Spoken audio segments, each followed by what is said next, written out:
Hey guys, Ismus.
silnki beczka.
Олег! Олег!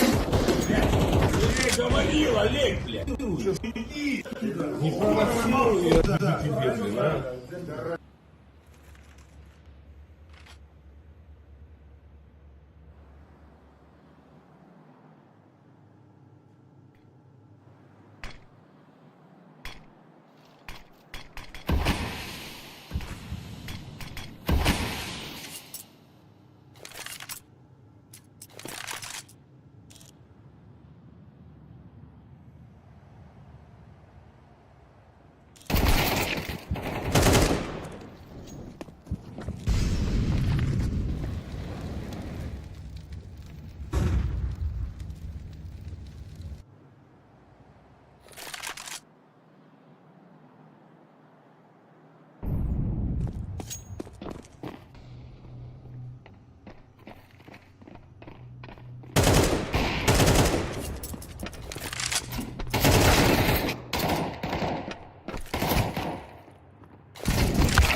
round. So four kills in the previous one, the quad kill, and now 3 kills. Man, he really knows how to time his form. And a momentum chance for Partizan to keep on the momentum, even on the CT side. You have to win this conversion though. Lucky gets one as a reply 2 actually with the pistol. With a and Glock. Again. And a Glock, yeah. Thanks for emphasizing that. That's even more something to wonder. Dragon, this is gonna be a neat position. Yeah, it's Ami actually with the M4 inside. Gets the kill, and this is done. It's the 8th round for Partizan, and 5 left to go for them to actually take the crown of this match and move on through the tournament and quote-unquote send Sashi home. Well, clean start from Partizan in the second half. Now we saw a great usage of utility towards the B doors, where of course Lucky caused some troubles, but Partizan dealt pretty good with that, and 2-round lead is secured for them, as Sashi will try to find the first answer during the second half. Here comes their full buy, but on the other hand, of course, on side of Partizan, we will see only the bonus round, so we can expect them losing this one and then buying into the next round, because they didn't lose that many weapons and lives. As a huge favor for them was the fact they survived in all 5 men during the pistols. I'm not sure though how many players stayed intact, so if they bought armors entirely or not. Well, we will see. Not a great ton of money on Partizan, but great trades on mid. Zyphon found the Dragon, but Kindo fought him off guard and made it 4-4. It's definitely doable for Sashi, but look at Collins, the confidence of the Partizan boys. I've managed to get, this is gonna be hurt. This should be hurt. Oh my god, but what a Iceberg. headshot. Yeah, Emmy hits the deck. Collins, he will check it, and now surprise, surprise from the back side as well. And Kindo with Vladan will save. Insane. Insane how this actually played out. Everything, the foundation was there for Partizan. They actually had the sun cues, had the positioning, and actually 2 players to actually even trade for Iceberg, but no, nothing happened. And now it's up to Kindo and the LDN to actually save these guns. That's gonna be of utmost importance for them in the next few seconds. But to be honest, Sashi don't really have anything going for in the hunt. They themselves don't really have that much money at this state of Ancient. Kabi is still on the alert. But probably nothing is gonna happen. Nothing of importance. 7-8 from the Sashi perspective. Really important round.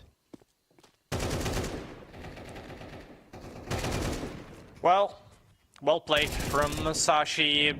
Nice open, but what was more important, great take of B lane and Cave, of course, from where they split into the B-bomb side and left Partizan hanging. And now only 4 primary weapons on CD side. In their equipment is shining 157 on ME, but a beautiful nade will maybe make the situation better for Partizan. Double nade, however, lands on the top of ME's head as well, as he stays alive on 28 HP only. Whoa. But Collins here with a opener. What a peek. It's not his blood, it means he killed a player in elbow, judging by the radar as well. Yeah. So they can work with this information. However, Partizan doesn't have enough information from the B lane, and they maybe won't expect to play towards the A-bomb side. But here comes Dragon, a double stack in this position, but Becky will clear him both. And 2v3 situation still playable for Sashi, but Kindo here with an orthodox headshot with his M4. Kind of too aggressive. Only fake plant. He's trying to lure someone out of his position, but Emi with 1 HP will stay alive somehow, gets lucky against lucky, and seals the deal for Partizan. And even his 157 was enough, but of course the play around A main was a wonderful one from Partizan. They cleared out the whole strategy Sashi were preparing for. Yeah, that was the elbow kill, but yeah, we gotta give it to Partizan. Those two proactive, let's say aggressive positions near the A main was pretty much what sealed the deal for them. 9-7, Sashi still have money though, and Zyphon shows that he's hungry for more kills. You can see the odds from Tipsport up above near the scoreboard. If you were 18 plus, you can get to this side and actually place a bet. 4v5, and if I was to bet here, I think Sashi is gonna be successful here, to be honest. Well, all comes down to retake possibility. That's a gamble. For yeah, that's Partizan. a gamble. Yeah, and either they decide to retake or save, which is the Smart better choice. Yeah. choice, of course. Well, the buy on their opponent's side is not the best one, but definitely saving this one is a great opportunity to farm some kind of money to ensure Dragon he will have enough to maybe get a drop or buy even himself. So good outcome for Partizan, of course. Losing this one hurts badly because thanks to the equipment they have, they were favored in this round. But yeah, whatever. They have another chance. They are still in lead on their own map pick. Yeah, and on the preferred side, that's gonna mean something too, right? Anyways, valid choice to save, and they're gonna capitalize off of it now because they don't really have to rebuy too much, and their economy situation is much better off with this decision. But still, it's 9-8, and Sashi know how to bite. At least that's what they are showing, even with some worse buys. And this is definitely far from over, as it looks like. Try to take from Partizan, or some elbow nades and nades towards the ramp, but not finding its mark. Still 5v5 with limited information on both sides, but Sashi takes the space near the ramp. And actually only Emi on the B side right now.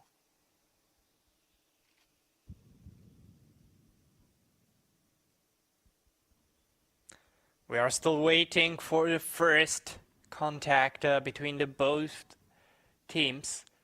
As Sashi are stacked in front of the B-bomb side, but great flash will enable Vladan and Collins to do something, but exactly as you say, only one kill, that's definitely not enough in this situation. Suddenly 3v4 and Sashi are the team who will dictate the pace during this round. Kindo, however, with surprising position, can maybe surprise his opponent. And here comes the double, but the triple will not come in his favor. Berg was here only ready to turn his crosshair fast enough, and here is his possibility, here is his chance, but denied by Emi, and double digits on the side of Partizan as the score moves from 9-8 towards 10-8, and 3 rounds away are the Partizan from moving up to the 3-2 result in the Swiss state, which will of course secure the possibility to fight for the attending on LAN in Prague. But what a play by Kindo.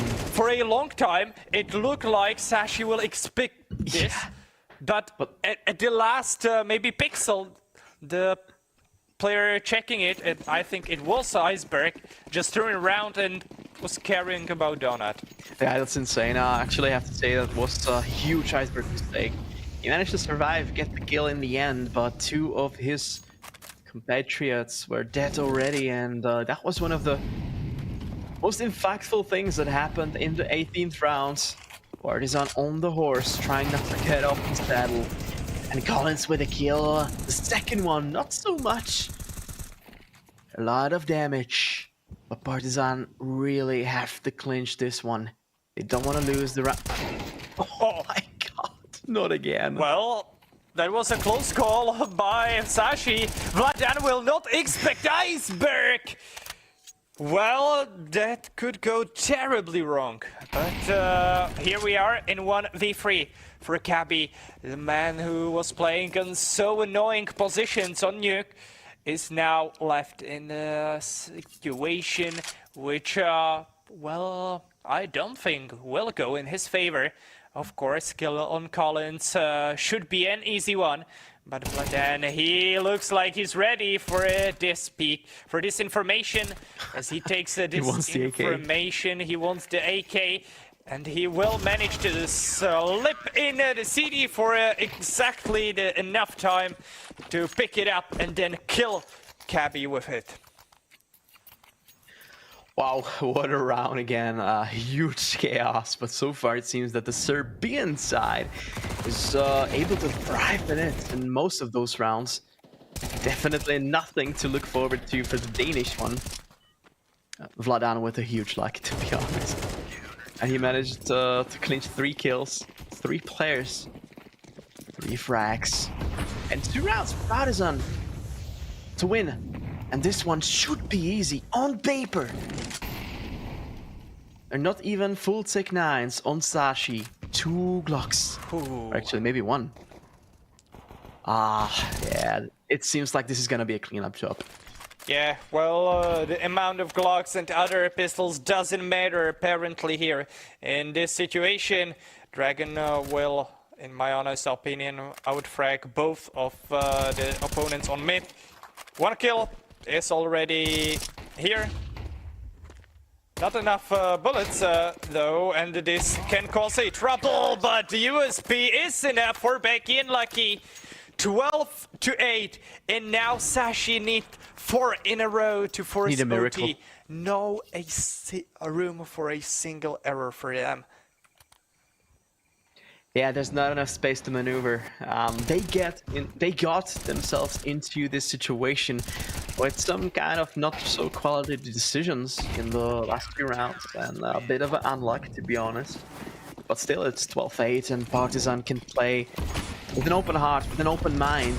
They don't really have to worry, because even if they lose 4 in a row, it's still gonna be an OT. They still managed to win the first map. All cards for them are the right ones. Collins probably is gonna push this one, not sure.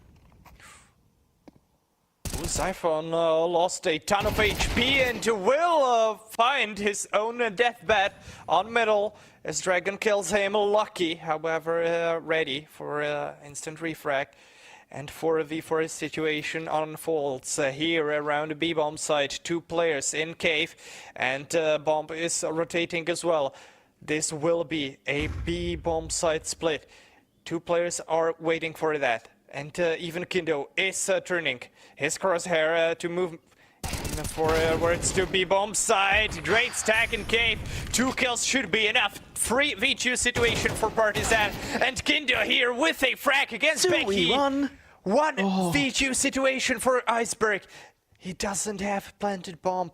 He has to do that in a matter of seconds. Or maybe take a duel against Dragon. It will come in his favor. And now 1v1 against Vladan. Oh, he plays it well. He buys his time, tries to bait, but Vladan is probably ready for this. He saw the shadow! You buy me a beer, mate. Because that's what happened. And it's 13-8. And of course, Dragon and company, we're gonna be the more happy team here, and Sashi is falling down. After numerous good showings on a lot of maps, they actually lose the most important play, the last BO3. And in span of 2 days, they're leaving 3 tournaments. Unfortunate for them, but we have to say, well done, Partizan. Well played by them, definitely. I didn't expect that, and they proved me wrong. They showed why the odds were so close. Of course, they were slightly underdog in this matchup, but they managed to win this one 2-0, and by wonderful performance. What a beauties by Partizan and Storm. I have to say that actually we are one of the first one who will witness the final results of all of the matches in the Swiss stage. Yeah, and hopefully we're gonna see how the seeding for deciders actually pans out. Not sure if the production is gonna have it on time. These are, of course, all the results from today, and yeah, needless to say, there was a lot of action, even a forfeit on the side of Rush B. So, of course, for Dynamo Eklot and their fans and the whole Czechoslovakian community, this is a big deal that they actually managed to pull through, but still some work to be done. Yeah, that was so unlucky for Rush B that they had to forfeit their match in fight for the playoffs. But it's life, it's CS, the team decided, and thanks to that we have the Czechs in the top 8 teams. So we are glad. Of course, me and Storm, we are both from Czech Republic. We are mainly the Czech casters, so we are glad to see Dynamo Eklot there. And here is the final bracket, Storm. So Fnatic and ENCE managed to pull through without a single loss. Well played by them. As expected, probably. And ENCE didn't even lose a single map. Fnatic did one against Passion UA. Yeah, but still a very, very good showing for both of them. I think on paper, they should have gone through, and they managed to do it. Of course, another Slovakian foothold in there, Matis, of course, in the jersey of Fnatic. And let's see if we will be able to give you the seeding for the deciders. It seems like we're going to get some info soon. But when it comes to this match, man, I was glad that we pulled this one for us two to actually cast. It wasn't a match for 3 maps. We saw that, but still, it had a lot of entertaining parts. Yeah, definitely, and well, kind of unlucky situation for Progono with Luba, because this match was a banger. I have to maybe leak it a little bit. They were expecting they will cast the third one this exact match, and they were kind of unlucky, but as you mentioned, we are so happy to witness this exact result, and a beautiful showing from Partizan, who surprised us really well. And let's see the matchups. So ENCE will fight against Partizan, and the Czechoslovakian derby in matchup between Fnatic and Dynamo Eklot. That's kind of unlucky for DNE, but still, that's unlucky for. That's unlucky for the Czechoslovakians. You know, on one hand, you actually have at least one of those, but still, all of these matchups, that's insane. It's going to be hard-fought battle for all of those teams. They have to win to actually advance to LAN. It's even noticed in the graphics. And this is not sorted by time. The times are still not in. This is only the matchups. But yeah, Dynamo Eklot against Fnatic, I have flashbacks to the major qualification, and it didn't bode well for Dynamo Eklot. They were so close to pulling through. Of course, a different iteration of the roster, but still, man, I'm excited for the next 2 days. Maybe I have one more question for our production to show the bracket one more time, so we can a little bit yap about the remaining 2 matches as well, because we can't leave our 4 teams unmentioned. So a part of ENCE and Partizan with Fnatic and DNE, we have 500 against Passion UA. That would be a maybe great choice for me. If I will look up some of the matches. And Navi Junior, a huge favorite in matchup against 9. Yeah, I think the first one has a clear favorite. I think ENCE should pull through. Well, not saying without issues. Partizan show a lot of promise, especially today, but ENCE probably is going to go through. But Passion UA against 500, man, it's going to be explosive. The play styles, I guess the story maybe behind it, 500... are gonna have to show that they they want to get to LAN. They want to show what they're made of actually on the LAN itself. And yeah, I'm looking forward to it. In the next 2 days, there's going to be a lot of bangers. Well, definitely, but I don't have a pocket watch, so I guess it's time for us to close this one, Storm. Thank you so much for watching. Thank you so much for attending on Twitch and other platforms, and thank you for supporting Tipsport Conquest of Prague. Oh, yeah. We will be here one more time tomorrow, not us two, but our colleagues, and they will of course provide you the first 2 PO3 matches where the winner advanced to the LAN. Winner takes it all, and that's all from us. Have a good night, and looking forward to tomorrow.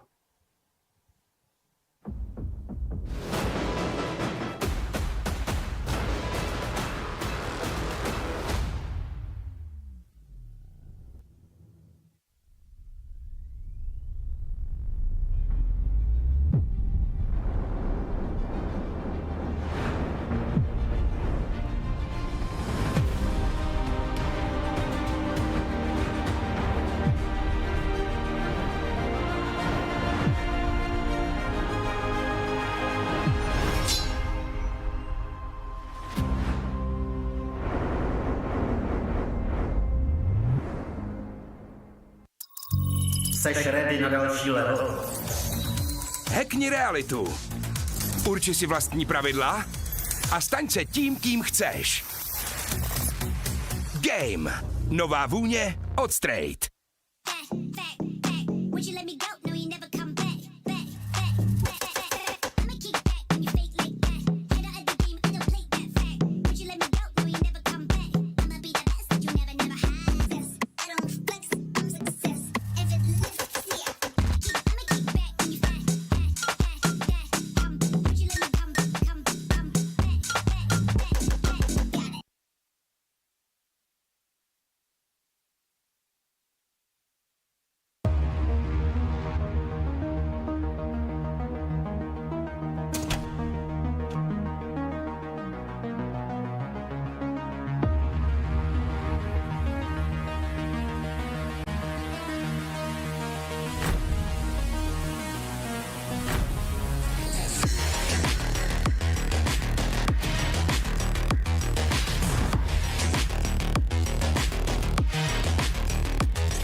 Vodafone Playzone Arena.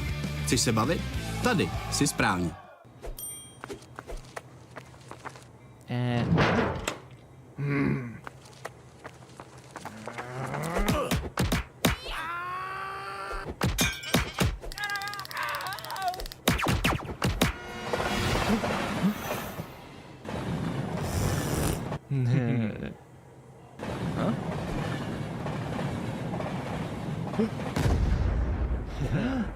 KFC patří ke hře. Hej, šéfe, dostanu vás ven. Tady máte Red Bull. Co? Dávám křídla.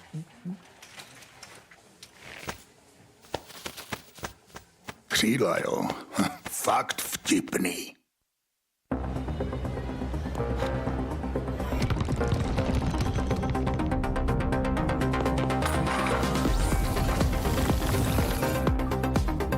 Hraj svoji hru. S neomezenými tarify pro mladé je to v tobě od Vodafonu. Teď s Apple AirTagem za jedinou korunu.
největší komunita sázkařů je tu i pro tebe, Jirko Spod.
Naše e-sportové přenosy můžete sledovat na 2 různých Twitch kanálech.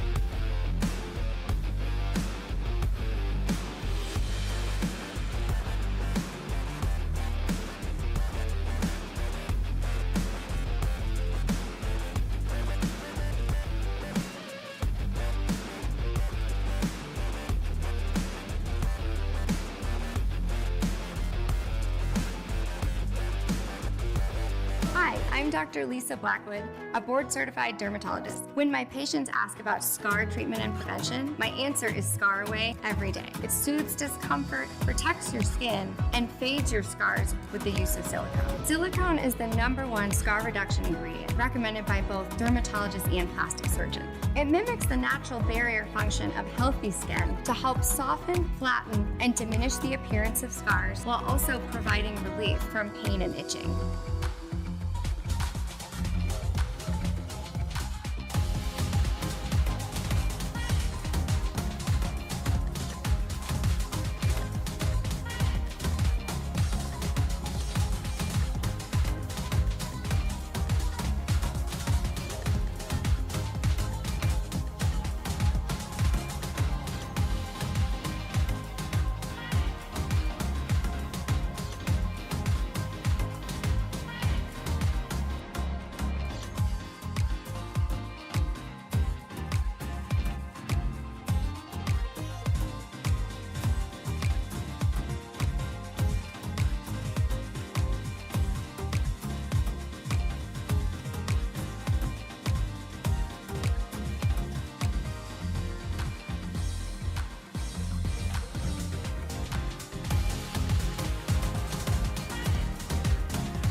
A EZTEC, a incorporadora mais sólida do mercado, apresenta rentabilidade junto ao eixo Berrini-Shukri-Zaidan. O acesso ao mundo dos negócios e a toda a cidade no endereço que está em alta. O design inteligente e funcional com decoração triptyque que maximiza cada metro quadrado, o dia a dia e o seu investimento. Alt by EZTEC, a alternativa certa para morar ou rentabilizar.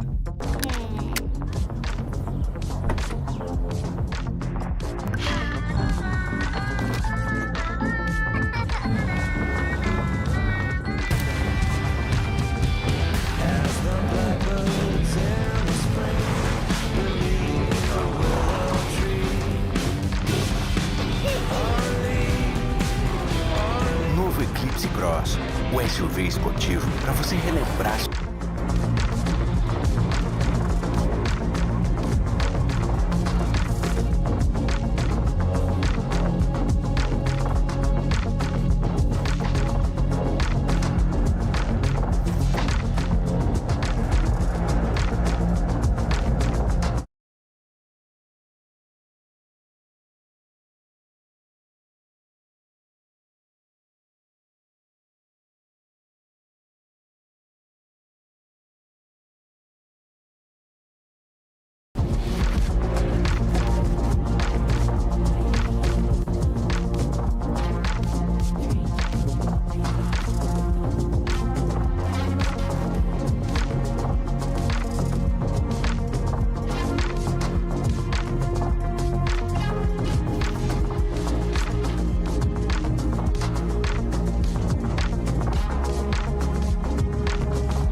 É isso, né?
Hello Popov, congratulations for getting to this play-in match and great match against Partizan. Very nervous because in the third map it was pretty close.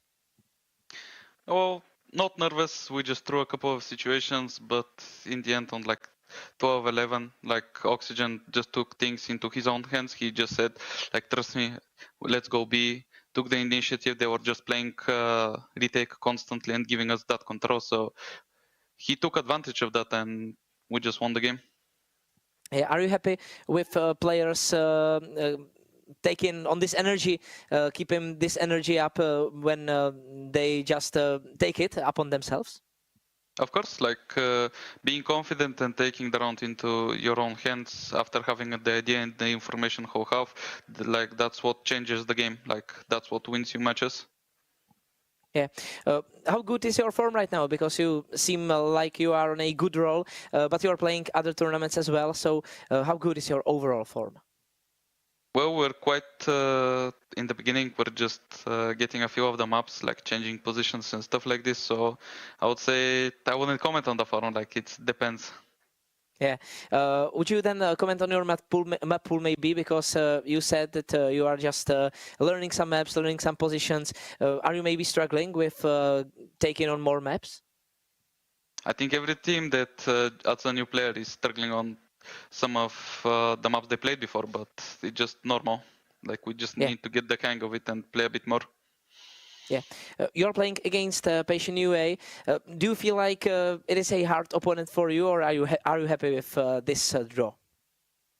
I think every team that made it to playoffs is a hard opponent, and it's a battle to get there. So I can't say anything else. Yeah, so it is the same opponent for you as other opponents, would you say? Is the same match? It's just a game by game. We just go and play. Like, we don't care who we play. Okay, how big of a motivation is this match for you to get you and your boys to the LAN in Prague? Like, it's pretty motivational. We really want to play that LAN and just to travel, and because it's a great LAN to play in. And we've played only one LAN since the start of this lineup, which was in Barcelona. We won that LAN, so we're just trying to get to a LAN and to prove ourselves. And to keep 100% win rate, maybe. What will be the most important thing today to get to another LAN? Keep calm, like concentrate on what you're doing and just don't do basic mistakes. Okay, then good luck with that. Thank you so much for the interview. No problem, see ya.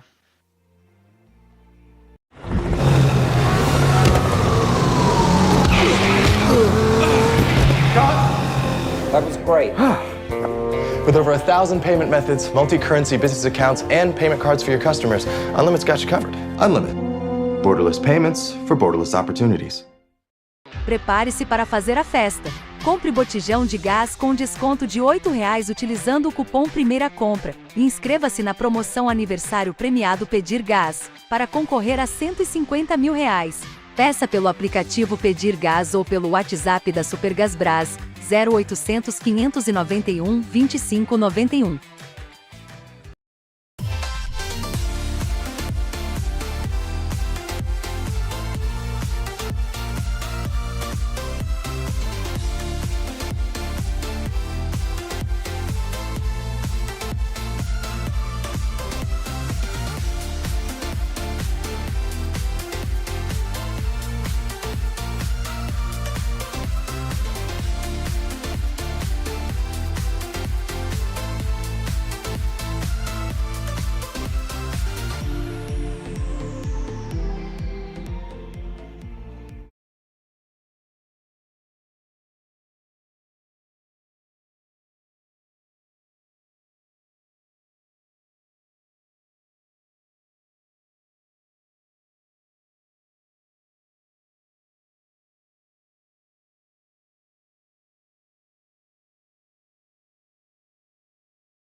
Them, you dodged some more interesting teams, perhaps. I would say not really matter what the enemy is, but we know 500 really good, so we are fully ready and prepared to play versus them. What do you feel like might be their biggest strength in this match? I would say some random sneaks, maybe like some aggro, like snowballing. I would say like that. Yeah. How do you feel about your form and your map pool right now? Because many teams are starting to get good at more maps since there is a lot of competitive matches, a lot of tournaments right now. So there is a lot of practice on almost every map. So how do you feel about your map pool? I feel like we can play everything right now. And as you said, we had a really high amount of official matches, so we decided our strengths, our weaknesses, and we are fixing right away after the games. So we are feeling really good. So to wrap this up, what do you think is your biggest strength as a team right now? I would say communication is sometimes weak, but I would say communication and self chooses what we want to do, some individual plays and mid goals. Yeah, thank you so much for the interview and good luck for the match. Thank you.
Seš ready na další level? Hackni realitu. Urči si vlastní pravidla a staň se tím, kým chceš. Game. Nová vůně od Straight.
Vodafone Playzone Arena. Chceš se bavit? Tady jsi správně.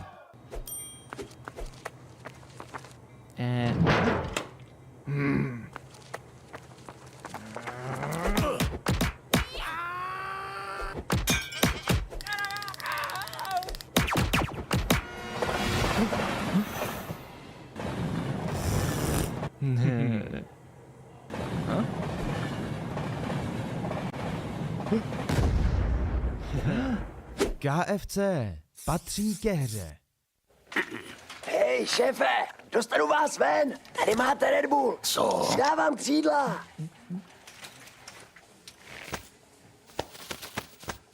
Křídla, jo. Fakt vtipný.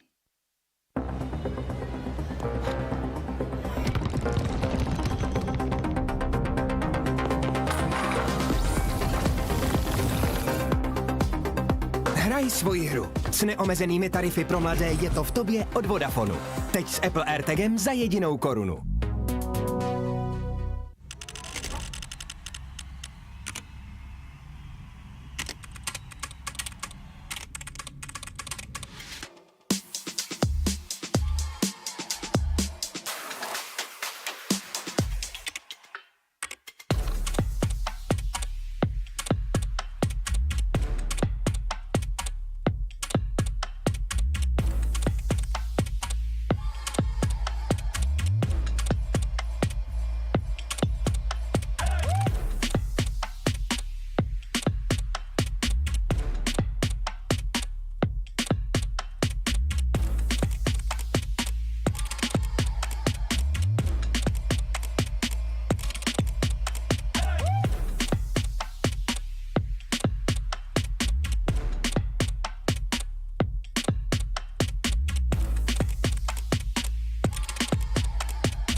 Největší komunita sázkařů je tu i pro tebe, Jirko z Poděbrad, který si jako jediný z vaší hospody vsadil proti našim a myslíš si, že tvůj tiket nikdo neviděl. Ale my tě máme rádi i tak, že jo, pasto? Přidejte se k nám a získejte 500 jen za registraci. Tipsport, oficiální sponzor mistrovství světa IIHF v ledním hokeji.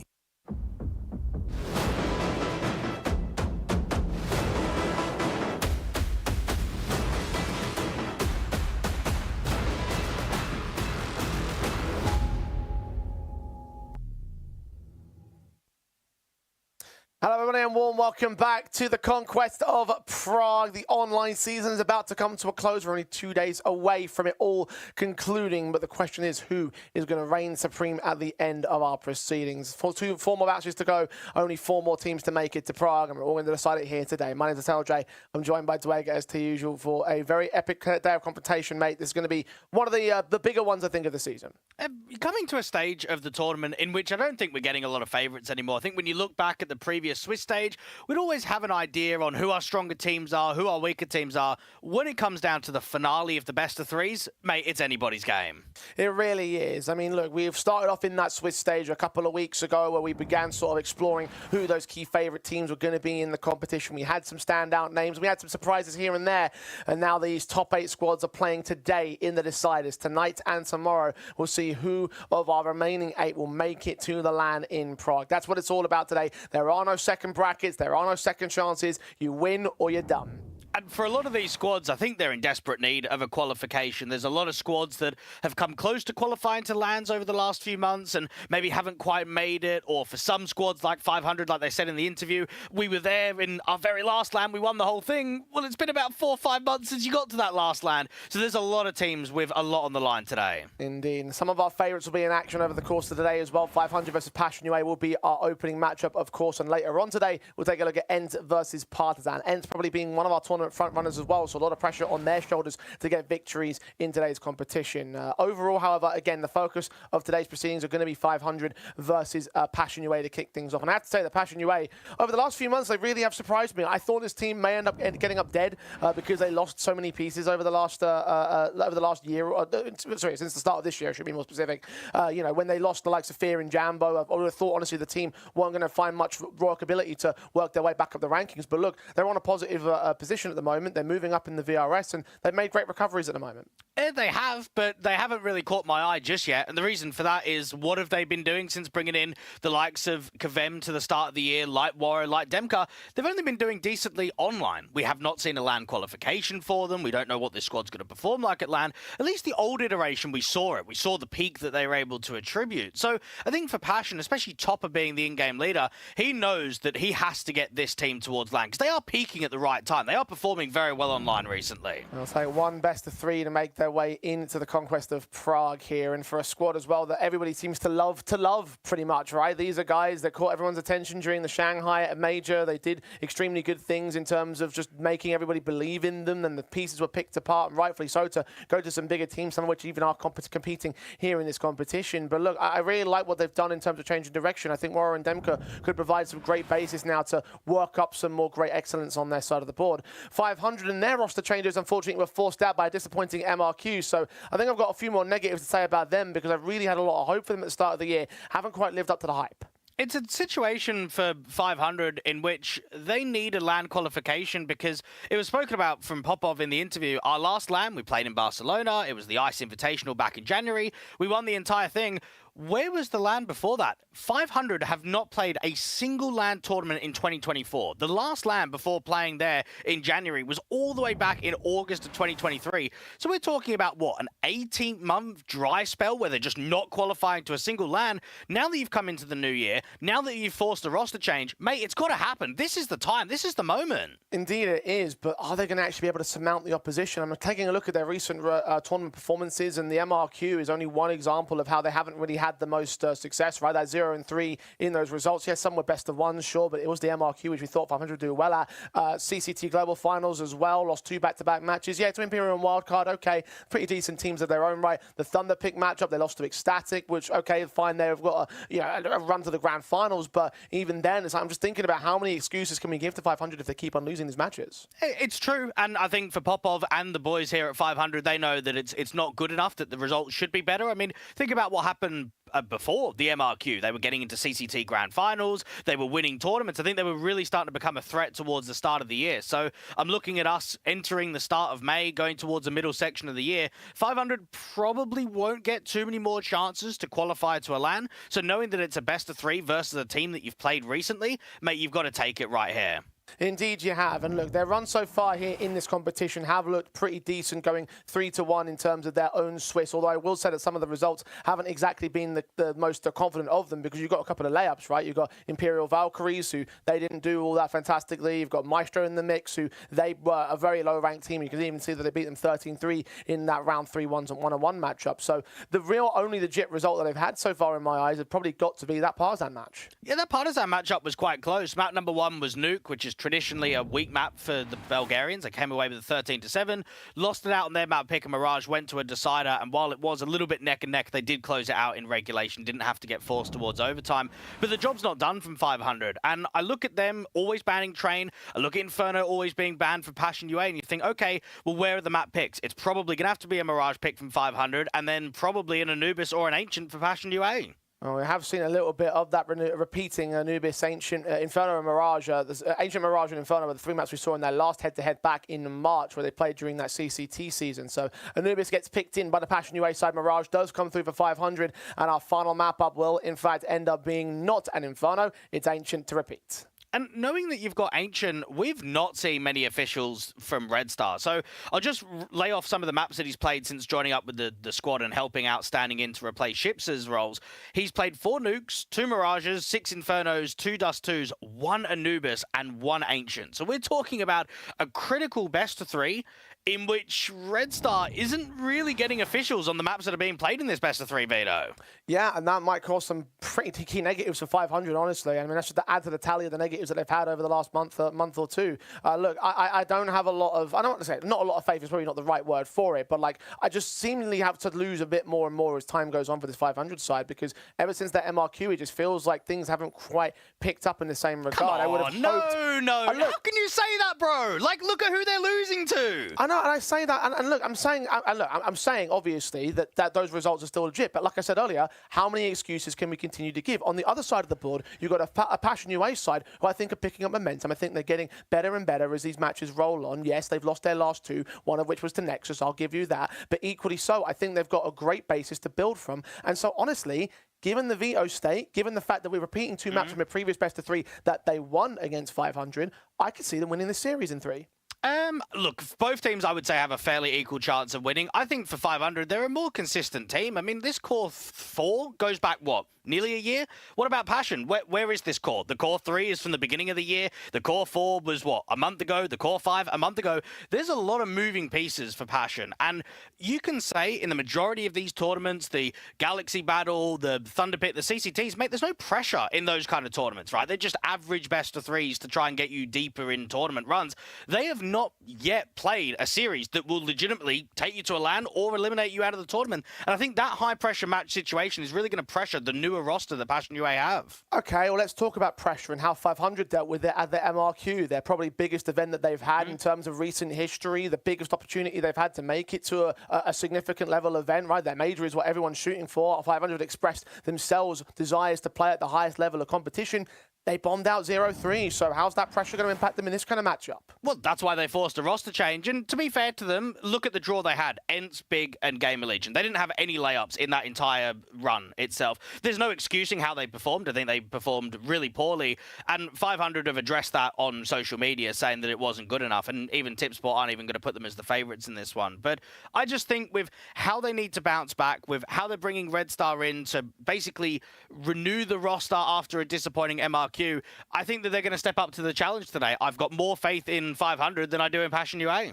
I'm afraid I have to disagree with you on that one, Dweg. Of course, the Tipsport odds are very even if they do have Passion UA as ever so slight favourites. So just to show that this isn't really like a case of one heavy favourite over the other. We can go back and forth on this in terms of who's got merits and who's got the differences, right? I mean, that last best of 3 was still a 3-map affair, and we did see some rather one-sided times maps at certain points, but also some close ones in similar regards there. So I do feel like the Passion UA have a slight edge over 500 just because of the fact that they're on the upward trajectory. But look, at the end of the day, this is going to be a close one. No doubt about that in my mind. And I look at both at Passion UA and sort of say, for their sake, this is now a great opportunity for not only Waro on the AWP, but Topper as a caller. I think I've been quite hesitant to be confirmed on the calling style of Topper, and if he can actually bring a team to the top end of Tier 2. I know even in the past I've said that maybe Waro is going to take the in-game leadership away from him. These are the kind of series to shut me up, aren't they? These are the kind of series to qualify to a LAN, get this team that's doing quite well.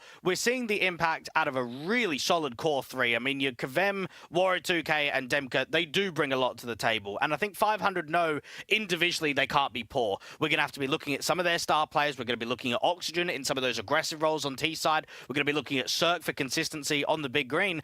And then I think you're looking at a consistent rifle pack of Rainwaker and potentially Red Star to say, okay, Red Star, you've only been here a couple of weeks now, mate.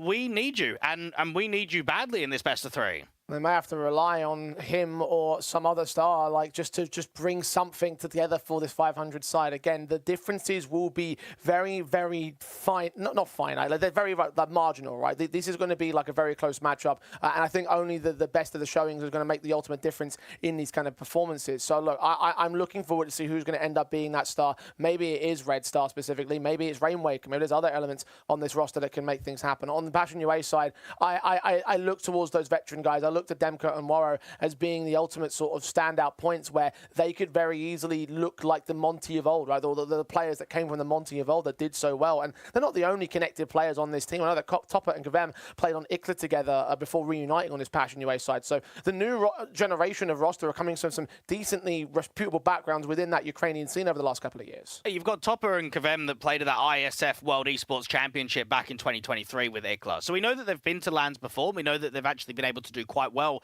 in that duo-ship between each other. I think for Passion, what you have to reflect on, I know that it's difficult to compare the previous iteration to the current one, but I would say the reputation is there. It was a very successful end of the year to Passion UA. They went to the Game Zone Masters, a LAN event, an international one in Poland in October of last year. They then went to the RMR in November. They went to the Major in December. That's 3 LAN events back-to-back in the space of 3 months. What's happened in January and February and March and April? No qualifications, not a single one. Instead, you've gone out pretty early in any LAN qualification. Now, you can say, yeah, but Waro and Demka only joined this team a month ago. You can make that excuse. But when you've got a team that were qualifying to LANs as frequently as they are, and now you've been without one for 5 months, maybe you're hitting a bit of a dry spell. Maybe you need one now. I mean, isn't it obvious the reason why that dry spell happened for Passion UA, though? Like, we're talking about a team that obviously lost some very significant individuals on their roster. They had to get called up to bigger projects like Fnatic, right? So, like, that's expected in terms of their dip in form, but I think the rise has been there. Remember, they just won a tournament only at the start of this very month. Galaxy Battle, first place prize. I know that the competition wasn't quite at the same level as perhaps a 500 was, but you still had ENCE in that field, which could have been an opponent that could have given them a decent challenge right there. I don't think they faced them in their particular run per se, but Na'Vi Jr. had been on the hype. Passion UA defeated them, team next level, went to 5 maps against them. They've been doing all right in some of these online competitions. 9 are in there, who are underwhelming in terms of the team itself, but the individuals have something to offer. That was a 3-map series right there as well for the Passion UA cap. So I'm looking at that run, I'm looking at that competition, I'm saying, like, listen, they've shown what they have to make it work when it comes to that high-pressure environment to some capacity. Yes, it's not to a LAN qualifier for Galaxy Battle, but they've got a tournament under their belt. Yeah, they do, and that's something that maybe 500 haven't had for a little while. I mean, their last tournament win was, what, CCT Series 17. That's a little while ago now. For 500 and for Passion UA, I actually do expect this to be a very competitive game. I think we could potentially have some all rounds of regulation. We could see some overtimes. What I'm not expecting is a blowout in either direction. I'm in agreement on that one. The margins are fine, the differences are small, and this match will certainly be an appropriate one to kick things off in our decider games for the Conquest of Prague. I'm back in Passion UA. I'm going to go 2-1. I'm going to go 2-1 towards 500. This Anubis could be quite contentious because I'm sort of looking at how it's played out recently. 7 wins, 8 losses for Passion UA, 3 wins and 3 losses for 500.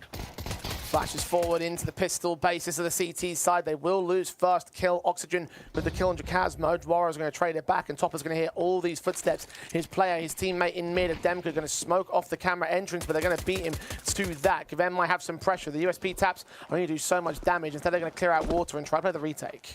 The 500 are taking a lot of space out here towards the beach, and Demka could just get completely overwhelmed. He doesn't have a teammate inside. Gets that first headshot and damage to Spellin as well. Tags up to the second individual, 36 points of health. Man advantage taken by Passion UA. Kavem follows it up on the center of the bomb site. Rainwaker is down. Cirque taking more tag damage. 500 losing advantage after advantage. Finally, Spellin gets a trade in, but took a lot more return. 3 HP for him. Overwhelmed. It's Cirque alone.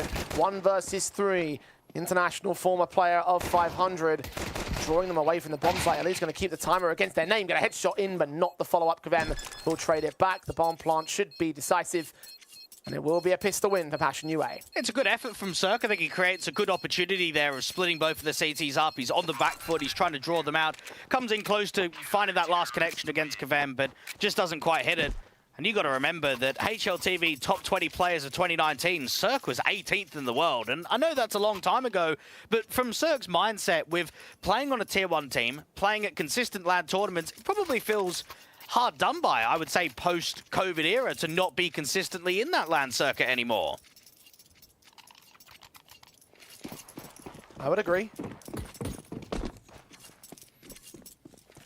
I'd hope the international projects would work out after Evil Geniuses went towards Bleed, and obviously that hasn't worked for him or anybody on that team.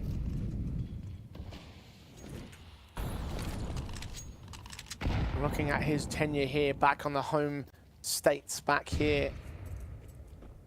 Best national team for his nation. Hoping that their late year corner turn at the end of the last carry forward here into a LAN event. Qualifying for Conquest of Prague would be a big deal for 500, as we talked about already. Now trying to exploit space on a forced buy round of the second. You've got Galil's out on 3 players and a couple of Tech-9s to boot. Warriors aggressively. This Tech-9's seen the first player out there towards a Nico box. 3 players in mid and no one on A directly for the CTs. Great kill for Demka. Red Star goes down. Advantage held in by Passion UA. You've got Topper waiting for someone to make their way in from the window of mid. Rainwaker picks up Demka as he pushes forward to that smoke. They actually do catch Oxygen off guard, so there's your advantage for Passion. A long-range fights, an M4 picked up for Rainwaker. Cirque could try and isolate Topper right here. Takes a quick swing, dives back out of the way. It's all timing at this moment. Meanwhile, the CTs are moving up to the retake positions over towards Heaven and Beach. 500 have stalled out for 20 seconds. No action from Passion UA. Spellin to try and strike. Jakazmo and Kavem seen. Kavem gets the kill. Rainwaker with a responsive. Is he going to get the second man? So to get caught tagged up. Topper jumps around the corner and Jakazmo can double up. The defuse is just about going to be missed. I don't think I've got a kit actually. Yeah, Passion UA, they're out of the round. They took too long on that one.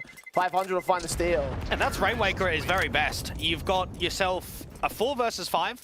Where, yeah, the A-bomb site is open, but you know that it's heavy mid, you have to cut rotate straight away. And as soon as there's pressure, just ensuing towards that camera entrance, he makes sure that he gets this critical kill, slows that retake down, makes it quite tough. I mean, Topper took ages to get out from A-main, didn't he? It was taking so long to finally come in. And for Passion UA, probably the worst case situation is that you looked like you had a lot of members trying to get in for the retake, and then you just ran out of time.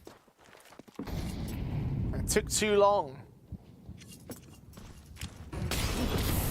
That's the point of that matchup. 500.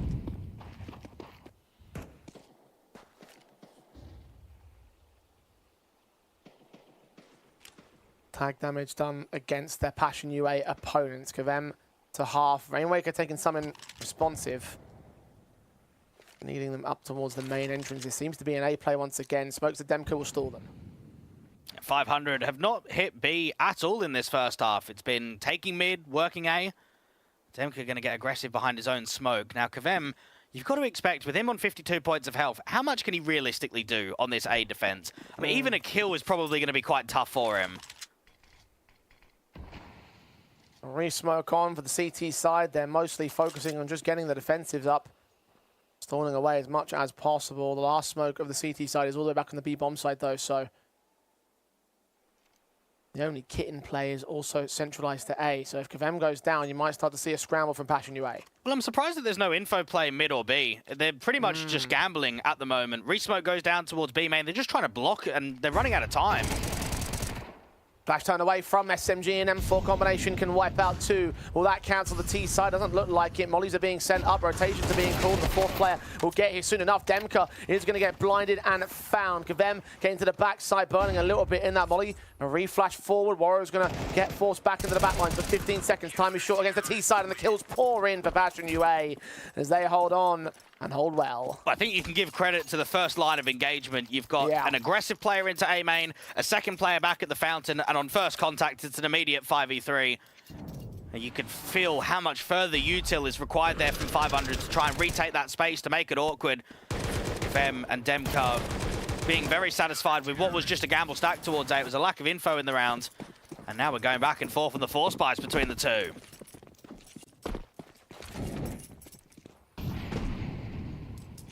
Indeed we are. Tech9's return from 500. They're lacking in the 3 Galils they had in the second. And bomb plant bonus will do that to a team. And double eco status meaning that they had to force the issue. Kavem's going to hold first point of contact in mid. No flashes against him. They go charging forward. Oxygen will drop first. Bellon's good for a response. Warrior struggling to get sprays against the next couple of T-side players. Zone gets caught off guard by Red Star, who charges up. Another man in at Temple doesn't go for the swing. Demka's holding on the bomb site. Meanwhile, he might have to deal with both attacking directions, though. Out of main, so it's going to get caught. Secondary kill. Transfer to the third doesn't quite connect all the way. Small tag on Rainwaker, and Spellin on the center of the bomb site will plant it for a 2v2. Jacasmo trying to get that molly out to the pillar, trying to force Rainwaker in the open. Oh, that flash timing keeps the man blinded, and Rainwaker gets both from range, and 500 will continue to go blow for blow. Well, I think we've got a bit of a game on our hands here, Jay. This is starting to become high tempo with some of the trades. And right there in mid, bit unorthodox to try and work through the util, but it's perfect to get the 1-for-1. And then even Demka, I don't think you can ask any more from an A-site anchor. He's wasted time, he's put up mass damage, he's got away with nearly 3 kills. But it's not enough to redeem the round. And now, with this back and forth nature, we're getting closer to what looks to be a full gun round. I mean, even the CT side, we're looking at 2 for Masters and 2 M4s.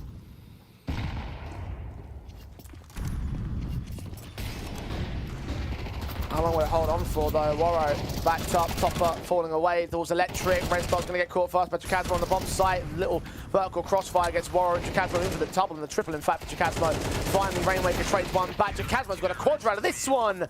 And Warrow takes the last to deny the ace, but deny the execution for 500. They responded to in kind so effectively by this defensive. Well, it's a bit strange that there's 3 on B. I mean, let's just think. We have seen 500 only taking mid and A, and yet we go into an anti-force buy round, and there's just 3 CTs on B.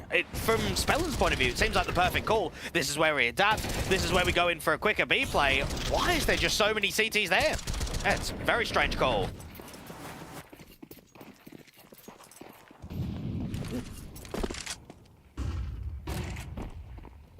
And 500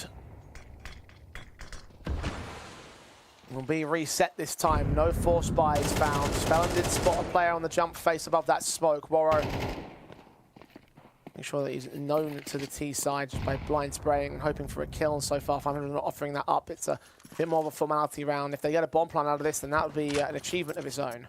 We talk about Kavem as being one of the leading Tier 2 riflers, the hot prospect for the last 24 months or so, but yet he's only played 2 LANs in his entire career. One of them being that ISF World Esports Championship in 2023 and an IEM Road to Rio RMR in 2022. That's it. That feels quite unusual for a player that we big up so much in Tier 2.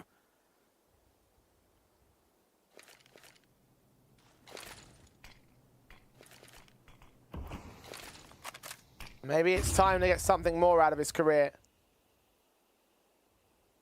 Because you are right.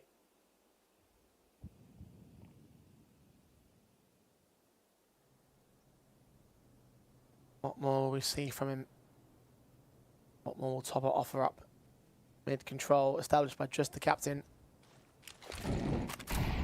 Former teammate of Kavem as well on that Icta side. Gets his kills up, doubles, eventually runs out of ammo so the pistols can overwhelm. A rifle that Oxygen will try and get to. Jacasmo is going to miss the mark of the trade. But with the aim punch that will affect him, with the damage being done by Cirque, actually, I thought it was going to be something, but Demka wins the fight, and so does Kavem, getting Rainwaker all the same. So just this one pick seems to be all they're going to find. Oxygen needs to go down here to preferably get some money out of this, or just hold the M4 the next round. I guess that also works. Forward to the border, Passion UA. They're leading on the CT side and extending that lead as well. And you and I, Jay, we were doing a cast the other day and we were talking about Airax and his tweet basically saying, oh, my confidence was the lowest it was ever been out there on Yano. And I look at someone like Oxygen, and I think, man, he's just been on a witch hunt for the last few months. Imagine what he's like, man. Every single best of 3 that you're playing on HLTV, you've just got people giving you threats, giving you this and that. And this is still like a young player. This is a 21-year-old that's just trying to help out 500. And I think I would love to see him perform well in this best of 3 because he's a top player and he deserves a lot more. 1-for-1 trades in the mid-access as Warro goes down to the lowest player in terms of HP. At least he's alive. Red Star not so fortunate. Kvem, first man down in the round, however. 3 players on 7 frags, the top-end players of the board. All 3 of which are on Passion UA as well. Another defensive Oxygen. Molotov out into the open, goes down. In a position for 500 where they need to start excelling elsewhere. The problem that they face is that they're not really grouped together and they're not really in positions where they can take space. Spellin may get a good timing against Jacasmo, but if it goes wrong, then the bomb's dropped and the round is over. Spellin picks him up instead. Jacasmo not expecting that corner to be held, and that bomb can now consider a rotation, which is what he's going to do. Demko was counteracting to try and set up a gamble, but leaving that A bomb site has allowed an avenue of approach. 500 are not going to take it, though. They're grouping to canals. This might be a split play, and Topper doesn't know where to move himself to. But this is going to be on Cirque, being the high HP player, to make something. A low time, Topper with a bit of an off angle. Now, Warrior should just tuck the whole way. It should be Topper to play in this situation. While he's in, Topper waiting for the swing. Rainwaker's going to get caught. Warro gets a kill out of it. Topper trades low HP for Spellin, and he cannot hold the spray together. The round will be defended by the captain once again. No bomb plant bonuses, no kills to be found. It's 5 on the board of the CT side. Red Star up on screen has only been playing for 500 for just 19 days. That's a real short amount of time to embed himself back into the system. Now, a lot of people will know that he's worked with these guys before. He was previously on 500. So he's going to understand philosophy-wise how they like to try and play the game, how they play off of one another. But it's a different thing to have that understanding and then actually put it into practice, actually put it into the server. I mean, it would be quite an achievement for his sake to say, yeah, the change was the right one. I'm sure that post-MRQ, it would have been blood boiling for the majority of the squad. They've worked so hard for the last year or so. You have a disastrous end, and oftentimes when that happens, you've got to pull the plug on something. Something's got to change, and it was ships to go out. I mean, when I think about Bulgarian lineups, and especially this iteration that goes all the way back to Skade, everyone will remember the ships, Denny, and Rainwaker trio. Mate, those days are gone. We're looking at a completely new face of the Bulgarian scene.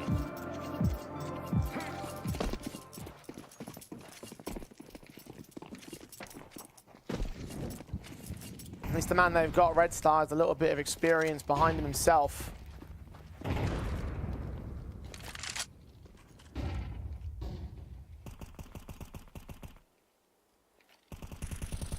.500. Can't quite find much in terms of this round. At least they've caught the pick back of the half by Tech9 against an AK. Warwick could get caught with his back turned as well. No, he's looked back in at the right moment. Checking that window to try and catch off Red Star. Rainmaker with that swing opportunity, takes the Deagle back, missing his chance to get a kill in, does land him in the end. That's info on where 500 have access to and where they could go. It seems to be the B play. It looks promising. Topper against a bit of separation. I think Cirque and Red Star just give themselves a bit too much space between each other. And Rainwaker now, no armor, 1v3. And just where there was a little bit of a threat in the round, it pretty much gets neutralized almost immediately. Very nicely done from the captain once again. Effective stuff for Passion UA. And to go back on the point you're mentioning about the MRQ disaster, I should say, rather, for 500. Right? Remember, there was 0-3 in terms of those matches. They also lost 2 more games in the follow-up event back-to-back as well in the CCT Global Finals.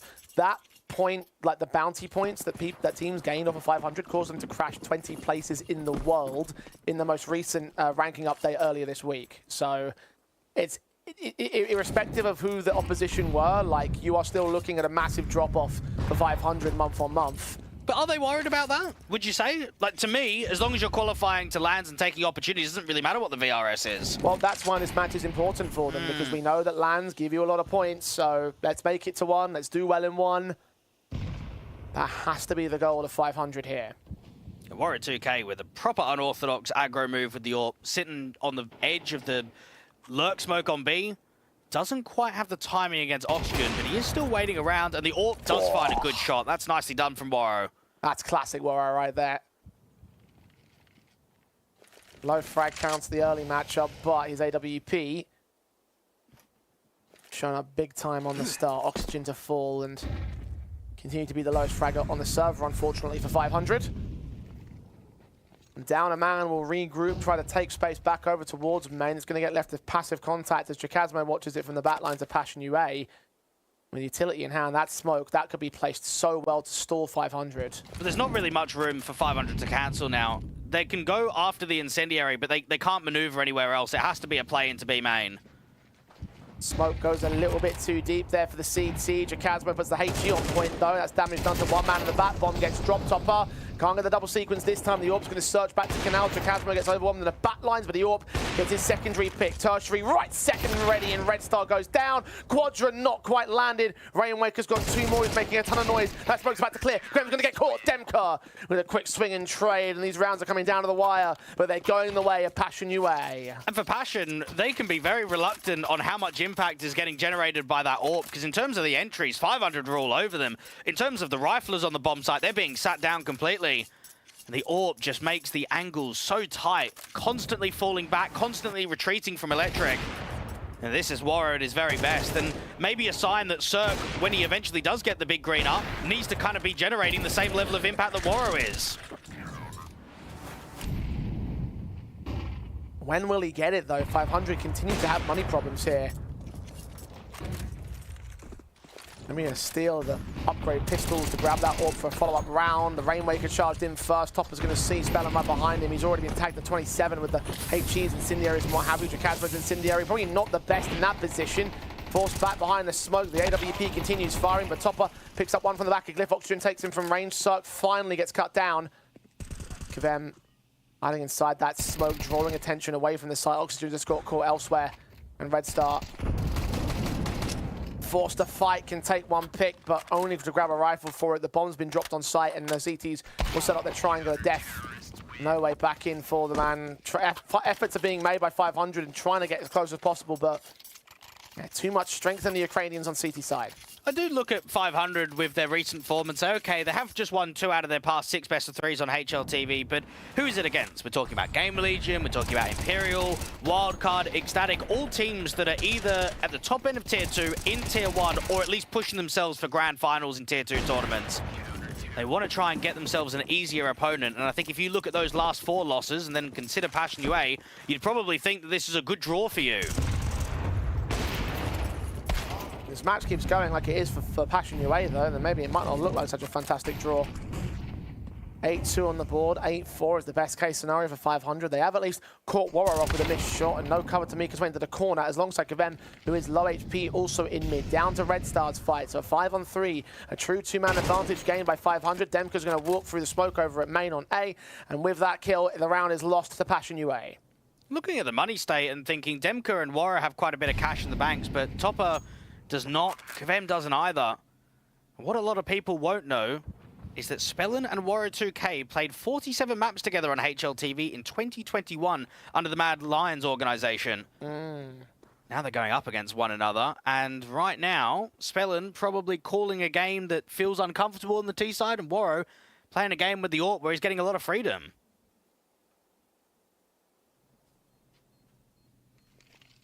Landmark moment in both players' careers.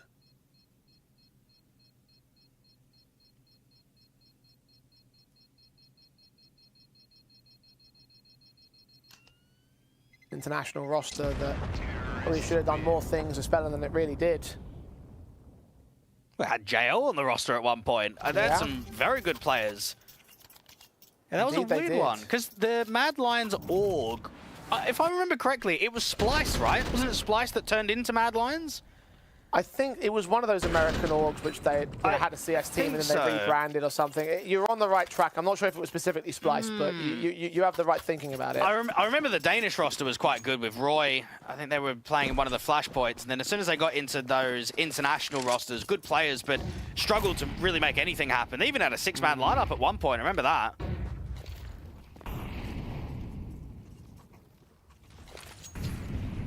You said earlier, Madline struggling to make much impact in the scene.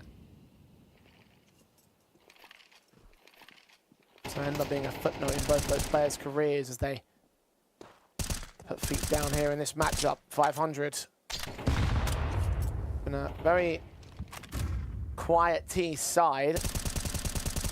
Trying to look for that 4th consolation prize, somewhat of a recovery in this half. They've done well to get this 3rd. Can they convert upon it, or will it be 9-3 for Passion UA? We've seen Passion pretty consistently in gun rounds just give mid. Just play triple Bs and double A setups. And against the execs, it's been strong. 500 have got Spellin and Rainwaker working in for the Canals, the Bomb and Co outside of B, so it will be a split. Well, that Molly is going to drive some damage on top up.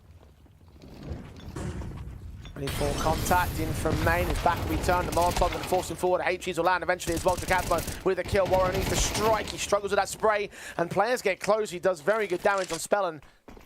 And that former teammate will win out that fight overall. Turn it into a 3-on-2 post pump for 500. Passion UA making their way in from both entries of the bomb site. Kvem from CT and Demka from Canals. And they're just stalling with the util. Cirque's even got another molly to try and stall for time. There should just be no chance that this retake is successful for Passion.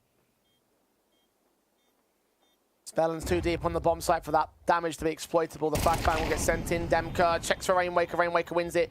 Kvem does not know what to do right here. He's got to try something to try and make something happen because the last round of the half, no sense in saving. But I think the time is too far ticked. He's looking for exits. He's looking to pad his stats. Passion UA, they did very well. 500 of a small burst in the later portion of the half. There's 8 rounds on the CT side, 4 for 500 to close the T.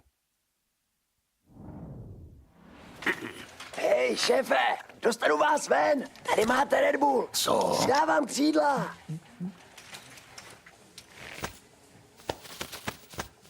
Křídla, jo. Fakt vtipný.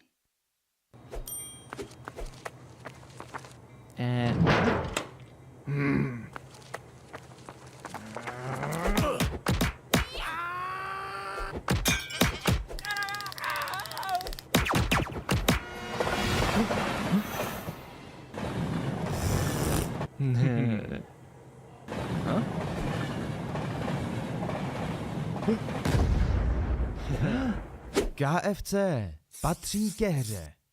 Největší komunita sázkařů je tu i pro tebe, Jirko z Poděbrad, který si jako jediný z vaší hospody vsadil proti našim a myslíš si, že tvůj tiket nikdo neviděl. Ale my tě máme rádi i tak, že jo, pasto? Přidejte se k nám a získejte 500 jen za registraci. Tipsport, oficiální sponzor mistrovství světa IIHF v ledním hokeji. That T-side half certainly an improvement among 500's last 2 T-sides against Wildcard and Gamer Legion went down 2-10, but 4-8 of Passion UA still favourable towards the Ukrainian side. 500 have got a bit of work to do to catch up, pistol win, and it will be good enough for them.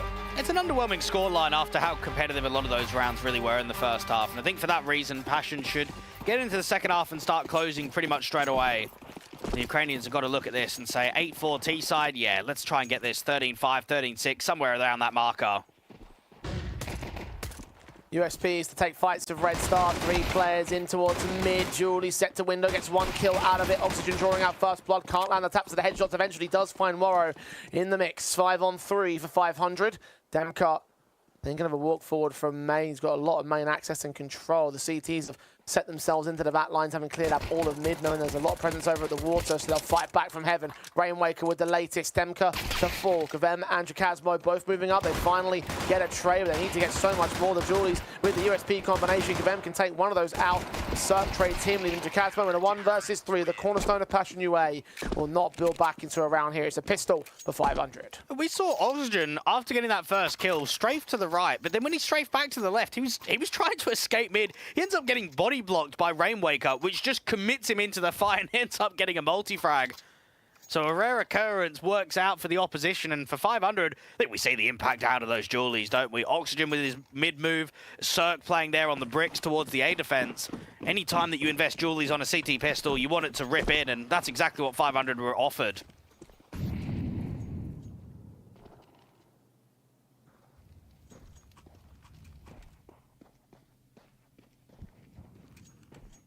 Passion UA will not try the force buy wars the second half. Take this as an eco. Sack this round off to get to the guns early and try and close out. You mentioned 500 should be closed upon very quickly. Down to Passion UA's confidence in the first half, the scoreline being where it was. And this pistol win should allow them to close that gap a little bit more. It's the rifles that, well, when they'll truly contest and when Passion UA will truly be tested here on the T side. And Passion UA will just look at that first gun round and say, okay, let's get into our depth of Anubis. We know that Waro and Demka have pretty much played a few officials. I mean, it's been 7 since they've joined up with the squad for the last 3 months. They've got a decent round win percentage of 53.4 on that T side. So get your comfortability, start working some of your pacings, get a feel on how Topper wants to call. And just make sure that you don't awaken the beast. I think something that we do see from 500 is that they grow into tournaments. A lot of the time that when we saw them in CCT, as an example, getting into the final, they often get tested in the early games. So Swiss stage matches, maybe round of 16. But once they get into the quarters and the semis and the grand final, that's where they do start one-upping one another. And I look at 500 thinking they haven't really played anyone decently other than Partizan in the last round. Could this now be the opportunity where they start jumping on it? Could well be.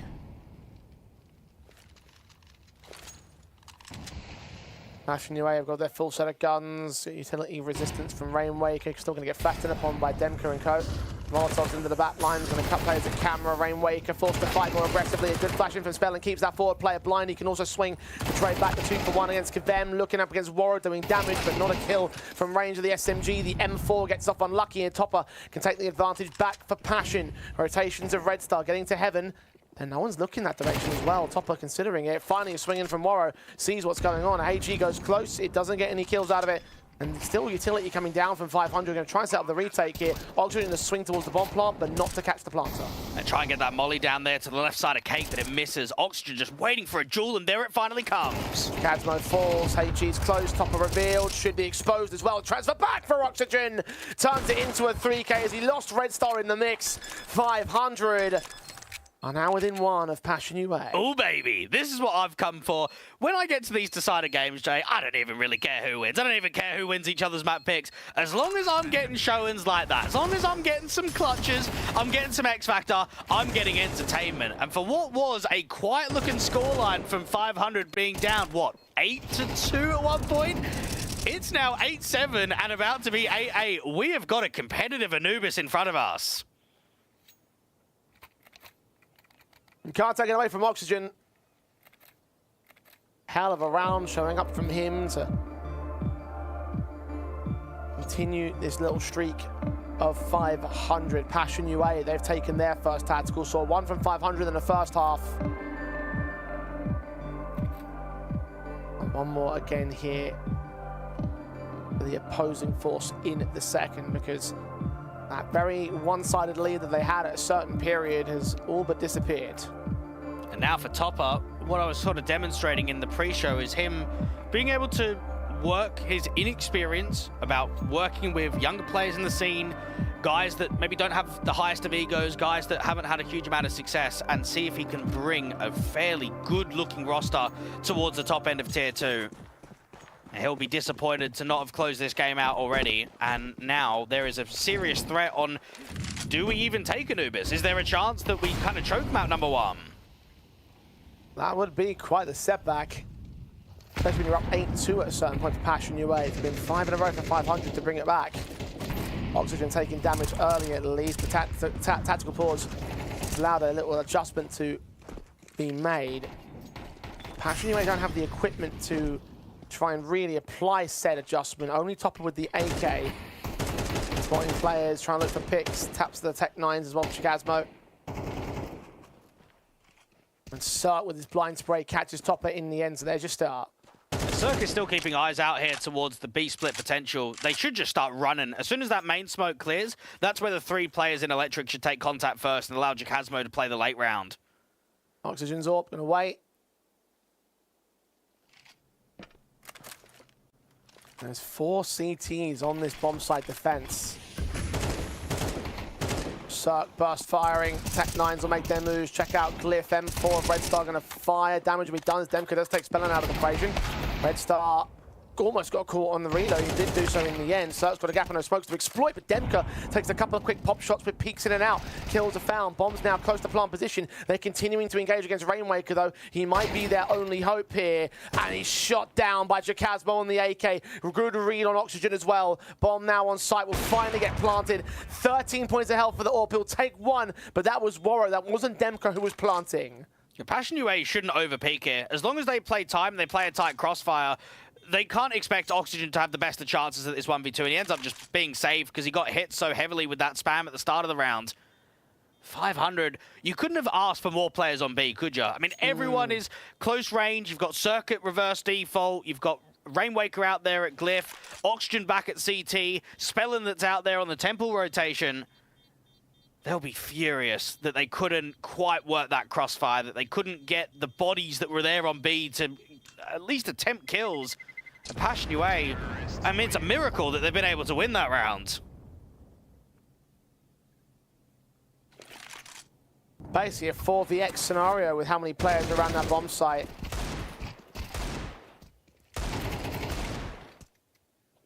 And still, those Eagles, you saw how they fought back, you saw how they placed themselves, how 500 just lost those picks piece by piece. And how their even scoreline may not come to pass, at least not right now. Still time to work with, though. Tactical pauses called out by said squad. This is where it starts getting a bit touch and go, because it's been a heavy round streak. You've got yourself in your economy, obviously not in the best of stances. You invested into the AWP, you've lost it against the Nico, maybe a swing round opportunity, chance for Passion to start building in the second half.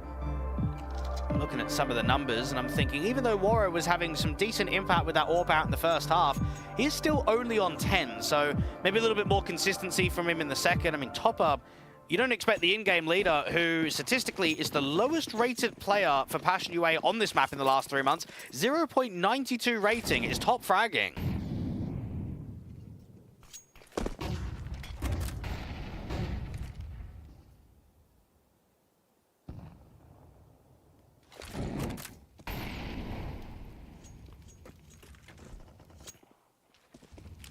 $15 frags for top up. In 16 rounds, it's not quite overwhelmingly star numbers, but Passion UA have gotten quite an amount out of it. And that's to work back into this lead and try and cripple 500. Of course, no loss bonus they've brought back in here.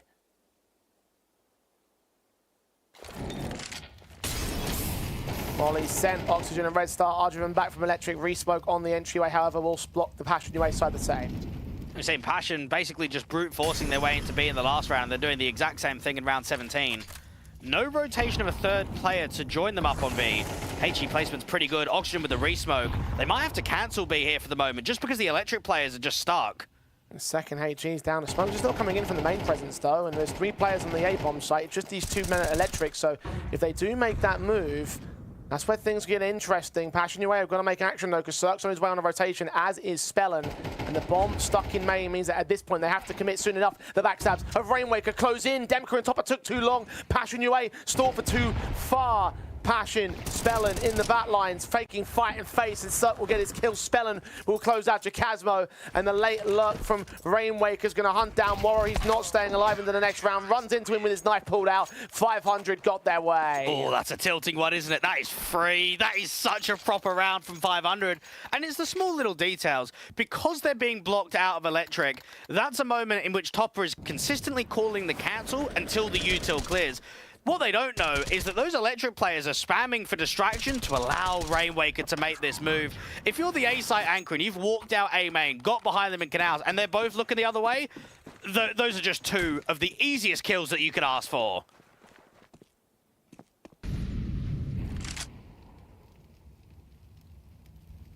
Passion, just when they thought they could run away with it again, just when they thought they could set up a decent streak off the back of that previous round win,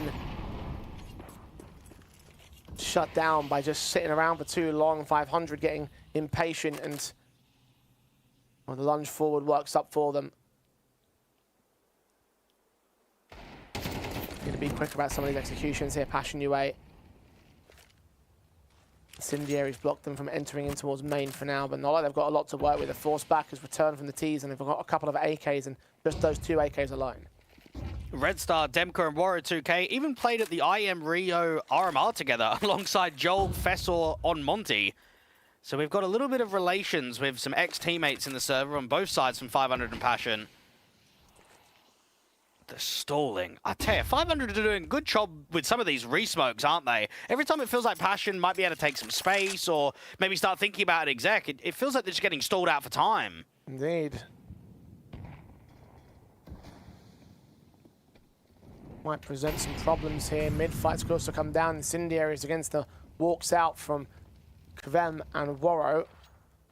Leave Warrow out towards mid, potentially to fight against those CT side individuals rather. Cirque, he's all ready to receive. Shot only lands a leg. In fact, he gets a dink off with the wallbang damage. The HGs don't find them, but Spellin does. Now they've got to act towards B. It's only Oxygen here and now. Passion UA don't want to hesitate. They get caught looking towards Glyph. Double up for Oxygen. Bomb plant will be secured from the back lines. One of those pistols should get overwhelmed. Demka close range will be picked up. Jacasmo takes one exit. Stick around for a bit more, perhaps. Passion UA hoping that they bait him into a fight, and well, 500 get what they want. 9 all on the board. 6 sequence from Oxygen, 3 for him in the round. And at what point, Jay, do we start pointing the finger and wondering who needs to take responsibility of this? 8-2 to 9-9 is unacceptable in any matchup on any map. Doesn't even matter if we're talking about Anubis. You have been on top of the scoreboard where you've given very few winnable chances. We can say that the rounds were quite competitive in that first half, but there was a lack of bomb plants. There wasn't really that many money situations. It was constant ecos from 500. And now all of that edge that was built has now just completely disappeared.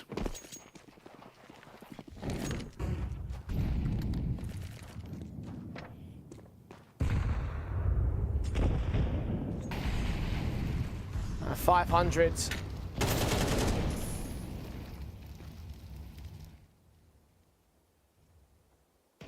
You can see the bomb plant back to Passion UA though, so there is a buy-up with some rifles. Limits on a vanilla topper and limited utility of their own for the T side, putting some down towards the A-bomb site. Not Smoke's spell and just blocking any real access. We'll start to put some HEs and flashes in towards camera. They're going to try take some more mid access as Red Star to resist. It seems as if Red Star might break open the smoke to try and fight with them. Flash around the corner is awkward timing, but Red Star comes away with damage. Second HE down. Warrior can take a teammate on his trade back. A lot of damage sustained by Topper, who's picked up by Cirque on the AWP. Bombs out of rugs here. Passion UA have yet to commit towards the bomb site, but they are so far away and so spread out. Rainwaker almost got caught on timing, but he looked back the right way at the right moment. Warrow down. Cirque up, connecting the Chikazmo, and Passion UA are falling apart. They've been falling apart for a while now. Passion UA are running out of answers, and tactically they're getting outclassed in this second half. Every time they're taking space, 500 are finding answers elsewhere. You notice that round, they're trying to put pressure onto camera, they're trying to make it awkward for the in-game leader of Spell, and then what's happening? Out and B players are just falling. Cirque with the AWP is not even really getting tested. 500 get to double digits, and the money stay is awful for Passion. So it's going to be, what, a Hero AK with a few upgrades around it. Oxygen in from the canals will get caught, and now there might be a press from Rainwaker in mid to try and see if they can drop him after time. They opted against it in the end, but you could see the world in which Demka could have fallen. Maybe even after time would have fallen. That would have been even worse for Passion UA.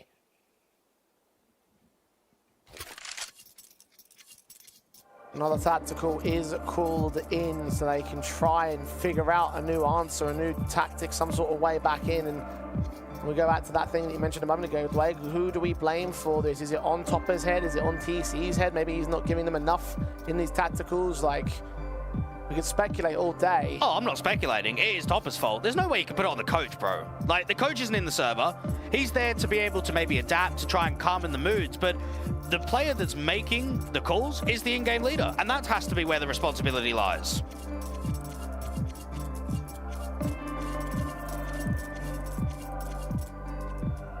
Let's see where the TC can inject in this tactical. And put them back on the right path. Probably not for this round though, it's only a half buy around the AK. 500. Stole a few of those Tech 9 rounds on their T side. Passion UA may well love to take another one right here. Might well save their matchup. Cirque, with that AWP, was consistent in the last round out on B. Now, it seems like it's going to be a bit more of a quicker pop, try and get themselves in fast. HE placement is good for some early chip damage, at least. Shots ring out the AWP, flashbangs against Oxygen, going to give enough information to the top to reveal him. Cirque gets back behind the smoker. HE from the CT side doesn't expose to any Passion UA angles.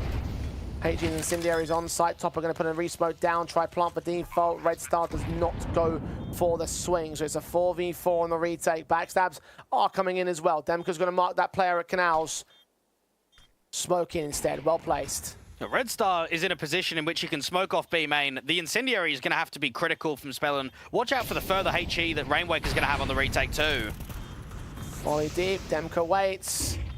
No chance to swing. 500 make their moves. And Jacatmo and Demka take them back. Spellin with one decent trade. Rainwaker's been seen. Orca spray from Demka. Needs to line it up a bit more because Rainwaker's taking out Topper instead. 2 versus 2. Time is short. 500 don't have enough access towards the bomb plant. Warrow, oh, he gets them both.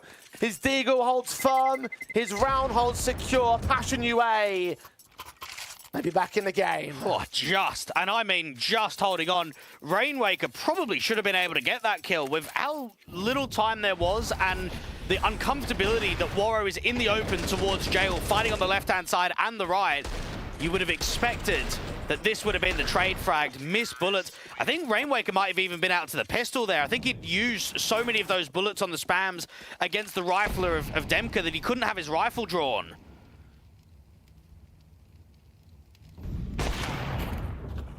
Oh, Cirque, what a fight that is in mid. Leg down by Warrior, had to jump on him, but the placement better for the CT side.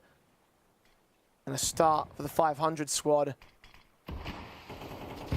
That would once again cripple Passion UA here. Got away with so little in the previous round, investing all their funds into this follow-up. They need to win round 21. Well, outside of that triple sequence that Warrior had defending the electric position with the AWP, I can't remember the last time he's got an AWP pick. Rainwaker being forced away by a lot of util, but it's just a fake. It's just Demka with the entry, and he's trying to pull those over rotates. There's still 2 players on B. They're going to separate and leave Cirque as the solo B player. And he's hitting shots like Warrior wished he could do. Taking the counter down, Demka still walking up. Spellen's going to catch him. The lurker discovered now. Passion UA are reduced to 2. Topper going to try and end some up here. Molotov's into Glyph, going to confirm that there's nobody out there. Bomb needs to cross back. Is he going to do it from the body? No, he passes it over towards Topper, who now needs to plant. Get that bomb down, Kavem. This is his chance to try and give us some of that X factor, because this is a hell of a round to try and bring back in a 2v4. Topper's going to watch the Canals entrance. He's spammed down. His back just peeking out by a slightly aggressive angle of the CT side. His back now turned towards Canals. Gives Spellin an easy kill. It's all on Kavem now. A 1v4 in a must-win round. Smoke on the bomb.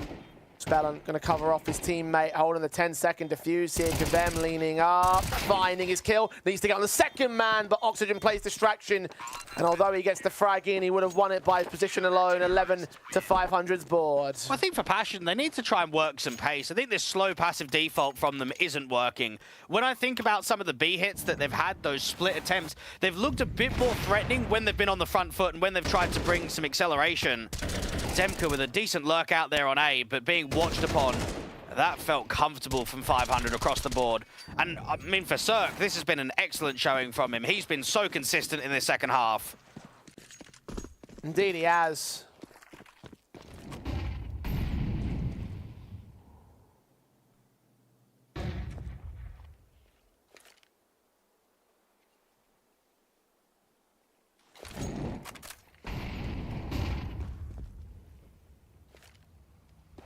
Passion UA's bomb plant gets another buy out of them, a buy that they need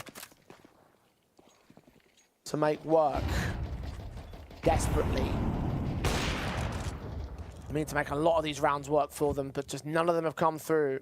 Resisted by the CT side, who smoked that initial contact over at A main. Walk from Conven will start making his way in towards mid, clearing it up.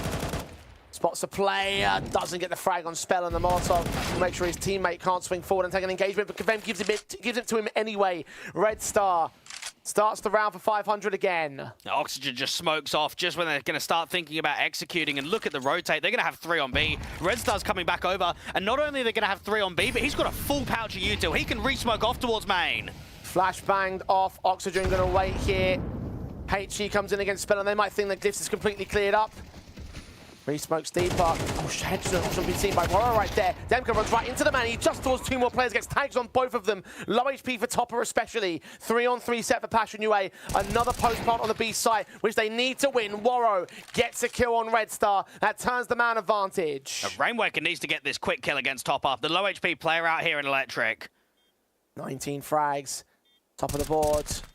20th into the backline player of Jacasmo, and Topper's easy to go. Warro on the Galil. Seen, sprayed, M4 upgrade, can't fight forever. And he'll fall down too soon. 500 to 12, it's map points. And this is a Passion side, Jay, that have contested against Fnatic, won against Na'Vi Jr., been able to beat 9, beat TNL, win a game, win an entire tournament. Bro, how are they not closing a 3v2 post plant? What's going on there?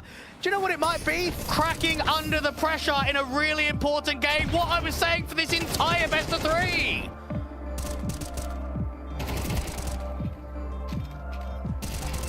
You expect so much more from them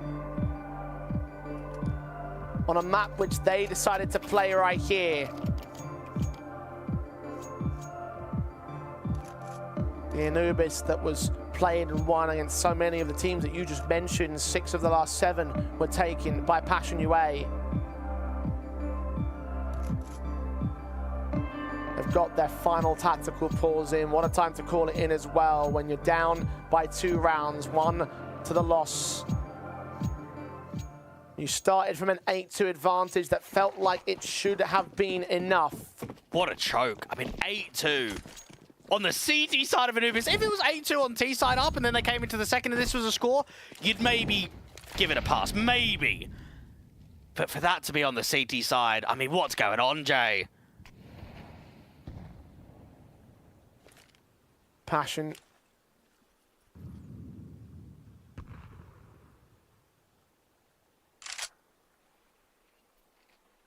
Looking in at canals and at water. Utility starts coming down to the bomb site. Rainwaker.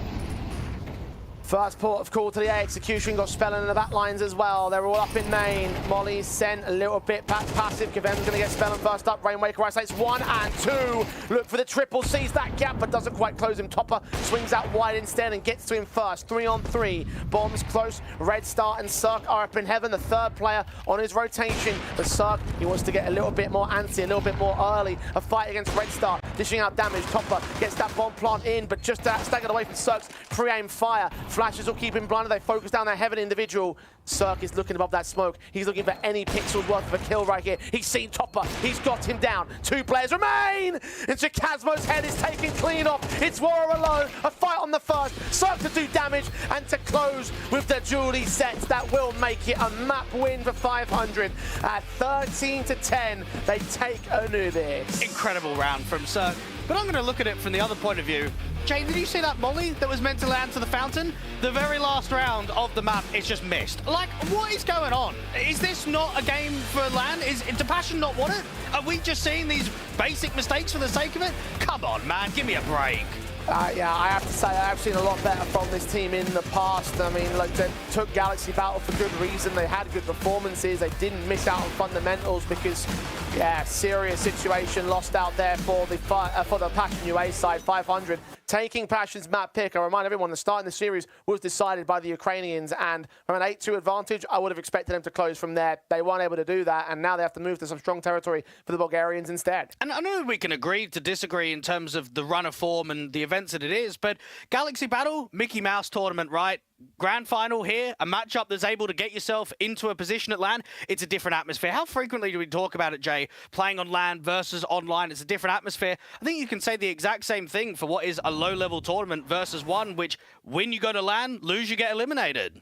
And for 500 as well, considering that you could argue that they had some cracking under the pressure over in the MRQ. I know that they had some very strong opponents, but those scorelines and those metrics do not speak well towards their own individual performances. So the fact that they've come into a matchup that is similarly important for a LAN qualification and not had anywhere near as much of a choke. In fact, they actually turned the choke against their own opponents. Like, that's got to be a positive for their own side of things. Oh, I'd say so. I mean, Spellin and the boys, they know that the job's not done. Mirage is still going to be a tough battle. I mean, I said it at the beginning of the game, I'm expecting this to be a competitive best of 3. So whether you win an opposition map pick, it's not just over. It's not just a 2-0 and we can go home early. It's going to be a fight, but that's a really good showing from 500. It's never easy to recover that kind of scoreline. I thought Cirque was excellent with the big green. I thought Rainwaker was putting up some really good numbers considering that he's a sort of solo anchor supportive piece on T side. So across the board for the Bulgarians, this looks like a good positive start to the best of 3.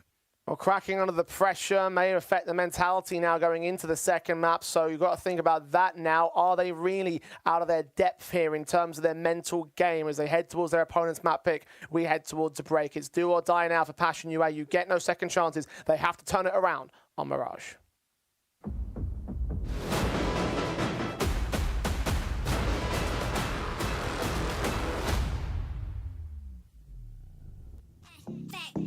Would you let me go? No, you never come back. I'ma kick back when you fake like that. Head out of the game, I don't play that fact. Would you let me go? No, you never come back. I'ma be the best that you never had. Yes, I don't flex, I'm success. Effortless, yeah. I'ma kick back when you back. Would you let me come back.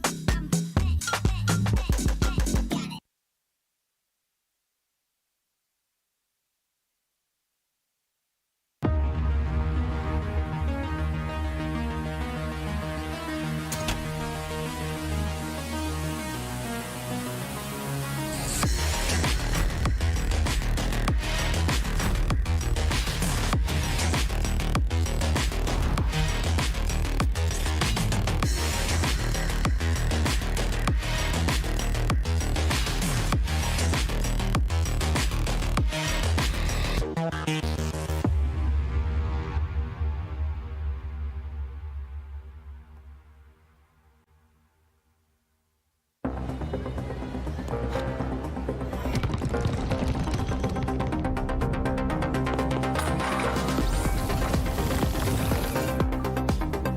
Hraj svoji hru. S neomezenými tarify pro mladé je to v tobě od Vodafonu. Teď s Apple AirTagem za jedinou korunu.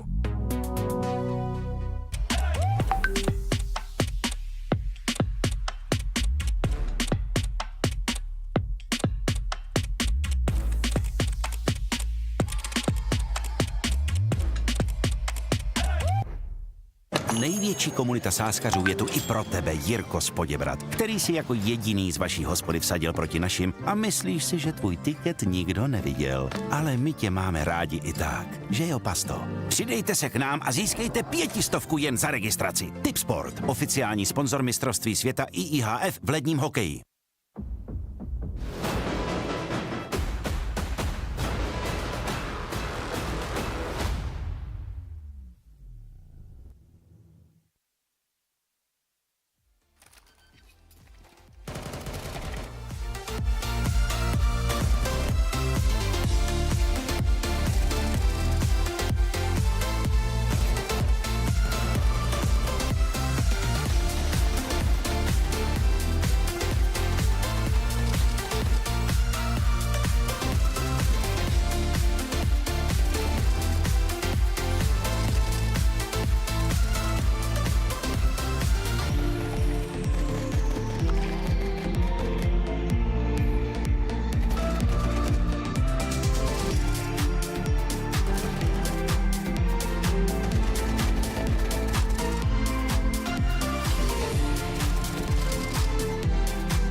Well, for Passion UA, it's do or die from here on out. Got to win these next two maps in order to take their place in Prague, or they will let 500 slip by the wayside. Of course, it was Anubis that went down at 13-10, the return from the 8-2 advantage that Passion UA claimed. A choke of a lifetime, you could certainly say, with missed fundamentals at the very end of that matchup becoming very clear and concise for the Ukrainians. Now, Mirage might be the pick of 500. We're still expecting this to be close based on who these two teams are, but I'm worried now that they've lost a key opportunity to make something happen in this best of three here, because I can't see anything else except the mental game coming back to bite them here. You talked about them cracking under pressure. This seems like that's going to be a thing that now affects them. Even their last few Mirage officials have just looked horrendous, which is a bit strange considering that their form was overall pretty good on this map. When you think back to maybe the last few tournaments, you get, what, 7 rounds versus Fnatic, 6 against Na'Vi Junior, 3 against TNL, and you're going up against one of the very best Mirage teams that we've got in Tier 2. 500 are a really consistent Mirage team.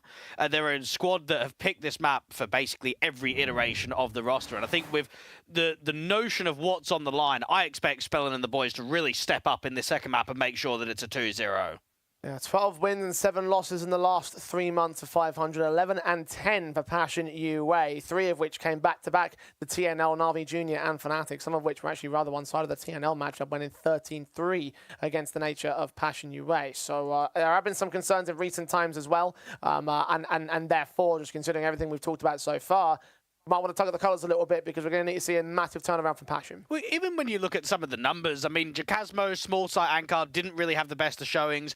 Warrior with the AWP had a good first half, but didn't have a good second half. Kavem, I can't even remember one impactful round that he has. And this is meant to be your #1 star player. This is meant to be the guy that you rely on when you're getting into trouble. Demka, who was basically anchoring and supporting on T-side, wasn't even involved because he's always just too late into the rounds when it's kind of over already. So from a fundamental perspective, that was a real drop-off from Passion UA, and they need to come into Mirage with a fresh mindset. I know that they've been down previously in best of threes on their map picks and sort of returned to at least get it to a decider, try and keep it close. That's what they need to try and bring today.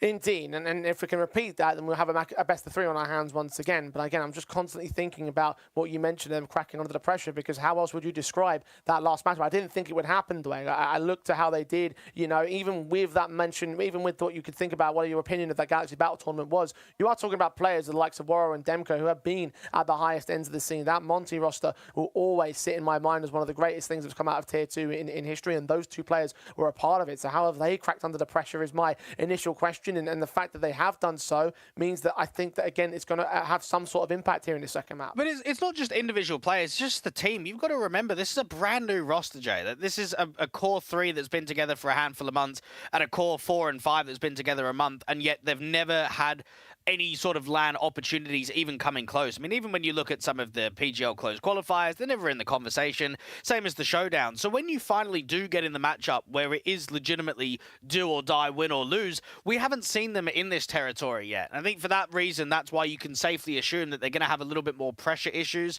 because for Passion, what's your next LAN after this one? I mean, if you're sort of mid-tier 2 in terms of VRS, it could be a little while until a tier 2 LAN comes up for you. I mean, just thinking about their upcoming competitions, you've got Conquest of Prague, CCT, and Rainbet. None of those outside of Conquest of Prague is going to qualify you to any LAN events in the near future. So you probably are going to be waiting a fair amount of time. We don't know what the invites to the next PGL qualifier are going to be, or the next open qualifier opportunity that Passion UA are going to claim. But you are right that it does look few and far between, and that again just emphasizes the importance of how this match plays out. For 500, it was about bouncing back from the MRQ and retaining some of the points that they lost from the result of the MRQ. And for Passion UA, it's about continuing on this upward trajectory, which they have gained over the last few months here. And even though 500 aren't going to be at full force for at least another couple of months trying to embed Red Star back in the team, I think it's a good sign that he's been here less than 3 weeks, and yet they could potentially 2-0 a series that gets them into LAN. I think this is a squad that are always going to have very good fundamentals. They're always going to have really good understandings, but embedding a player that frequently into a system, it's a short amount of time, and it's a positive outlook that you've already a map 1-0 up in the series. And again, your opponent's map pick in said series, so a lot of positives for 500 right now. I'm definitely going to reserve judgment for how Passion UA are going to hold themselves in the second map, because more than anything else, I want to see things get competitive, and I'm expecting things that will keep close right up until the very end of processions. But I can't deny that I am a little bit worried about the situation here for Passion UA. They need to get off on the right start. They need to hold that start right the way through towards the very end. They need to have a good map here on Mirage. And I'm just waiting to see what little basic rookie mistakes are we going to notice from Passion UA, just like that very last round missing a molly that allowed Rainwaker to get 2 kills. If we see any of missed util, missed timings, opportunities, 500 are a team, especially with their fundamentals on Mirage, with how often they play this map, they're just going to start punishing you, not just for kills, but they're going to be punishing you for rounds. Here we are then, second map of the best of 3. 500 lead by 1 and head into their map pick on the T side. Passion with the pistol sets, Chicasmo on the Julies, USPs across the other 4 players, and no major upgrades of 500, and they're set with a utility basis and 1 smoke available for Cirque. It's strange that they're resmoking a ramp on a pistol round. Don't see that all that often. Kavem trying to see if he can make an info play in top mid. You do have a very defensive Cirque, just almost anticipating that this could be a play. Not a good read on what Passion are going to try up here. Boro is going to get caught off guard, but he wins the fight overall. Cirque drops the utility, so that makes the execution a little bit harder now. The first blood has been drawn. They haven't got the bomb just yet. 500 scrambling. Passion UA holding their nerve. But this is maybe where you look at Oxygen on one of these A-ramp entries to create something, to be able to give themselves a pathway into A. A single molly, even trying to deal with Kavem in the Pika's advantage. It's going to be all CT in this. Drops in, sees Spellin, takes some damage. Returns fire with a headshot on the drive-by out of there. Oxygen gets caught by Chicasmo's Julies. 2 left, Red Star, 1 trade. All he gets, pistol win for Passion. Well, Passion will be happy with the start they've been able to offer there. 500. It's a shame that we didn't even get to see the exec, did we? We didn't get to see the smoke go down. We didn't get to see the molly. Those 2 pieces of util get denied from just contacts itself. Passion can get a pistol round victory. And I guess for their sake, if you really want to contest the series, if you want to get towards a decider and scream that you're maybe a favorite or maybe a team that should be able to take it, I don't want to see a one-sided performance on Mirage, but I want to see a comfortable one where they're not really getting tested massively.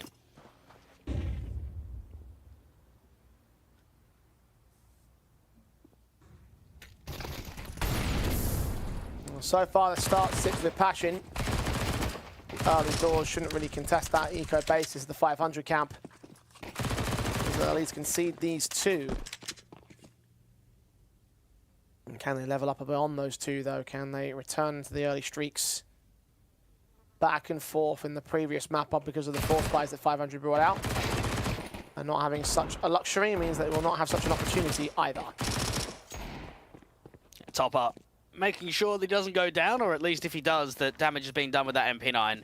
The Deagle from Oxygen is detected out here to the apartment, so 1 kill, limited investment. It's okay. If you can get 1 more, I think you'd be satisfied with the round. Preferably dropping a rifle as well. SMG's a bit too dangerous to lose some more money over to the CT side. We'll fight on one of them, Kavem spotted him the same. Shot comes up, fight comes through. 1 out by the Passion UA squad. And the rifles are brought up by 500 on an early back foot for this map up.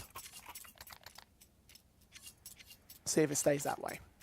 You're looking at 500 as a team that very frequently pick both Inferno and Mirage as their go-to in best of 3. Now you come into this isolated head-to-head, Instaban being Inferno of your opposition, you get funneled into the Mirage. So I'm sure TC, all the boys out on Passion, they would have known that Mirage was going to come into this series. So try and get yourself prepared, try and get yourself an understanding of what it takes to make sure that you upset this second map.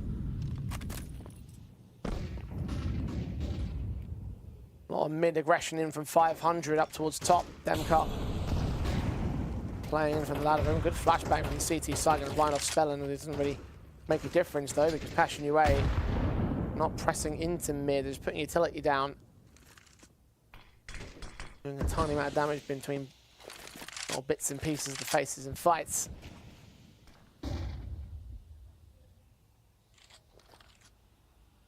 Gonna slow their way up into connector control. Oxygen will be ready for that fight as soon as the smoke clears. Know that there's a fight that could come in. What a crosshair shot. Placement was just impeccable against Chikazmo. Red Star seeing the adjustment towards Demka.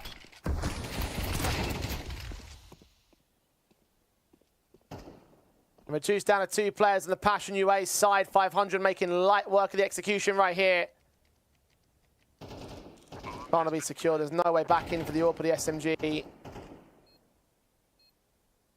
At the start, the 500 can gain out of this one. Warrior looking for exits will get nothing for his trouble. What a statement. It's like, oh yeah, you won pistol, you made one out, Taiko, we go to first gun round, and you've done, what, 50-odd damage? You've done hardly anything. You've done 20-odd to Spellen, you've done 25-odd to Oxygen, yeah, another 30-odd towards Red Star, and not a single pick. Passion have just been farmed in that round. Topper might not even make it out alive here in the apartments. Fortunately, it's only the apartment's angle that the hunt is coming in for him, so he can sit back and mark it, but SMG to hold over the next round. Would love an M4 instead.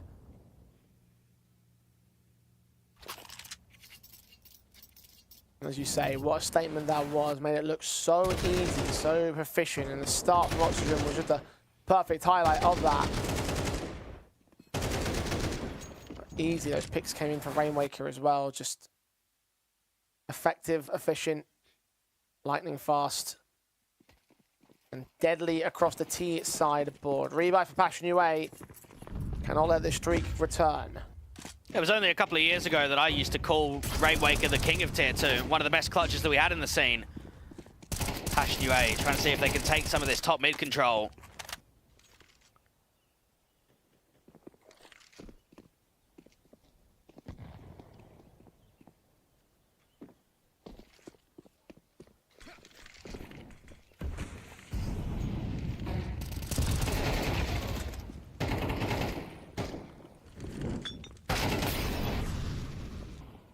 A 2v2 eventually forced out by 500 as they get on towards this A bomb site attack.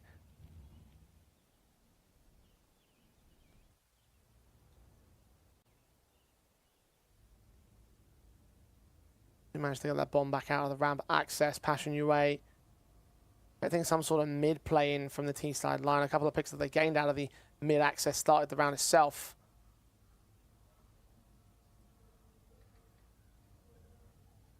.500 forced to slow things down, maybe make a rotation, but that might play right into Demka's hands right here.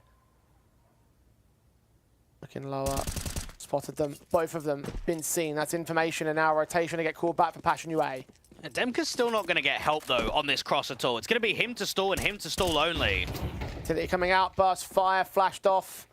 On bomb site is Red Star. Back up, gets here soon enough. HE sent towards Demka, will keep him a half HP. Kavem swings out towards the site, and Rainwaker's got him marked. As Demka leans forward, 500. Make a second. I'm getting really impressed by some of this synergy that Rainwaker and Red Star are playing. Now, when I think about Ships as a player, he's obviously very baity on T side. He's very late in a lot of the rounds. He tries to hard lurk. Red Star's a bit more aggressive, and maybe that helps with some of the role overlap, Jay, that he's a guy that doesn't mind going in first a little bit more, being up front and personal. We see with some of those entries out there on A, and Rainwaker and him, I mean, the vertical crossfire against the Arch player, you can't do anything against that.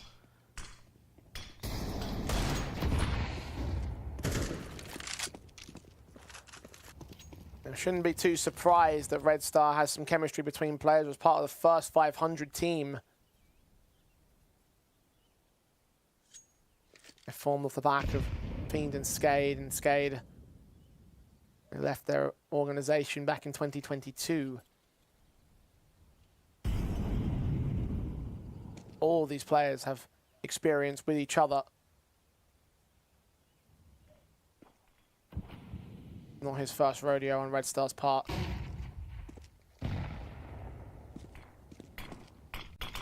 Pistols only on Passion UA. Minute to the clock. 500 can take their sweet time with this because they've got every advantage in the world. Yeah, just to give you an idea, Jay, Red Star has played more maps on 500 than Oxygen has, and Oxygen's been a part of this team for nearly a year now.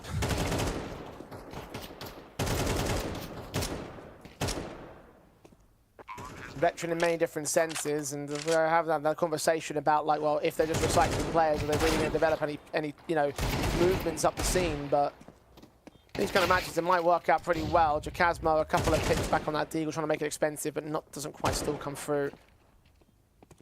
Demka alone, 1v3. Not going to retain the round. It's just a case of exit frags, and you can make it expensive here.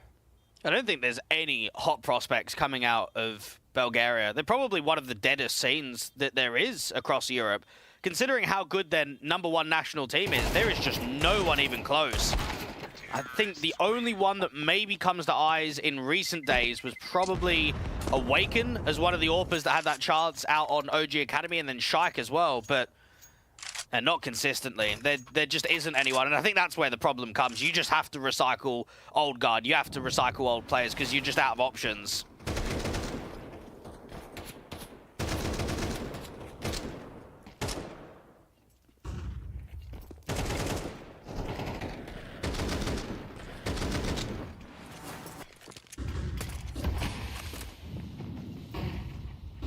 A 500 will face the Rifles of Passion UA, who need to answer back soon. They're not short of talent in that CIS scene.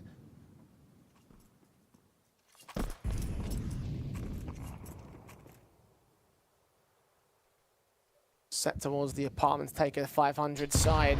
The execution, the topper will be centralized to defend with. He's got Woro at the market. Demka inbound towards short. He's peeking. Oxygen is the first player forward, however. Inside of that window, a kill gets found. Topper waiting, close range, seen by Red Star, sussed out to a casualty. A 4-on-4 established. Woro back up towards the bench, waiting for players to make their moves in. The blind sprays of Spelling gets information given over towards Demka and Kavem. Kavem can double up with Rainwaker's trade. Cirque to full. Rainwaker on 30 points of HP. Burst fire, not going to stabilize it, and Passion UA return to a third. Well, it's a bit unlucky that they don't get the spam kill against Woro. Spellin is putting in so many bullets towards that jail angle, and there's just nothing. If there was even just one bullet connected, you would at least would have known that he was there, and then more people could have fired in that smoke. 500 give themselves a really good trade from Red Star's point of view to deal with Topper, but it was the site exec that made it quite difficult. Passion, they're holding on. It's just, how long can you hold off for in this first half? I think that's my main worry, perhaps, of the CT line, is just how many rounds they're realistically going to be able to gain.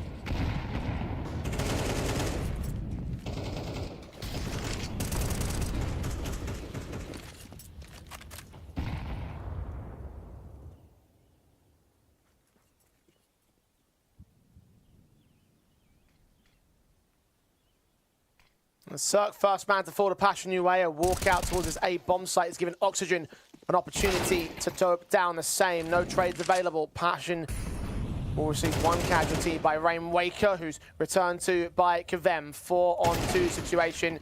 Trade frag also returned to AWP, or AK rather I should say. SMG back in for Topper. will get the fight in, and Passion UA will reclaim control of their lead. Nice little swing round and required one there for the opposition. You feel that Passion and 500 have been a bit head-to-head when it comes to the back-and-forth nature, lack of real long and extended round streaks. That might just be the ticket to allowing Topper and the boys to get a little bit more comfortable, get themselves some more rounds in that first half. I think back to Red Star being teammates with Warrior 2K in mid to late 2022 on X-Mad Lions and Monty, and think there's going to be a lot on the line in terms of that rivalry. Anytime you've got ex-teammates going up against one another in these kind of isolated games, you always want to one-up the other, put on a better individual showing, get the 2-0, get the 2-1, whatever it may be. It's been an underwhelming series from Warrior so far.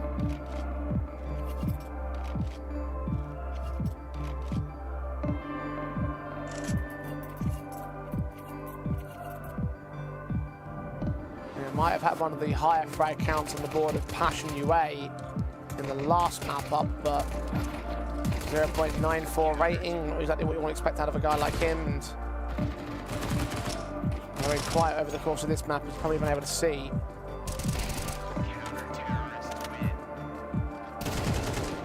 At least they have a lead right now on Passion. Let's see whether he can have any impact in terms of keeping it that way. And 500 just needs to lock in, and I'm sure Popov will know that there's been very few opportunities around the organization. Again, I mentioned that they won that LAN at the start of the year, and that it's been 18 months before that point that they qualified to one. That was where they placed 4th, went out in last place. Red Star was, in fact, in the team. And then the one before that would have been, what, the Paris Blast EU RMR in April of 2 years ago? So that's over 2 years. And they didn't even really come close to contesting. It's been a squad of a lot of good players and a lot of strong iterations that have struggled on the LAN circuit. So when an opportunity presents to be winning just a few extra rounds, a few extra maps, and get yourself in, it will feel like the achievement has certainly been unlocked in this year.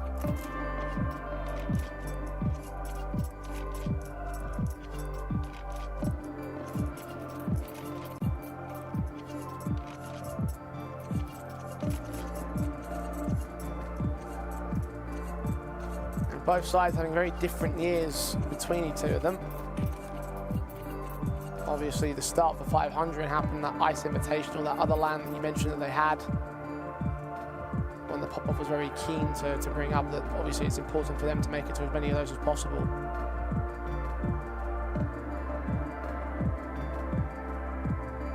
Passion, unfortunately, coming off the back of that major, losing their individual stars, their key captain. No.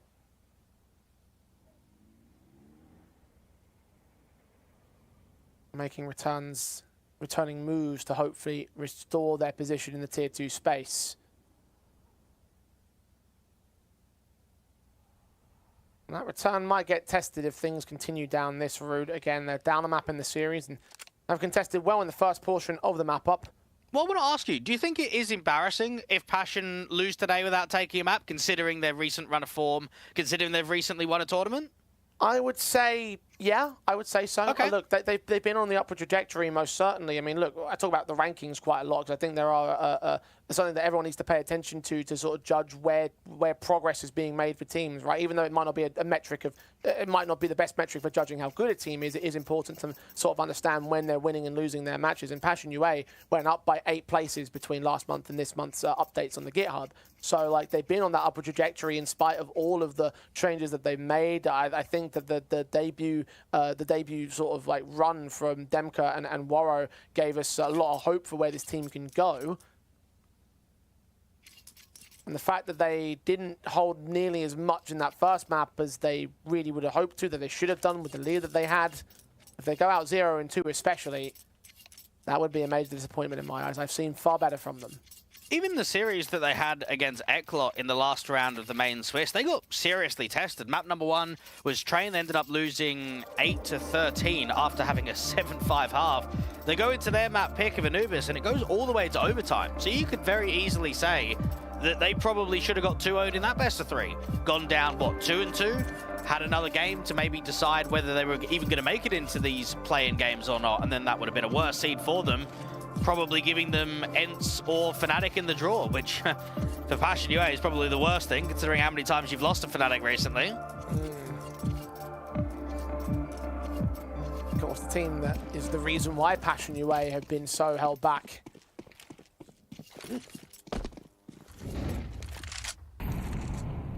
Might see them again in LAN if all matches go accordingly.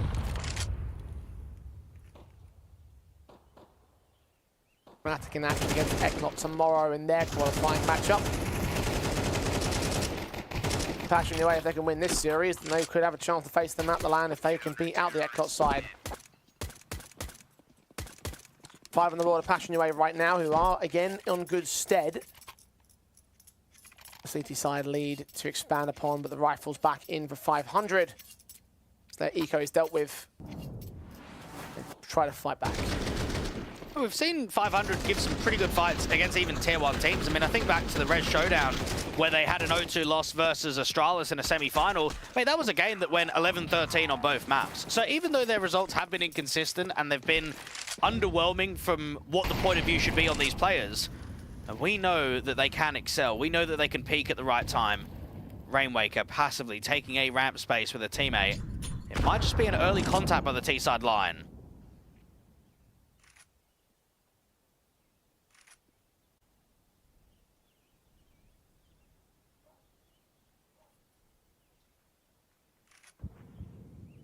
A couple of prods in towards ramp especially, but nothing that goes out towards the bomb sites. Red Star. Here's the jump face of Topper. Can he time well on the peak towards him? Oh, yes, he can. That was beautiful. What a shot from Red Star. And it's bringing some of the attention back over of potentially some rotates. Warrior with the AWP. Kavem going to try and get aggressive behind this A ramp smoke. It seems as if 500 should be splitting A. Late lurk, underpass, 2 players top mid, take con, work the bomb into A from A ramp. Warrior not quite as accurate on his AWP shots. The resmoker ramp is going to block 500 for a little bit longer. Should have enough time still for the execution. Mid fights have to split their way in. However, Chasmo kill on Spell and Kavem sees Rainwaker walking through that smoke. 2 players to peek in. Contra Chasmo credited with another kill. And Demka overwhelms Oxygen as Cirque is left alone in the 1-on-4. Unknown about him here towards main. He does find a fight on Kavem and get the kill to fall away with, but certainly not a rotation. Not enough time to go towards the B bomb site. It's just a save call for the AWP. 6 on Passion UA. CT side taking minimums. I think unfortunately for 500, while it was an excellent beginning from Red Star and it was the right setup, there was just a bit of separation in con. You've got the in-game leader of Spellin taking first contact and no one's quite swinging with him. There's no dual swing. Instead, you've got players holding short, players holding window. There's too many areas being held at the same time. And then what they end up finding is not only is there a player that drops Spellin in con, but there's a secondary CT. They sort of play a bait and switch. Chasmo's taking attention away while Kavem's also peeking in. 6-3, Passion would have felt that they probably shouldn't have been able to win that round after the start that Red Star got.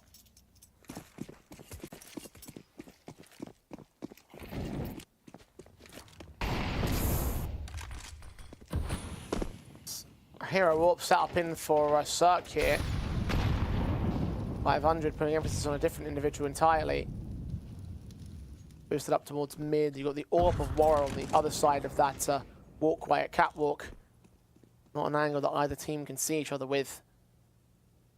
On the Warrior holding defensive 4. See his man take Oxygen. Good start. NWP's getting a bit hungry and fights in the AWP battle against Cirque. Winning it this time. He might have lost a few of those over on the first map up. Not quite the 3rd kill for him. It's picked up now the AWP in the hands of Spellin.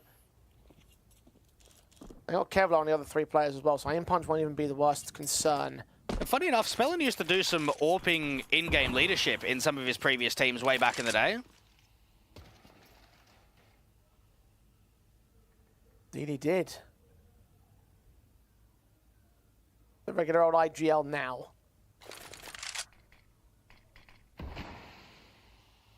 Another resmoke there from Kavem as he holds them off from mid. Spellin's AWP is playing the higher contact though. He is looking for a fight. He gets it. 1-4, Warrior's AWP. Hoping for him to extend down. No sense in facing towards the short access. Score! Kill found for Rainwaker at point blank. Warrior. And caught off guard of this one. 2 AWPs and an AK now to play with for 500. 20 seconds on the clock. Going to wake their way in towards that bomb side with the bomb on the back. A spell and a plant that will not be contested. Passion your way up for the retake. This is very winnable. Timing is good as the Orpa strikes against the jungle rotates. What are these whiffs? Passion UA, what are these whiffs? Chikazmo and Topper start moving. Chikazmo back out towards jungle, making some noise here. The Deagle of Rainwaker expecting Topper to make his move up. Head shot. Gained, missed. It's a whiff this time for Rainwaker. They've taken too long here. Passion UA need to make a move. Diffuse kit close to sight, flashes up. Bomb plant opened up. Red Star can take his fight. No spelling goes down first and foremost. Chikazmo's got to hold the defuse as is Topper right here. AK to watch and tap his way to the victory. That will win a double as well. And 500 will steal one from Passion. That has just come out of nowhere, hasn't it? Yeah. That round had almost nothing going for it. Spellin gets out towards top mid with the orb. And he sort of just encroaches the angle in Con, but it's the Red Star, or I should say Rainwaker kill with the Deagle out there on the lip of the window room. That's what just starts collapsing it. Oh boy. Very rarely do you see Rainwaker even on an AWP, but I mean, that round should have been over from that point onwards. It's a bit of a difficult shot. It's such a small pixel angle for the Deagle to try and get it onto the bench. But what a throw of a round. What a return from 500. You saw Topper for a minute there as well after that round had concluded, just shaking his head like, oh no.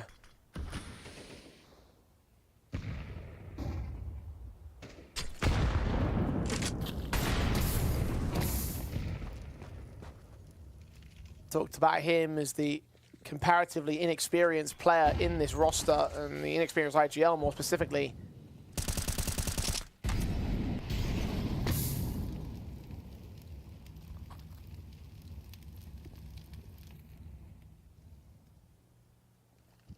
Previous teams never matched up to the likes of Monty. I matched up to what Passion UA went on to achieve. Spellin. And lean up here towards Shaw. A little bit of utility damage done back and forth. Spellin taking the brunt of it here for 500. It's all about first contact. It feels like they want to take short, but they're wary about taking top con first. Kavem down on the other side is going to get smoked off, and an overextension for Demka means that the in-game leader of Spellin wins. Bora responds, Kavem inside that smoke. Hiding away from Red Star, who protected the body block and still gets picked up for it. AK now in the hands of the CT side. Chikazmo has caught another kill. Rainwaker down. Topper waiting for more. Takes a fight and a kill to return. A flashbang coming in as well. Hidden away. Here's the T-side player, I should say. There's Warrior to get the pick from range. So Passion UA with a very good responsive will deny any further contention from the 500 side. A bit disappointing there from 500. They got themselves what looked to be in a good position. They've taken heavy mid. They've taken first stage of ladder. They've taken top con. They get themselves an opener. And then they just start losing fights. The AWP strikes in for one. The late lurk out from Palace doesn't get anything. Warrior ends up multi-fragging. 500 were, what, 3-2 up? And they're going to be potentially 4-8 down again. So I think that can definitely show that the Bulgarians have struggled in the first halves to kind of keep the games competitive, keep the scoreline in their favor.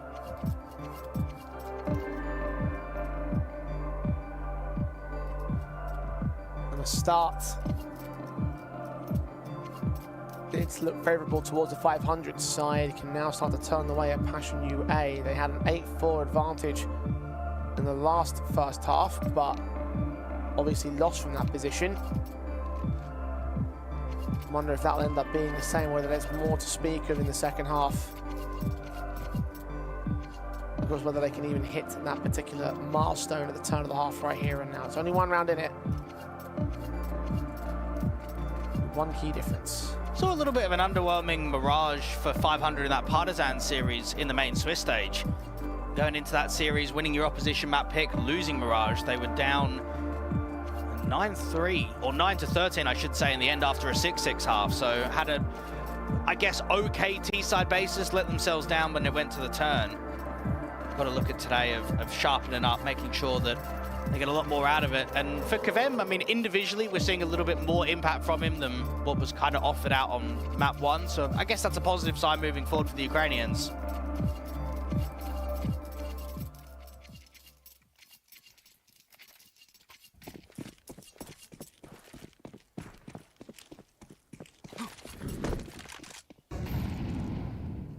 Should be making light of the broken buy here. A couple of AKs on Cirque and Red Star.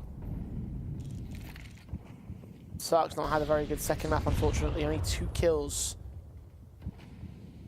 So many opportunities. Flipping form that may provide opportunities for Passion UA instead. Warrior strike first. Oxygen.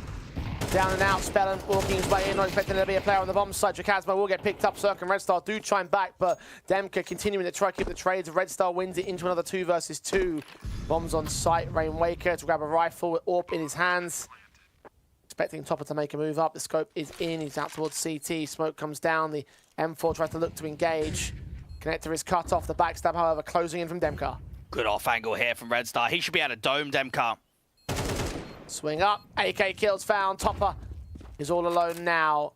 Coming in from jungle, no one's expecting this. Rainwaker getting his pistol pulled out, the Deagle has seen him. Falls away, back towards CT, Topper to look into the site to try and hunt for contact, and he's domed in an instant. It's a 7-5 half, Passion UA, not nearly as good as the last map up. Let's see if they can turn it back in the second half.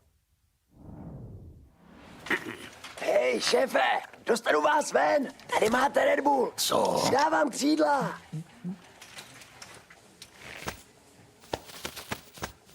Křídla, jo.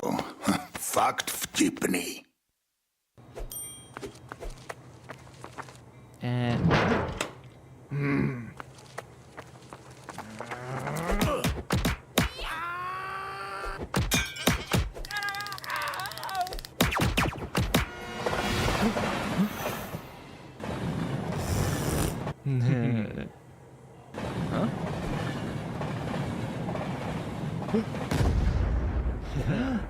KFC patří ke hře.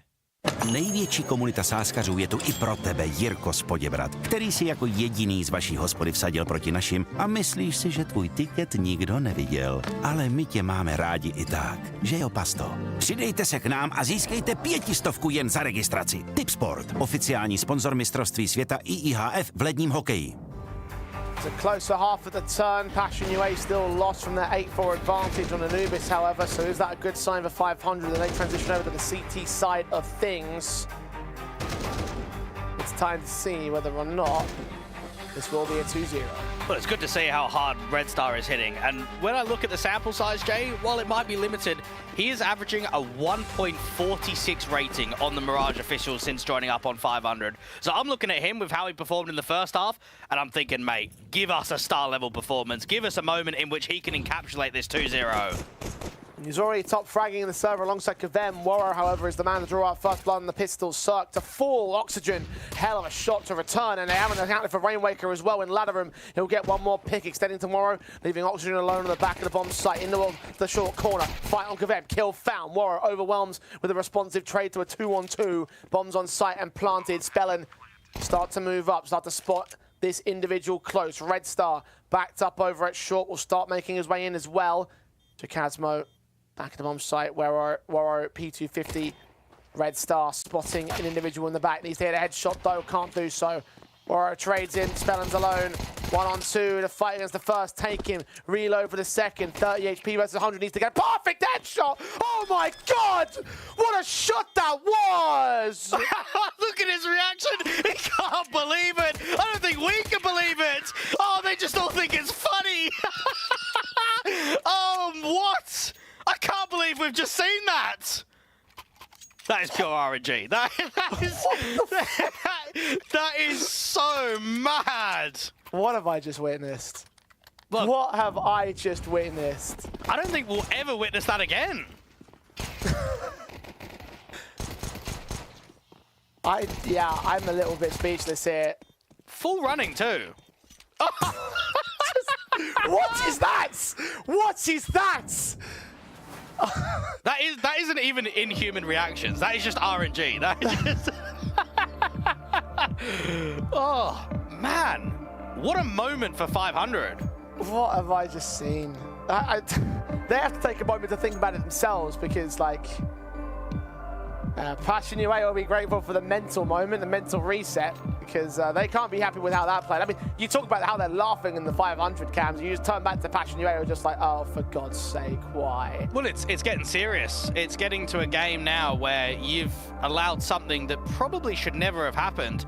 That's a 2 versus 1 where there's just no chance. I mean, the in-game leader doesn't even have armor. Spellin was the one with the kit and smoke.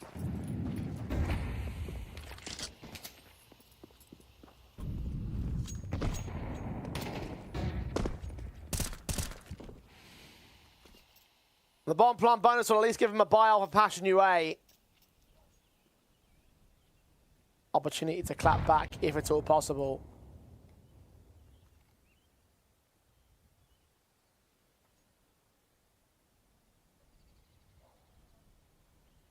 Set towards the A execution here. Spellin is once again port of call alongside Oxygen in at Sandwich and Cirque over at short access. Molotovs burn one player back out of position. Oxygen waiting for them to make their moves in. Passion UA stalled out, staggered, and mowed through by the M4 with 2. Spellin will fall in trade. The bomb will get dropped out of Sandwich. They will get it back under control, but not without losing so much more. The trade's good at 500. It's 7 apiece on the board. It wasn't really worth that hero investment. If you were able to get a couple of kills and the bomb plant, I'd say absolutely. But getting 2 kills and not getting close to getting it planted means that economy is going to be slightly more wrecked for Waro. He might even go Scout armor or Deagle armor, I would say, in this round.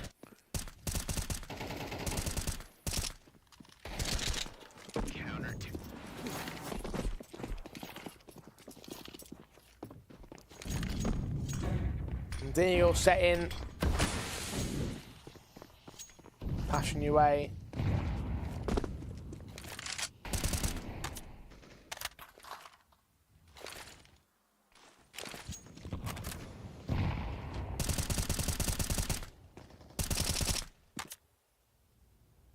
About to let this lead slip once again. 500. 4 M4s. Bottom fragger a Cirque on that AK once again to the CT side. No resistance from them, no attack, no lunge forward from Passion UA yet. I think 500 no, win this round, we just win the series 2-0. We just wreck them mentally. The momentum's in our favor. Timing is good against Rainwaker, but Topper still somehow misses. I guess because there's 2 CTs. Both of the short players are fighting on that exchange. Yeah, Rainwaker spun to the damage. Red Star got the kill with the headshot, and now extending out towards this sniper's nest position. We'll try and watch out for more mid control. Well, that being said, Passion UA have extended out of the B bomb site. You've got Kavem leaning into the market. Through the doorway. Remember that first player Incendiary forward to a fight which he takes and wins and just escapes with his life. A 4-on-4 established, but now he's low HP. Red Star needs to try and get this kill. He's flying into B. Made noise, seeing players in the apartments. Kavem's waiting for his chance to strike, but he's going to have to wait until they extend. Warro's Deagle strikes back, hits hard, as does Demka. Kavem finally sussed out by Spellin, but now he's lost all his teammates. Needs another fantastically star-worthy moment here on the B-bomb site, and he just can't do it. Passion UA will take the lead back.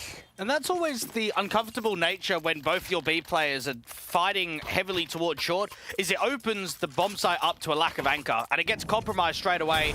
For Kavem, it was an unlikely duel that he wins, but one of those moments where you feel like you have to take it. A good work from Warro on the dig. Not easy when you're only working with a limited weapon when everybody else has got AKs. At 500 on the buyback, it looks limited. This is now starting to turn into a good swing round opportunity for Passion.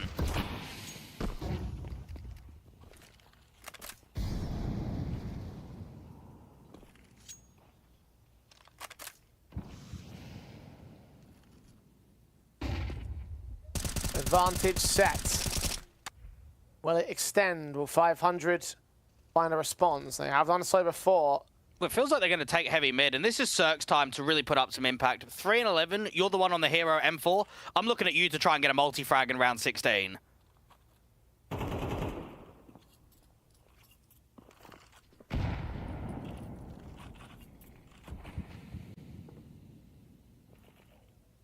Oh, missed smoke there. You see the one that tried to hit towards the top of Con, actually landed on the roof. You just see it ahead of Oxygen's POV. That means the CT's at full range of that position. HG's down, Oxygen getting caught with damage. Cirque and Topper go blow for blow initially. Cirque leaning up. Kavem and Waro will take a few more picks out of it. Even Rainwaker in a 1v3. He's got the first frag. Out of the way for the second. That bomb to get towards site should get planted. You can at least recover a rifle, and if there's anyone that you want in a clutch, it's going to be Rainwaker. He's got a molly too. Attempted spray, not getting Waro out of the position, well, not getting the kill against him, forcing him out of position at least. Information revealed. Rainwaker, no idea of where this other player is. He's got the inkling of the player at CT spawn. His back will be turned towards Ram, which is where Demka moved to strike from. It will come down to timing. No kits on him either, no cover towards the bomb site. Demka's seen nothing back there, and Rainwaker just so focused on that CT spawn player. HE sent, now he knows where he's at. Good burst, but not like it makes a difference. There is no kit, there is no opportunity, and no time to go for the defuse. It will be Passion away with 9. Well, it was the right setup there from 500. As soon as they take contact, everyone just starts over-swinging. Short, window, con. It almost worked. I think there's a moment of opportunity, maybe half a second, where it looks like the trades are going in favor of the CTs.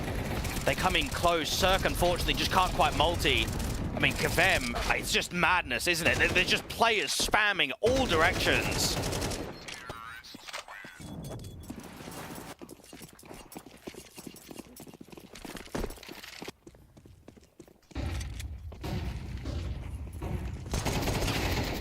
Pete 250 can't do much for Spellin here. 500 going to get run down by Passion UA.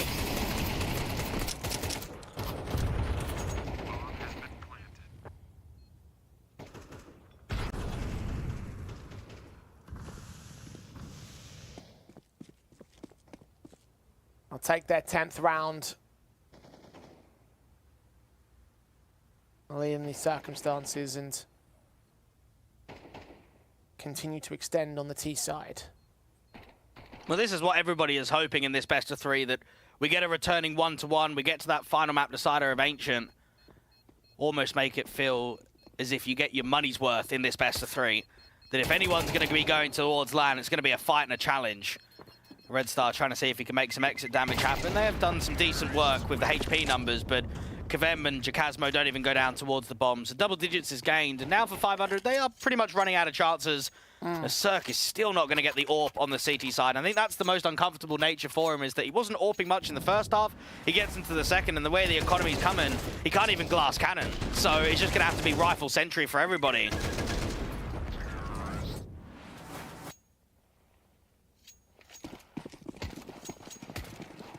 M4's across the board, Passion UA. Look for their closing into map points, and well, this kind of map was far more like what I expected out of Anubis. Battles to test, the opportunities to open up, the various attempts at steals and ridiculous pistol shots, and scorelines that never really reveal a favourite. Rainwaker moments away from seeing Waro. Demka's going to get caught by Red Star. That player goes down, so 500 may well seize this chance here. 5-on-3 for the CT defensive. Another kill from Spellin. Backside, Chasmo falls. Swing to the next. Kavem will get picked up. The last player on the bomb site, Mac 10 versus 4. Not going to last long for Topper. 500 stave off. Passion UA side for now. A little bit better from both Red Star and Rainwaker, and perhaps that's the duo that we're looking at the most, of creating opening chances, working picks in the early portions of rounds, but even Spellin, very easy for him to just sit there tucked behind triple, wait for the T's to start adding some pressure, get a flashbang from a teammate rotating in, and then you can swing on. That was a lot cleaner. Instant impact.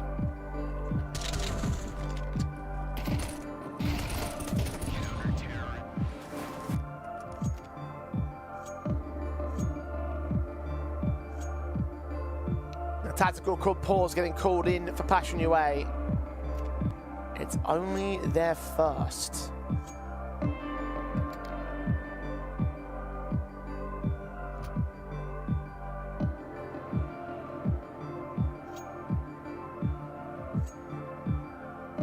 Still got 2 more available for the rest of this regulation. 5 more rounds to use them in. Rebuys for this one will still be effective. 500 have found a way to return upon their economy state. Chikazmo. He's trying to lean in with that AK towards the smoke, but nothing is seen for now. Seems as if it's going to be a bit more of an aggressive A-split. Kvem out from window is just working any sort of timing, same as Chikazmo to take Con. They've got Red Star on the other side. That's going to be the first point of contact.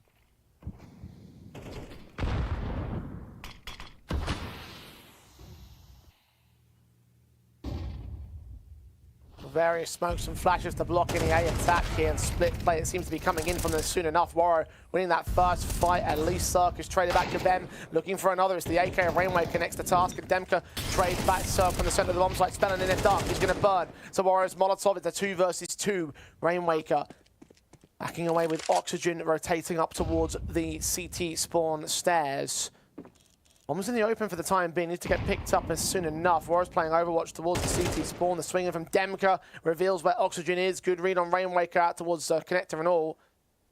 Bombs to get picked up and planted. They've got no smoke for CT spawn. They're going to plant and hope it doesn't peak. But Oxygen is ready for the passive line. Sitting there deep in CT. Rainwaker's got some decent util, and Warrior hits the shot against the comp player. At least Oxygen's in the 1v1. Low HP for Waro, so he needs to hit this next shot perfectly. 25 frags, complete turnaround from his performance in the last map. Doesn't connect it on this one though, and bombs not planted for him. Oxygen knows that he can hold the defuse. No, Incendiary comes up. Still got that kit in play, however. Waro staying hidden behind this jungle angle. 5 seconds to the stick. Oxygen going to hold it all the way through. Waro putting a couple of Yorpies footsteps to force him off. He's forced him off. He misses the shot, but he gets the round anyway. His presence was all he needed. Oxygen blinks. And Passion UA have 11. I don't blame Oxygen getting off of the bomb there. He knows that he can't stick it in time. He knows that Waro can aggressively play from jungle and get to me before I've been able to stick the 5 seconds. So you hope that you can draw him in. You hope that you can get off of that bomb and commit towards a fight. And Waro's numbers might be quite high. I think it's a little bit overinflated in terms of impact, but you can't deny in that round that it was required. That's a 2v2 where nothing's really presenting, and it's an AWP to just waste a lot of time and get a clutch that's super necessary to close out Mirage.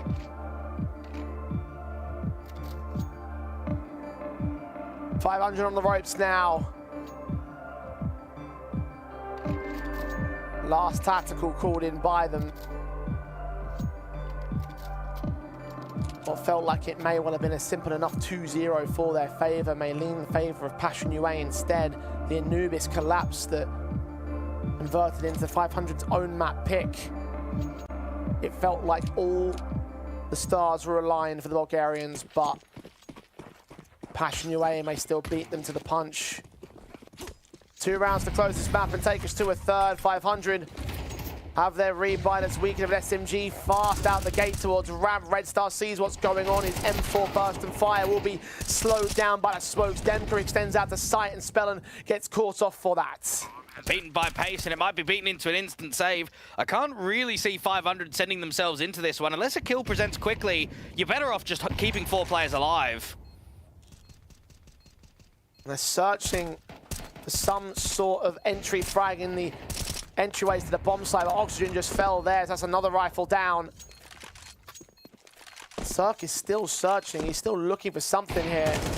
He's all so close. He lands on Demka. He gets traded back. Rainwaker strikes to return. 2 versus 2. Somehow forced out by the 500 side. The Galil in a sandwich is caught. Red Star on the defuse. Kavem's coming in from short. He can't deny the plant from here. Rainwaker's going to stall him. Oh, 500. They've stolen it back from the brink. Wait, what's Kavem doing? He's looking for exits, is he? He's trying to get out there towards the apartments. Why is he not on B? Why is he not helping out on the bomb site? Mate, that's the round to get them to map point. And they've just left. I mean, even I'm sitting there thinking, they're probably not going for it.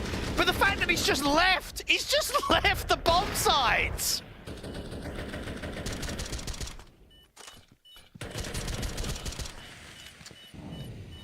As everything fell apart for Passion UA again, 500 may cling on to that 2-0 hope. Imagine. Like, this looks so likely to go 11-11. Broken investments for Passion UA. They concede this round, it will. All down to 1 lurker and a lackluster side defensive. At least Kavem can strike first here. Smokes go too deep. Rainwaker missed the wall. There's AK, still not against pistol players. They found that first player unawares of the Mac 10 closing in from short. Red Star forced forward by a Molotov. Knows that Top is so close and he will get picked up regardless. 4-on-2. Passion UA have responded back in kind. It might have been a stumble, but only a stumble for the T side. It's map points. I think that was quite poor from Oxygen. He knows that the buy state has to be quite limited. And as a B-side anchor, rather than stalling for time against any sort of pop or rush play, he's kind of playing way too aggressively. And we just see that once he gets punished, it makes it very uncomfortable for Rainwaker. He's got to not only try and stall down the B apartments, but he's then getting flanked in from behind. Oxygen's had a quiet game across Mirage, but that one will be a real kick in the teeth because you should just never be losing that one. Such a limited investment, so crap on weapons for Passion. And I sort of look at this second half, and there's only so many times you can say they've got lucky, but you have to consider the clutches that have been won, the anti-force buys that have been won. We haven't even seen that many clean gun rounds being won by Passion.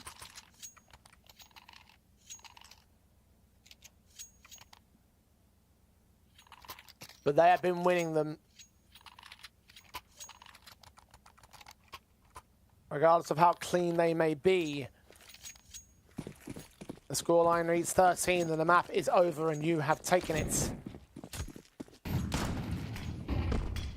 Considering what happened in the last map, I think Passion UA would take it.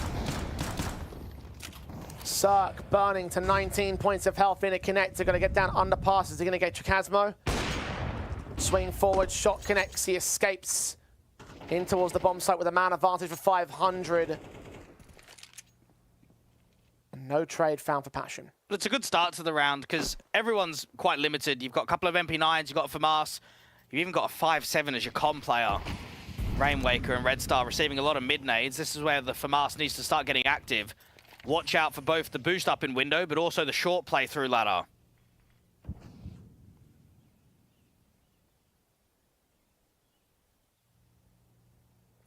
Oh, Rainwaker missed on timing. Top up takes him.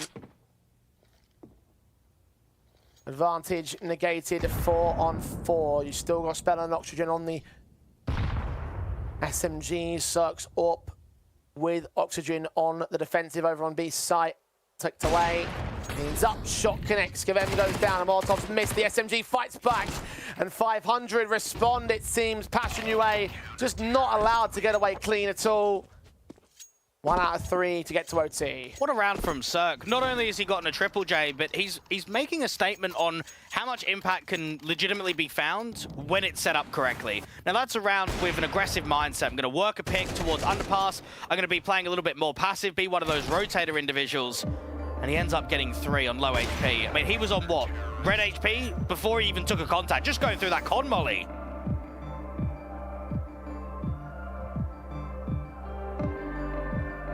Remember, Passion still have 2 tacticals. One are going to get used right here.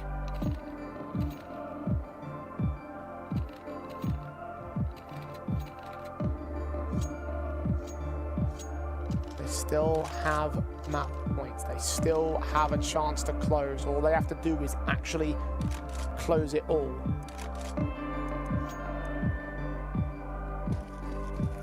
And lock us in for Ancient to close out this best of 3. It's insane that they're buying here, rather than giving themselves a somewhat decent buy in the next round. Look at this fast forward from Demka, shut down by Cirque. You are right about that, it'll be force on force. I'm hoping that Demka will get the entry frag straight into his ramp. Instead, his casualty may have already set us on for that OT. And you've got an AWP and an AK on this A-site defense, and then Spellin playing close range with the MP9. He's not going to get mollied here. Might even be able to drop the bomb against Chikazmo. Moves out of the way into dark, evading the flames. Red Star sees that bomb carrier, focusing on that short player instead. The connector control denied for Topper. 3 Len left standing. SMG continues to fight back here. The rifle from range catching Cirque off guard. Spellin continues to frag away, though finally caught by Chikazmo. Swinging from the man, gets a secondary kill, but Red Star and Oxygen have both those trades marked. The 2v2 falls apart quickly for Passion UA. No bomb plant bonus as well, so harsh buy, not relieved in the slightest. Last tactical is called in as well. It's 500. maybe back onto OT. So the reason they've gone for that force buy is that you've given yourself 2 chances to win the basic map rather than only one. If you were to full eco, it means that there's no threat in round 23, and then you've got a better buy in round 24. Now, it's up to the in-game leader to make a decision on what would you prefer. If this was a full Glock round, we would have at least seen Galils and AKs going into the last. Instead, it's a crap buy. It is awful from the T-side line. Makes you wonder why they made that call.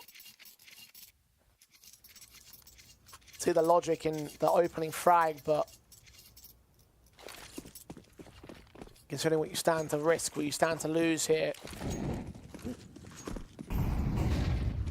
Why did Topper call the force? In this round, he has no such choice. Last round of regulation. A Passion UA will need to cinch it, or 500 will take us to an overtime.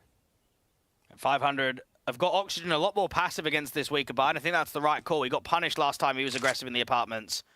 Getting back out there on the back of B, Cirque to take first contact.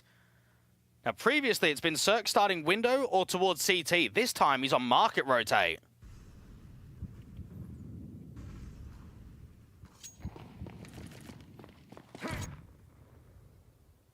Well, noise being made out there towards ramp over on A, leaves it only Oxygen on the B side defensive. Flashbangs go over and the CT to try and counter-adjust.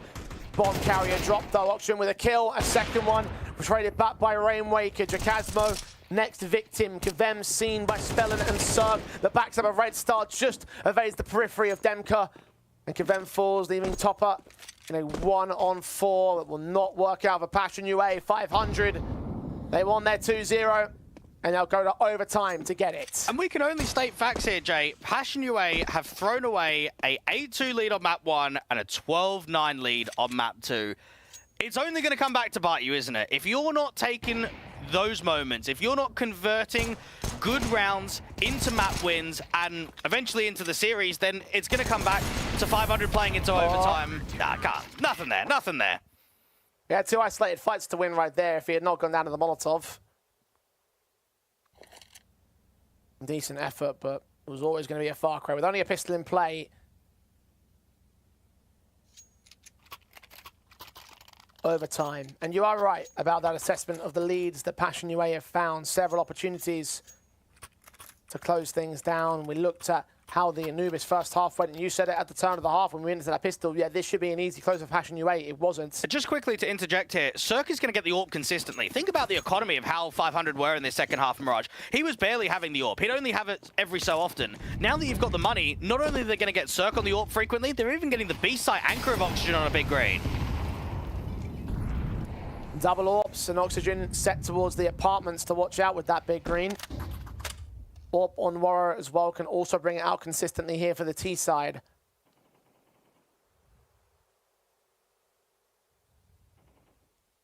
Still top fragger. Even if that impact might be less than 26 kills, that's a far cry. The majority of the players on the opposing force and on his own team. Only Red Star comes close, second at 25 frags. Smokes inbound, Red Star. Wait for contact, but none will prevent him. Rainwaker's first port of call. He sees one beyond that smoke. Might think about rotating towards B because he's seen that short player. This is a good read. Oxygen can now focus between the apartments and from short before his teammate gets here.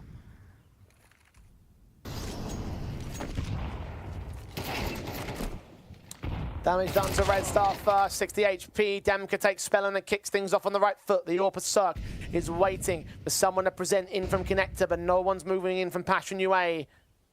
They've got that man advantage. They'll start working up towards that A-bomb site in the end. The bomb just got dropped by Cirque, and Oxygen swings off his contact. Warrior down. Advantage tipping to 523 seconds for the execution to come through. They've got no molly to deal with Cirque. There is no way that they can force him out of this dark position. And you've got Red Star as well towards CT to play distraction against Demka. Cirque with another kill on Topper. Looks back towards the stairs. Kavem can trade on one, but only one, and 500 have a lead. Cirque was 3-11, and he is now 14-17. Yes. That's why he is notably known as the #1 AWPer in Bulgarian history. With the accolades, with what he's brought at Tier 1, what a lot of people will forget, though, is super early on in his career, who was one of his first professional in-game leaders? It was Spellen. Those two guys played out on the Outlaws organization way back in 2016. We're in bloody May of 2025.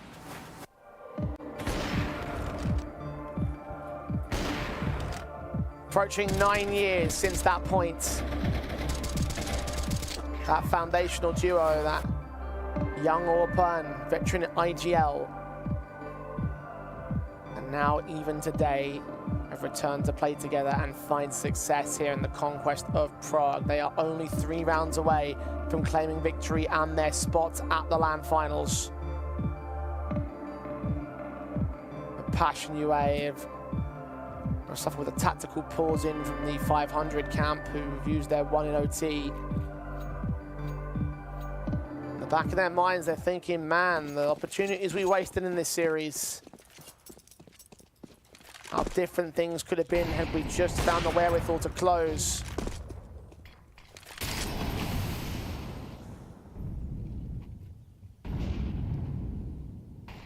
T-side presence set, but it's passive on the line of engagement. Oxygen and Rainwaker are setting up a different setup towards B than what we've seen previously. So rather than the AWP basically being the apartment's anchor, they're putting Rainwaker up on the edge. Oxygen can take first contact, and if there is pressure towards B, he can just start moving away and leave his teammate there.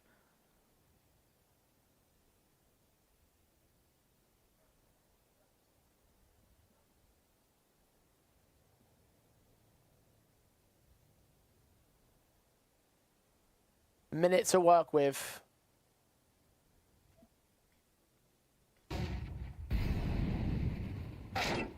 Shot doesn't connect for the Cirque, doesn't even pull the trigger, got somehow dinked on that cross back from one T-side member. It's Topper that draws out the first kill. Spellen down, and a shot from Demka gets Cirque in the back lines. 5 on 3. Bomb plant to be secured. Red Star's going to keep for that smoke. It's Rainwaker from beyond the smoke of the connector getting his pick in. Topper returns fire. Red Star goes to them, finds Demkus, but runs into 2 other T-side players. The crossfire was locking in. Rainwaker all alone. A 1 versus 3 to play with.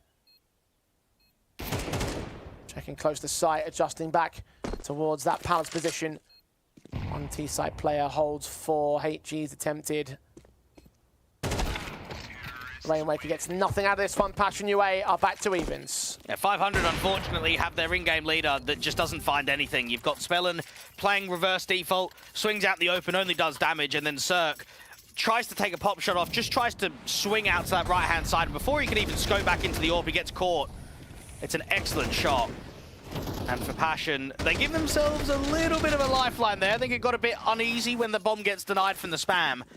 But they do make it 13-all. They couldn't quite close in regulation, but at least they make sure it's a tied-up scoreline now.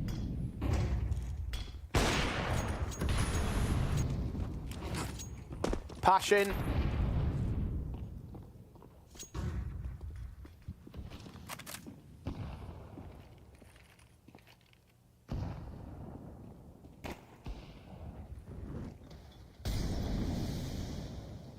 Got their mid control establishing. Cirque's AWP falling back. Trying to find a crack angle to contest with here in the mid control. Passion will lose the first. Rainwaker starts it. Cirque can't follow it up. They're doing well to peek against him and try and deny as much as possible here. Blind M4 sprays will connect damage onto Topper. Rainwaker moving in towards the ladder room. Incendiary off the entrance, so they can't attack short yet. And Passion needs to start getting some space elsewhere, and Topper's been able to get himself into window, but Red Star and Rainwaker just aren't fighting in that area anymore. It's a good spam. It looked like Rainwaker smoked himself off and tried to get back towards short and into B. There was a Molotov that landed there that forced him out into the open, so he had to make a move somehow. Out of the ladder room into his demise. Spellen jump facing, seen by 2 players now. 30 seconds on the clock for Passion UA to plant the bomb. You know what, Backstab's rotating in as well. That connected position might be exposed if Oxygen gets his way here. Leans up, watched by Demka. Bomb will go down, open Incon, swing forward. Demka marks his man. Red Star now has to lead them into the retake. And they need to try and somehow beat Warrow. That's the way that they can overwhelm him. Top up, finding Cirque next to left. Warrow shot missed in the back lines. Secondary connects this time, and Red Star will fall quickly, so Passion UA have an advantage. It gets very tight in that round. You could just feel that if Demka doesn't quite hit that shot against Oxygen, then maybe that whole round just starts collapsing. Maybe there's a bit of panic on the bomb side. Both teams giving it a good effort in that last one. 500 will be a bit disappointed in themselves. It was a good opening kill. There it was, Kavem just wildly spamming to catch Rainwaker retreating.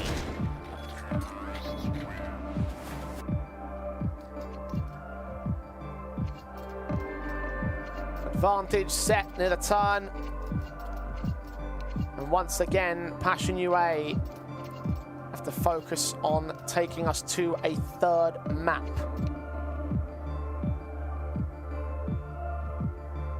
Pushed to the deficit, pushed to a lead, and eventually pushed into overtime by 500's efforts.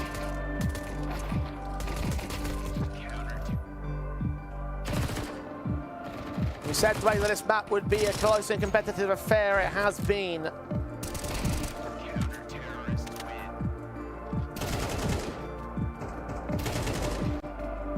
500 still hold a 1-up over the Passion UA side. That pressure of the 2-0.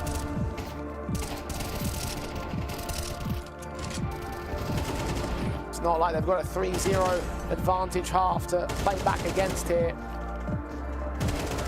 No need to be flawless, just need to be good enough. Well, at least with how well Red Star has played throughout this best of 3, I'm not concerned about how long it's going to take until 500 get back to their winning ways. With how they've looked across this year and threatened Tier 2 tournaments, sometimes you think if there's a one-for-one change of a player, maybe it's a few months, maybe it's 4 or 5 until you at least get them to be in the same position. I'm looking at this guy that's joined the team less than 3 weeks ago, and he's got them in a position where they're only a handful of rounds away from not only qualifying to a LAN, but he's being one of the main players for that reason. He has just been consistent across all maps and all halves.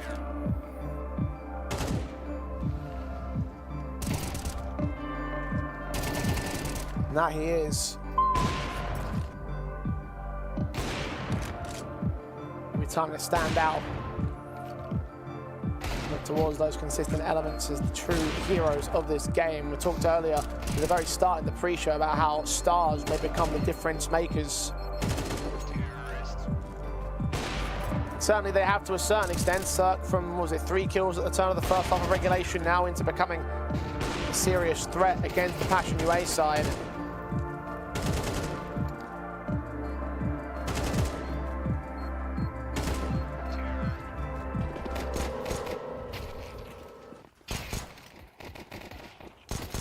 Lots of things that could make a difference in overtime. Individual moments may even be one of them. Even for Red Star, he's had a couple of unlucky breaks. I mean, I think back to when he was on Fiend, when that lineup basically just folded completely. He goes over to Monty, and at the time, there was a lot of moving pieces. That first few iterations of that international project, there were just players coming in and out all the time. Fessors, Joel's in there, Crisens, Red Star, Boris. It was just mental. And that sort of goes by the wayside. He goes up with, what, 5W, Thomas, Joel again, Han. Great paper on roster, but then the org just has no support. And then, what, ITB? Well, we know how that went down. So it was nice to see if he can finally get some success after coming back home.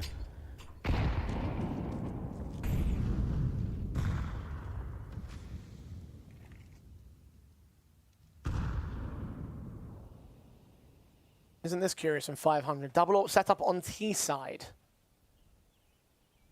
Demka close towards contact on Rainwaker as the first port of call in the first round of the half, but didn't exceed the extension past the smoke, so no action to be gained by the Bulgarian. 500 have been pushed quite far back. You're on a mid-access and control for Passion UA. So they bought an AWP and an AK, and it just allowed Oxygen to press and hold the top mid angle in case of any overextension. You're able to sort of chuck it back over to an AK. It seems as if they're going to put some B pressure on. You've got a late lurk from Rainwaker. You wonder what timing he's going to start activating. Oh, he's already walked out A. They might fake B and go underpass here. Put the utility down for Topper to concede. I think the Rainwaker, no, I thought Demka might have seen him or he might get marked. Still got a player over at ramp to try and contend with. 2 players on short as well to try to block the rotations and try and block 500 out from the bomb site here. Demka also in at the sniper's nest. He's going to try and reposition. Rainwaker just got seen. Spellin and Oxygen going to get caught. Red Star with a responsive, and Chakasmo gets Rainwaker at last. Down at Darky Falls, 2 left standing on 500. Chakasmo will get caught by 2 individuals in very different positions, and Red Star can double up. The bomb can get planted, and Red Star is popped off with a quadra. 32 frags. Now looking for the ace. Surely he might just get it right here. Player up a ticket booth as Cirque strikes instead, and that is more than good enough. Oh, Red Star, what a round. He came into this best of 3 series having a monumental achievement of playing 1,200 maps on HLTV, and he might just come out of it with an extra 2 and a LAN under his belt. Man, that round, fundamentally, I think that call is perfect, okay? Red Star's been able to create space, you fake B, you go underpass. It gets really awkward with how much damage is being done there from both the short players and the player from under Balk. Red Star against the AWP, man, that may be the sickest 3K that you're going to see in this entire best of 3. Massive to turn it around in what was a dire situation for 500. Chakasmo again wants to strike first as Cirque falls first again. Rainwaker swings forward, slowly but surely, walking up ramp. Take the bomb side. Oh, got caught on timing. Chakasmo with another. They're down to 3 men again. And that's 2 unlucky moments in back-to-back rounds for Rainwaker. It's the right play to try and work that timing. Passion UA now spring it into an actual round win. They should have done it in the last once again. Should have, would have, could have, but did not. Warro locks on Red Star though, removes his threat. Oxygen falls after the fact. And Spellin in a 1-on-5 can trade back on 1 individual. No idea without AWP's reposition to. No idea where the other CTs are inbound from. Will strike center and Warro will fall. A backstabs in from Market and the apartments as well. Spellin trying to hunt for the player. I think I've just seen him. 45 seconds to isolate these next few picks, and they're just covered away from smokes from Harder. Carver, he's isolated. Kavem, though, he's a fight starting to get picked up by the man. 2 more to go. He's seen the short access. He's seen that head. Can he swing for the challenge? Ooh. No, he just whiffs it. And Passion UA can get to map point again. We know Spellin isn't the sharpest individually, but he's played that to perfection. The recognizing of individual duels, the pre-aim against the short player. He's unfortunate to not win that fight. Put the flash out, you've insta-swung in. He knows that if he hits that headshot straight away, then that's just on to be clutch of the tournament. 500 had to try and recover what was a 2 versus 5. It was a good effort from the in-game leader, but it's up against map point again. Now they were there in regulation, they've just got to fight off of it for a second time.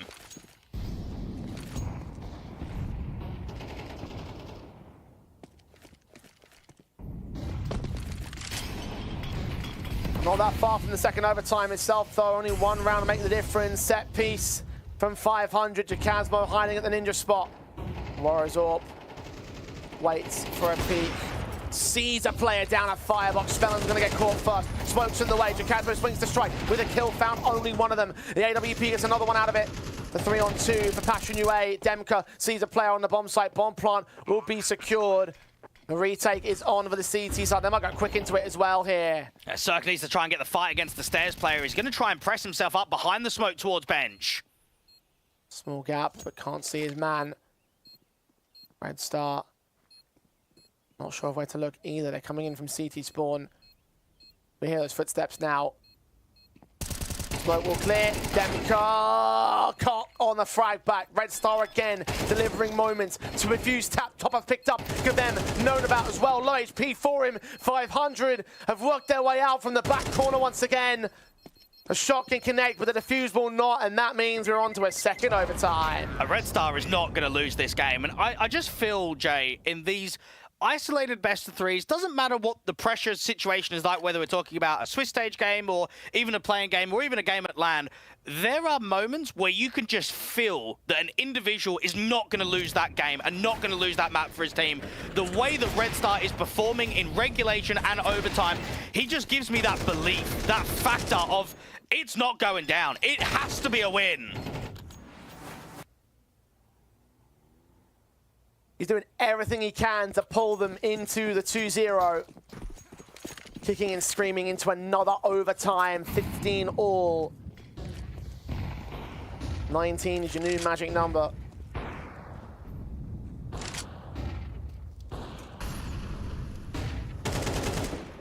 Oh, what a swing and a strike. The flashbang of Cirque, Spellin this time accurate. Demka first to fall. Acceleration out on B, and Topper is so blinded. He's trying to backtrack into market. He's got stuck though.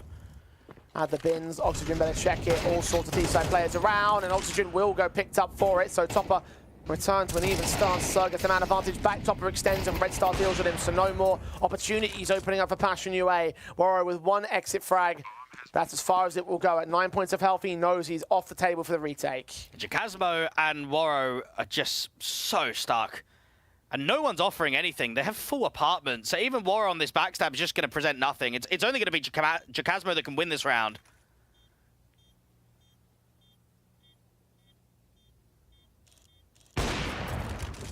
Find the strike on Cirque. Moving forward as well, Jacasmo needs to find the player on site. Player in the apartments is going to focus mostly on the defusing angle. Incendiary set, taps once, Rainwaker's close range, he will go down. AWP needs to get his kill with support. Spellin a swing to get his frag back. And once again off timer, it will be around for 500, their start in the overtime. And this individual showing that we're getting from Red Star is probably going to drop a 40.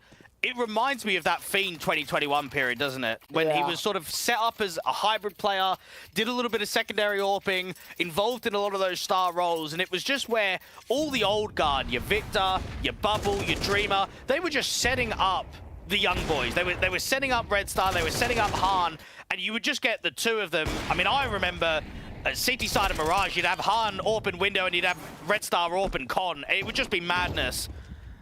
He is putting on such a showing, and for 500, even out aggressively towards top mid, they're going up against Gavem. 2 rounds in a row now that Spellin's got an opening kill in top mid. Warriors at least traded him back, but the T's are ready to execute out of the Palace entrance. Jacasmo is waiting on the bomb site. They're slow walking their way into this. Warriors AWP is going to see so many of them. Catch Red Star. Jacasmo continues to wait. He starts to make movements in, and Oxygen has no idea. Kill found. Adjustment to the second. Warrior can trade back Rainwaker, and Cirque is in a 1 versus 3. He's caught his first man. He needs 2 more. Cirque wants to try and get a fight. He's left the bomb behind him. He's trying to fight against the rotator first. They've rotated out of the position and back towards CT spawn. When do they start reading a backstab on Passion UA? Maybe they don't need to. Cirque, behind the smoke, clears it. Does not see Topper. He's hidden behind the danger box. Seen him now. That's a shot. 1v1. Demka yet to reveal. Cirque is closing in. Trying to find that bomb, pick it up and plant it, but the question is, where will Demka strike from? That's, we know, Cirque does not here. Hasn't picked up the bomb just yet. You saw it on the balcony. He's searching, he's seeking. He's going to look for his man. He's going to round that corner and lose his life. And Passion UA are back at 16 apiece. I believe Cirque was under the impression that he'd picked it up there on the balcony. As soon as he gets back down on the ladder, he realizes that it hasn't quite happened, so you have to force the fight anyway. Good effort from what is a 1v3 that looks like there's no chance at all. Just when it feels like there's a bit of separation, just when it feels as if you might get a couple of rounds in a row, it's just a pure denial. That whole round was an Orbis paradise, wasn't it? Warrior with the triple sequence. Cirque nearly got a clutch with his. 500.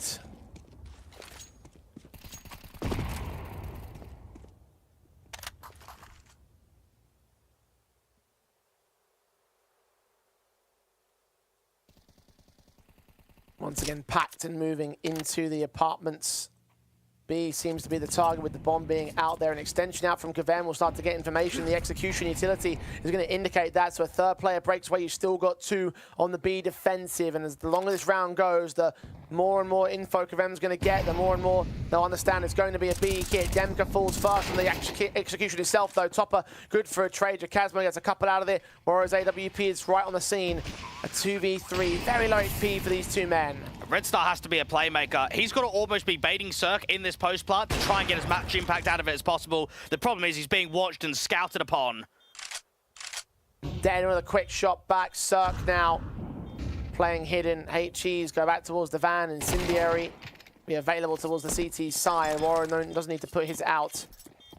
Diffuse locked in as Passion UA will win the half. Bit cheeky of what 500 did there. So Spellin went A ramp, chucked up an extra smoke, and then ended up sending Red Star, or Rainwaker I should say, back out towards the Palace position to kind of fake that there was 3-player execute rather than just 2. The problem is both of them get nothing. I think if they just got 1 kill against Jacasmo, first off, it would have slowed down rotates, and secondly, it would have helped out the man advantage situation. So just a moment there where even the entries are pretty good out on the B bomb site. It's a lack of impact from the A players.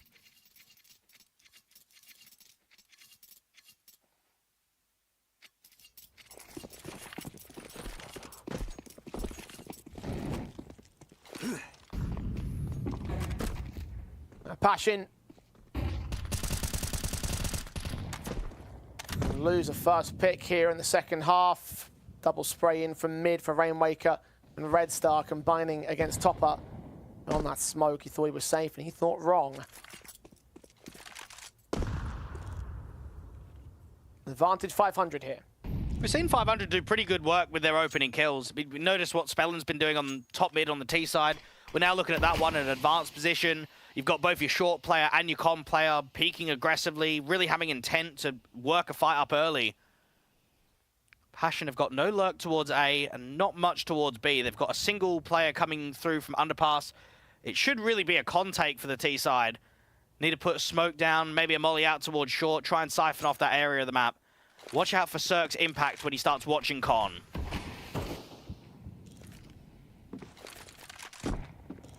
HE to clear the smoke, spot one, but not quite connect the shot. In towards Con, they make their move. Red Star's going to hear them. Expect one to wrap around the corner, and right for a moment. Demka didn't go all the way with it, though. They're going to think it's completely clear, so he can strike. Red Star with a pick. Spellin fell in turn. Rainwaker still on a bomb plant here. We've made a ton of noise, and Jacasmo can't deal with him. Low HP for Kavem. Down and out. Warrow or about towards short. Doesn't have time to get to the site and plant the bomb. All he can do is take exits. 500 again are going to equalize. And look at that. You've got 4 kills between Rainwaker and Red Star. That's just that duo coming together again. 500 had a very good read on the situation. Even though Cirque doesn't get impact, once he breaks that smoke and fires the AWP, he sees so much vision. He sees the bomb. He sees mass players in there at con. And it's just good patience for Red Star 2 to hang back, play really passive in there at jungle, not overextend straight away, not get caught on the cross. I mean, both of these T-side line, they're just not ready for the fight at all. They're all focused about the bomb site directly.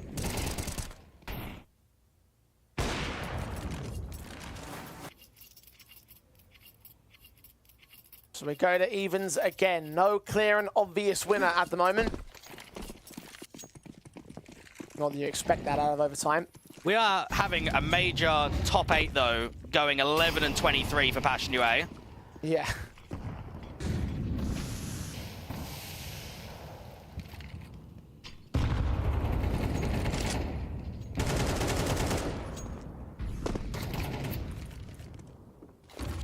Damage being done to Red Star and Warrior to start off the round.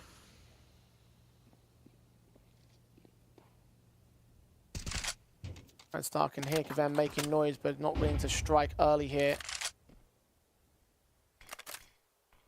As per usual, these defaults are slow from Passion UA. Need to play this carefully. One misstep could cost them. Spellin is a lot more aggressive in A ramp than what we've seen previously, and Oxygen's also doing the same. And this is a complete change up from 500. They're being on the front foot on this. Oxygen waits it out. Smoke's all clear. He'll just dip himself up and into the apartment's corner. And he's got a teammate jump spotting for him at Van. Deep smoke. Incendiary up. Molotov goes deep, so Oxygen's undetected, and a Van player might be negated, but the execution could still be denied. Although I say that, Passion UA start rotating. 30 seconds left, and they're going to go down on the pass, interconnector into the A-bomb site. You've got Cirque off in the back. Now was going to have to counter the rotation he was setting up, as well as Spellin here at ramp. They plant open for ramp, and suddenly the round is over. All you have to do is take the kill. Bomb plants. not denied. Demka played distraction. Spellen is fragged out. Advantage Passion UA here. And Jacasmo's seen out there from Triple, but they want to try and bait the AWP. They're trying to get Warrior in the open. Red Star forced forward. Jacasmo takes his swing sight with 1 pick and with 2. A 3v2 though still favours PUA. AK picked up by Cirque as he tries to work his way in still. Needs oxygen right behind him. It's a standoff with both T-side players over at jungle. Cirque open up bomb site. Kill found for Demka and he takes his second man as well. Passion UA are on map point for like the 5th map point, I want to say. 3 at the regulation. 1 now. 1 in overtime 1. Sounds about right. 5 chances to close. Is this going to be the one? I look at that round and think, unfortunately, it's just a little bit of a misread from 500. They've got 3 players on B. Cirque isn't seeing much in towards short access, and they've got a player towards A ramp, so the tell was that it's going to be a B exec, and that's why Cirque rotated off for spawn. It's one of those rare cases where you're using the information to gather up a game plan, and it ends up just being complete misdirection. How close Spellen was to denying that bomb. I mean, you could feel with how low the time is that one good connection just destroys everything. There's probably just no chance of recovery there from Passion.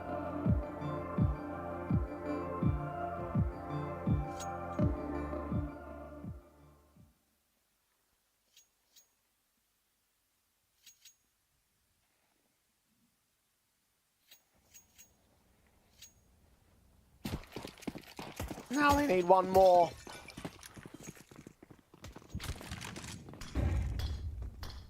Orbs of Warrow and of Cirque. Boost attempted. Cirque revealed his position. Incendiary will extend towards the back of the stack, and Warrow sees nothing in con, so mid control given up by the AWP. Sniper's Nest not going to be contested. Passion UA start extending out. Into ladder, you've got Rainwaker working a bit more of an advanced angle that we've seen from him previously. Warrow just scoping in, waiting to see if there was a boost up on the cinder blocks. Holding from chair, just wait for a jiggle, wait for any sort of contact. And he's getting extremely close to his 40, and he might just get it in this round. 500 in the last were a little bit more aggressive, weren't they? They're on the front side of the apartments, front side of A main. This time it's so much more defensively.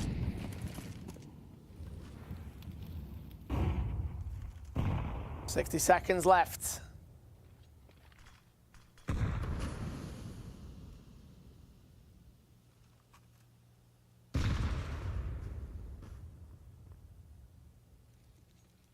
Passion UA starting to form up towards the A site. Hit shot from Warrow. Connects on Rainwaker. First man to fall. Spellen.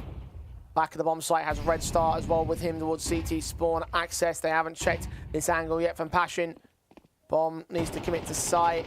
Jacasmo is challenged. Quick swing of Demka takes down 1 player. Swing of Jacasmo is going to cost him his life. He's low HP as it stands.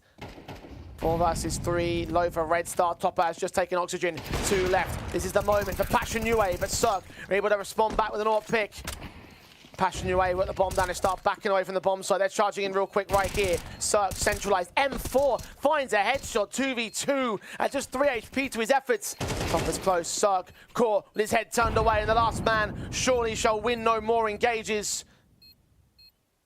1 good burst, 1 good spray is all it's going to take for Passion UA to take it at 19-17 and force us to map 3. Oh, just about. That was a tough ask there, because you're right, there was a lot of map points for Passion, and it felt so frequently as if 500 were going to be able to finally get the edge. I think unfortunately for the Bulgarians, just a poor first half from them, always on the back foot in regulation, had to come back from 9 to 12 down just to force it into the OT scenario. So disappointment that they don't close in 2 for Passion. They just hold on. At least we've got a 3rd map decider in this best of 3. Yeah, indeed we do, and that's obviously what we want to see from all these decided matches, because you want to see competitiveness here, and Passion UA didn't show a lot of that over in that second half of Anubis especially, so the fact that they've come back into Mirage, they look pretty decent, they look like they held confidence to a certain extent. Yes, it was taken to overtime when they had the majority of their map points, but look, they have taken us to a 3rd map, and considering how Anubis went down, I had some serious concerns that that might not happen. Yeah, for Passion, it probably comes to a moment where they're getting tested a lot more than probably what they have done in previous best of 3s. There's a lot more waiting on this one. I think the X factor from Red Star is a good sign moving forward for 500, because I think Cirque was really slow to start, upped his game when it got later on in the series, but I kind of look at everyone on 500, and I think at the moment, Red Star is easily the best player from map 1 and map 2. So I'm looking at Ancient thinking, if he can spool up again, then that's going to be a dangerous player that Passion have to deal with. Yeah, he might not have been the top fragger in the first map, but in the second one, man, dropping 36 frags, like nearly getting to 40 towards the tail end there. Like, he did a lot of great work for 500. It just wasn't quite enough to push it past the finish line here in our second map. So, Passion UA take us to a third. It will be Ancient up next after this very short break, where we'll see whether they can truly bounce back, whether 500 will still have their number and take their victory. It's all for a spotted LAN, and it's coming up when we return.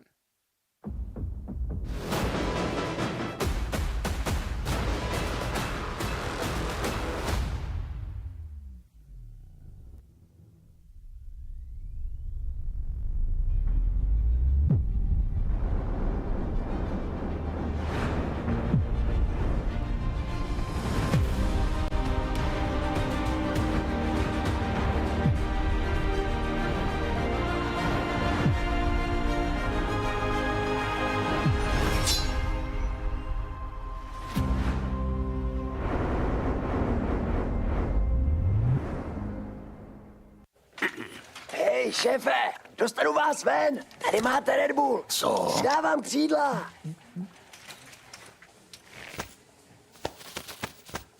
Křídla, jo? Fakt vtipný. Seš ready na další level? Hackni realitu.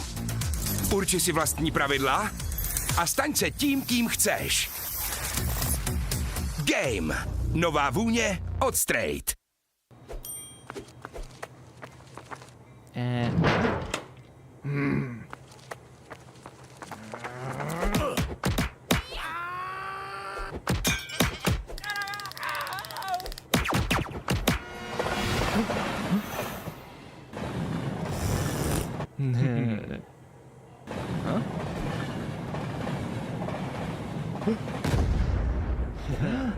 KFC patří ke hře. Největší komunita sázkařů je tu i pro tebe, Jirko z Poděbrad, který si jako jediný z vaší hospody vsadil proti našim a myslíš si, že tvůj tiket nikdo neviděl. Ale my tě máme rádi i tak, že jo, pasto? Přidejte se k nám a získejte 500 jen za registraci. Tipsport, oficiální sponzor mistrovství světa IIHF v ledním hokeji.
We go the whole distance in this best of 3, an appropriate way to round things out between Passion UA and 500. A matchup that will qualify one team to LAN and eliminate the other from the competition for good. At first, I had some fears that Passion UA were going to lose it in a 0-2 fashion, but they turned it around on Mirage. Had to fight back for overtime, yes, but they are here now for Ancient, our final map of the best of 3, Dwag.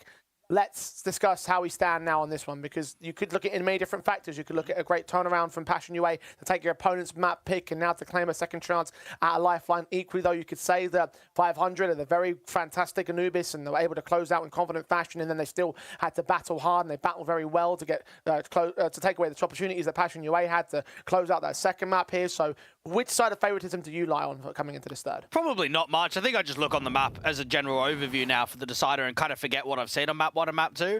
And unfortunately for 500, we just have barely seen any Ancient from them post MRQ. I mean, they played it quite a lot in all of those series there, and then they basically get rid of ships, they bring in Red Star, and they played it, what, once on a rematch versus ENCE in this tournament in the Swiss stage, in which they were up 9-6 and couldn't quite close it out, struggled to get that game even to double digits. So there's not a big sample size to see what Red Star is like on this map, where at least for Passion, they've been picking Ancient quite a lot in best of 3 series. I look at the majority of their tournaments that they've been playing in recently, we're seeing it in best of 3s. So you would say from a map veto perspective, the Ukrainians probably have a little bit of an edge, but when you look at how competitive this series has, there probably isn't going to be much in it. Yeah, I mean, the only concern in terms of 500's maps for me is, first of all, the fact that this map specifically is, first of all, the fact that they've got a 5-map losing streak coming into this Ancient, and the fact that some of those map ups were during the MRQ, and as we said earlier, those results were really, really one-sided against their name. 13-2s on a couple of those occasions. That means 5 as well against OG during a CCT as well. Like, you are talking like some very, very one-sided little affairs. And admittedly, they were also against some decent competition at the exact same time. So there is that competitive element to weigh up to. I'm still, I think, again, the other factor is the mentality and mental game, because, as you said earlier, like, Passion UA, they fell apart on that first map, and cracking under the pressure is something that we have to consider now coming into what will be the qualifying game for these two teams. For Passion, it's always going to be them overcoming that hurdle, and it won't just be in this tournament. It'll be in a lot of tournaments to carry on for the majority of the year. It's just whether Topper as an in-game leader can call this team into actual successes. You've got what I would say on paper is a better Passion UA lineup than what they had at the end of last year. Now, just because you've got a better lineup doesn't mean that you're going to have better results. And getting even somewhat close to what the results were for the previous organization won't come off of 1 qualification to LAN. It will be 2 qualifications and 3 qualifications, being a constant namesake in the LAN circle. And this is the first, I guess, opportunity to at least start creating that pathway for them. And again, they have been on the rise in the recent few weeks. They have been making opportunities work in the online circuit. So this is their next chance to make that step up, and their key opportunity to really apply that level of form that everyone really wants to see out of this squad. The one that would prove without a shadow of doubt that this team has something about them right here. And it was a hell of a bounce back compared from map 1 to map number 2. Warro dropping 40 frags at the top end of the board for Passion UA when he was very underwhelming from that first map. Yeah, I don't know, though. I see the number, but I don't see the impact. There were certainly some key rounds in overtime, especially, where he sort of turned it on and he was an impact player.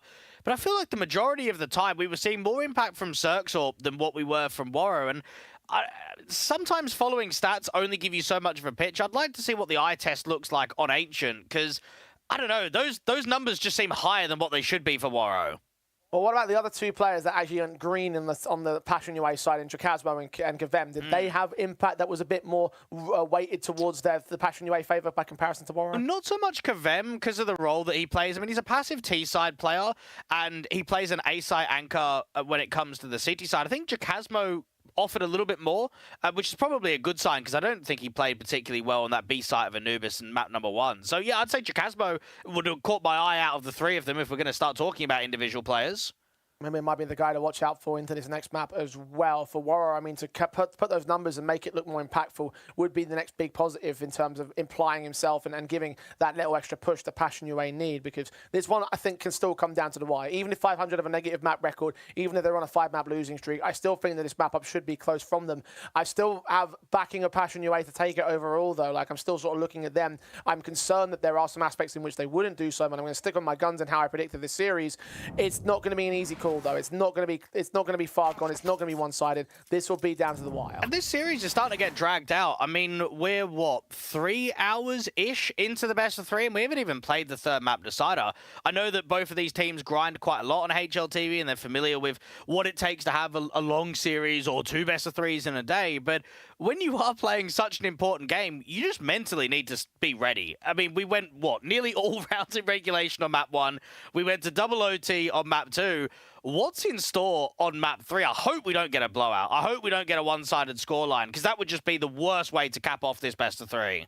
That would be a very deflating end to the series, no doubt about that. Although certainly would try to get us back on track. ENCE and Partizan was supposed to start about 10 minutes ago. So, yeah, thanks to the boys for waiting. And if you're waiting for that matchup, then also just be patient when we get through this final one. It's certainly stretched out a lot longer than anyone really expected it to do, especially if you saw how that first map went down and you had your fears, like I did, about Passion UA's composure in this game. So, yeah, we'll continue on until we find our winner, and it will be on Ancient where it will be decided. So, are win conditions down to those individuals? Is it down to the likes of Jacasmo and Waro and Red Star just applying that individual pressure and applying that individual star power in this final map? Look, the way you have to concise things is that Red Star's been on the team less than 3 weeks, and the 4th and 5th players of Demka and Waro have been here for about a month. Of course it's going to be individuals. There's no way that we're going to be looking at team play outclassing one another when we're talking about such a small span of time on newer players into the roster. So it's going to be X Factor, it's going to be individual ability. That's going to make the difference between winning and losing in this final map decider. It's all down to the last one of the series. 1 map taken for 500 and 1 map taken for Passion UA. 1 more map to see who is going to be our first team forward to the Conquest of Prague finals. CT start for the Ukrainians as the pistol round kicks things off. Intriguing that Red Star's on P250 but no armor. He's the one with both a smoke and a flash. You expect it to be some sort of exec, either smoke donut or smoke CT, maybe get a molly out there towards the default angle. It's going to be a red smoke, so this should indicate that they take donut and A-split.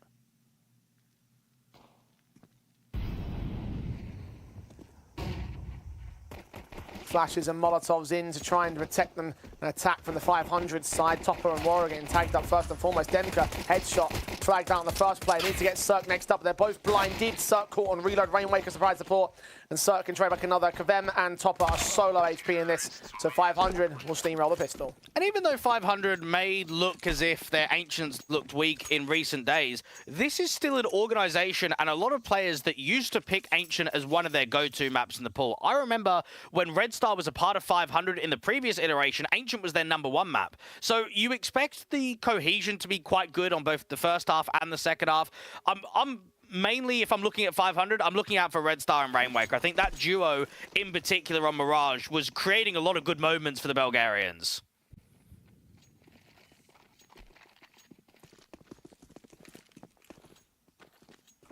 Good advantage for them. Good start. Passion UA will try and bring the pistols out against here. They've done a very good job of just sacking off the second round breaks just to go towards the rifles early rather than trying to force the issue. 500 will be able to claim a 2-0 early lead. Any major damage being done towards the CT sideline. Whereas the Eagle was hoping that something would present over towards the A-bomb site. We might see him rotate in shelf and look for a third exit, which would make it expensive for 500. And at that point, that's all you can ask for here for Passion UA. Warrior 2K with that dig. Would just like one more. 500. Now, looking at the fact that they probably won't upgrade that Mach 10, the Oxygen and Cirque have fallen, I reckon we get a Rush B in the next round. I reckon they even get Oxygen or maybe another one of those Machs.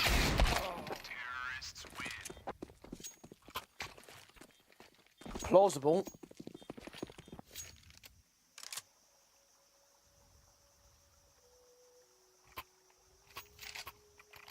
See what the setup looks like in a moment here. Passion set their first set of weapons into the defensive line. It's M4s across the entire board, so only 2 pieces of util per person. You've got a full gambit of smokes for players. 4 sets of flashbangs, 1 incendiary and 1 HG, though, so damage output will be limited on those utility pouches. And yeah, it is fast up towards ramp. Casmo's seen and spraying down. Damage to be done towards the T-side line. They can't return that damage onto Passion UA quite as equivalently. 4 HP for Red Star. Smoke and flash in, and 500 have to cancel. It's a good cancel. They were running into a little bit of a trap there. They've baited so much GT util though. Now this is where they can take first stage of Cave and then probably take Shelf after it. Boost up for Oxygen is good. Kevem is worried about both Shelf and Donut at the same time, and he only gets one looking between those two positions. Or about to get flanked from that elbow angle as well. Rainwake has seen him. One player out towards Pit that needs to fight against 2 T-side members and will go dropping, and with that, the A site is open. The rotations don't even need to get called in. 500 left to bomb back towards Cheetah. Spellin will just cover off the site itself. Here in Jacazmo rotating up. The engagements look to be found. If he wins this fight, they commit A. Either way, 500 have got all the advantages in the world right here. Jacazmo just trying to bait Spellin into an overly aggressive fight. Could get caught on reload. Back to the boxes. Moving around him, finally loses. Now it's out towards the B-site play here. Demka's up to task next. That Incendiary, or maybe even a little bit of spam, might be able to catch Red Star out from the ramp. Incendiary goes down. Oxygen couldn't just get off of the bomb. It sticks it all the way. I'm not getting any feeling here, though, for the CT side. Little HP, man disadvantage. Red Star's the only point of weakness for 500, and he's well far away from losing his life. It's backing all the way out towards the B doors. You've got rotations in from Rainwake. You're going to put smoke down over it long. It's allowed Demka much access. Actually misses there, so that leaves a gap for the man to work with. But just nothing presenting with the flash support as well. They will start to back off and save their guns. 500 with a 3-0 start. Perfect beginning, and let's just consider for a moment what happened on map 1 and map 2. Wouldn't you say that it was really slow starts from 500J? They were always on the back foot, struggling to get the lead back, and then found themselves in one-sided half switch. Now they're 3-0, potentially 4-0. It's true. It's very true.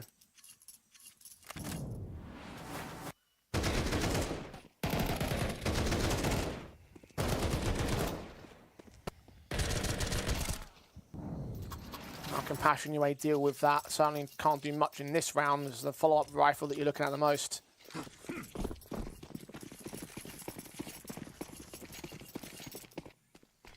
Upgrade pistols on the half by the 2M4 staying will be a slight positive for Jacazmo and Demka. 500. Quickly up and in, HGs go down, CT players prod forward, Spellin is going to get caught. Jacazmo with the opening advantage. They've taken all sorts of mid-access, which 500 have not contested here. Kavem up at Shelf, edge of the smoke, Oxygen seen, he loses a lot of HP. CTs are extending down here though, the M4 is going to look to fight. Kavem falls, a trade is found by Jacazmo. They are tagged up quite heavily on the CT side here, and they walk right past Red Star, who engages against 2, taking Jacazmo on top of Demka with a lineup beyond the smoke, taking a lot of damage on Red Star next up. 2 versus 2 now, Warriors rotated in with supports. They're smoked away from contact. The problem is Warrior can't help Demka. They're going to try and contact up from ramp. The M4 struggling to find the connections. Demka just needs to get 1 kill in this exchange. He's fallen back even further. Gets that first, not quite the second. Could Cirque really be on for this clutch on 8 HP? I doubt it. Smoke in the way of his exit path from short, so A will look to be planted on. Warrior's going to quickly realize that that's the case, however, so he can give chase.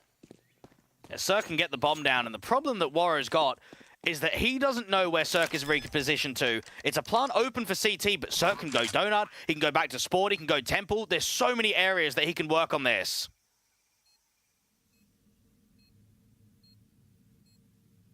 He's picked Donut. Hoping the man comes in from Shelf and mid. Warrior, no kit, no smoke means that there's no cover. Yeah, he can't stick it. He'll have to tap. Looking towards main. Check for Donut. Back turned. Cirque swings to Hunt. He's heard him run away. That's round done.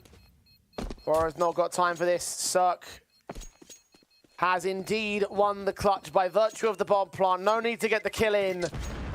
The streak continues on 500. Now, it's a bit baity in there at the bucket in which one of the T-side players is fighting while the other one is tucked.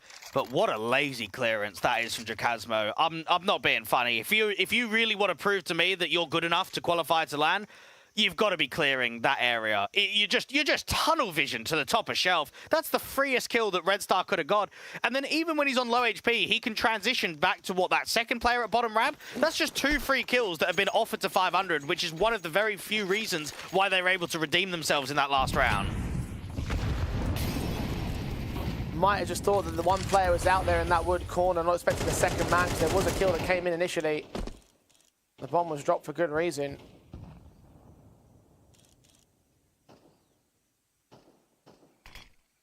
Regardless, that unchecked angle will still lead to around 500, but it could have been one for Passion UA to start. AWP on site, connects one kill, not quite the collateral, but it looked like he lined them up. Red Star close range around the bomb site, and Waro takes another. Looking for a third pick, doesn't connect it. Cirque returns to a 3-on-3. Bomb dropped, Shanghai picked up and trying to get planted down, but the main AWPer, AK Spray, trying to find Jacasmo in the interim. The backstab coming in from the T side as well towards CT. Spawn gets out of the way for Jacasmo. He's dropped the bomb. He's dropped that second. Knows exactly where Rainwaker is as well. 1v3 for the man. Spam down, incendiaried out, and Passion UA can claim their first. Good work from Warrior to get on the front side of that CT smoke. Just try and keep the pressure up. I mean, Red Star did all right to go and get that one kill just in the spam of Donut, but it gets really chaotic. CT's in what is a 3v3 just start spamming everywhere. You've got players firing from Donut. You've got CT being compromised. And it reminds me of that Mirage round where they spammed the smoke towards Jail and didn't find Waro, which is almost the same of what happens there. They spam CT and they just don't quite catch Jacasmo. He's sort of tucked in towards that corner and all of the bullets just evade him completely.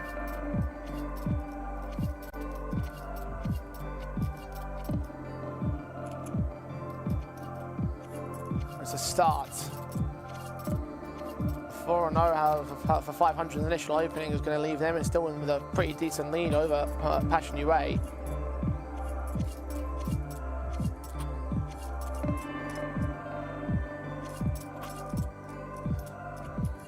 Opening opportunity presents here with the broken buys of 500. The damage done of that eco has actually done quite a decent amount of work for them in the long term. Make's recovered oxygen straight in towards the mid-fight. AWP of Warro. Scoped in to receive. Flashbang doesn't connect towards him. Kills found easy.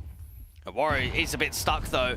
Unfortunately, that HE misses. That could have been quite mass damage. The molly misses too from Cirque. It's that deeper smoke and elbow that makes it tough. Flashbang finally doesn't connect towards the man. Utility pull out. Kavem able to support with a wide swing of Red Star offering up his next life. 5-on-3. Wildstar was finally sending Warro packing out towards Red. Gets out of dodge. And we'll hold this angle, hold this position from a different angle rather. Flashes into the T side. He's got a boost up here from Cirque, will catch on Warro. AK can get recovered for Rainwaker as well, so they've got their second weapon back in play. It's quite poor that they keep searching. I mean, it's a 5v3 against a weakened buy. Oh, it's starting to fall apart. Both mid players drop. And this is where I just feel like Passion, the ego is just a bit too high on some of the individuals, isn't it? You got Kavem on the roster, you got Warrior 2K on the roster, you're thinking, yeah, let's just keep fighting, let's just keep the pressure up. And instead, you could very easily lose this round. You don't have bomb control, you don't have info on the round, you haven't been able to take space away. What looked like a done deal is now turning into what could potentially be a 6-1 score from 500.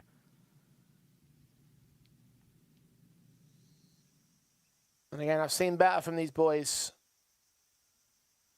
Better game sense, better knowledge, better understanding of how to play the game and how to not lose out on that regard, because that probably should have been a Passion UA round off the basis of just the 2 kills in the AWP. Well, knowing that you've got a donut player, I mean, the red individual of the AWPer just needs to sit back passive in CT. Just hold the cross. Now it's traded to a 3-on-3, and the ace site given up to 500. A bomb plant, which will get Spellin back into an AK in his hands. It was dropped off by the CT player as well. The problem is no one is on the bomb site. Everyone is donut. They're lucky that the CTs don't have a smoke. First one will clear. Exposed plant position. T-side watching. Molotov and Rainwaker get towards the bomb. That should secure the round itself. Jacasmo can line up a kill. Those are Spellins in the back lines. Damage can be returned to. Cirque and Spellin trade. Topper to a 1-on-1. Diffuse, tapped, held. Cirque not swinging. Now he does. He keeps the round in for 500. Bye-bye, boys. You're not going to Prague. You are trolling. A 500 will look at that one and say, geez, what are they doing? Why have they overpeaked? And I feel against 500. I know that they're obviously a squad right now, Jay, that's not a top-end Tier 2 team. I know they have been in the past, and over different iterations they certainly have. You don't allow an experienced team to recover rounds like that, do you? No.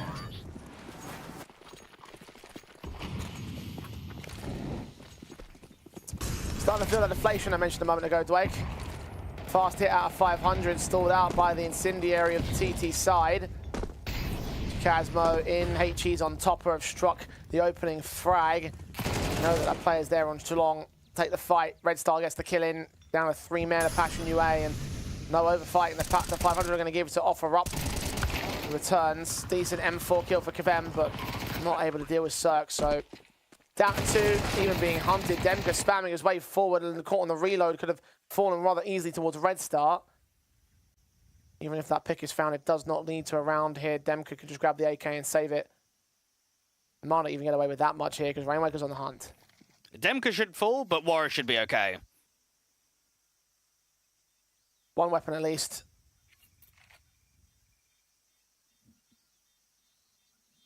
Rainmaker's going to pick his moment. I'm surprised they even bought there. And it's the same sort of argument that we made in the round 23, round 24 of Mirage, where they're not double eco. They don't have to buy. Is it a necessity? I mean, that buy is weak. There really isn't a lot of upgrades around it. And instead of being 1-6 down, you're going to be 1-7 down. Things are just getting worse and worse. And you're running out of rounds now to work with. It was not too dissimilar to the collapse of Anubis, except it's coming much earlier this time. We are seeing nothing out of Passion UA here.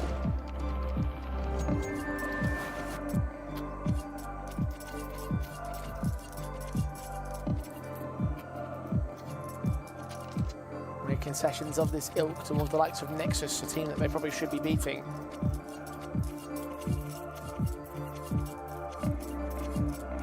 Tactical has been called in by the Passion UA side.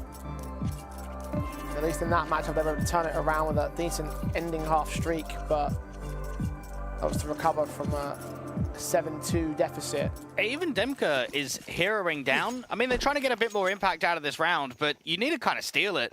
Last thing that you want is for this round to not generate impact.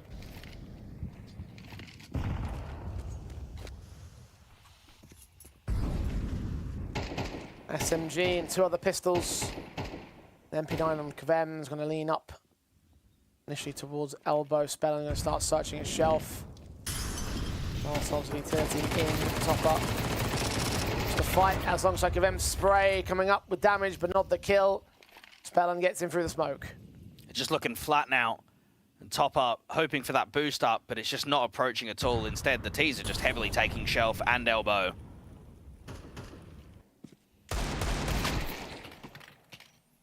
Deagle spamming Jacasmo, loses his life quickly. Trace is revealing him. On that smoke over at red, man down, 5-on-3 now, 500. Got top up. Spellin makes his way in, shot down. Finally, something going right, but only one thing going right. And you can see how Warrior is just backing away from that B bomb site. Doesn't want to lose the AWP to a round that is pretty much lost at this stage. Then going to stick around for some exits. Kill found on the first man, not the second. AWP may make it expensive for 500. Going to commit towards the B bomb site here. They're running in as well for 500 for Morrow. He thinks he's going to get too close towards the smoke. I'm sure he doesn't get a retake here. He's got a kit on himself. He picks fast and Oxygen just waits for him to extend, so. AWP lost. 7 on the board. Advantage of the half for 500. Now, when we had the discussions about 500 earlier in the year, Jay, we're sort of going down the line of, oh, they're starting to be back, aren't they? They've been to CCT Grand Finals. They've been able to win a tournament. It's obviously very underwhelming at the MRQ. They force a roster change. If it's been 19 days since Red Stars joined and they've qualified to a LAN almost instantly, could you say they're back? Well, I mean, we're back off the back of the MRQ.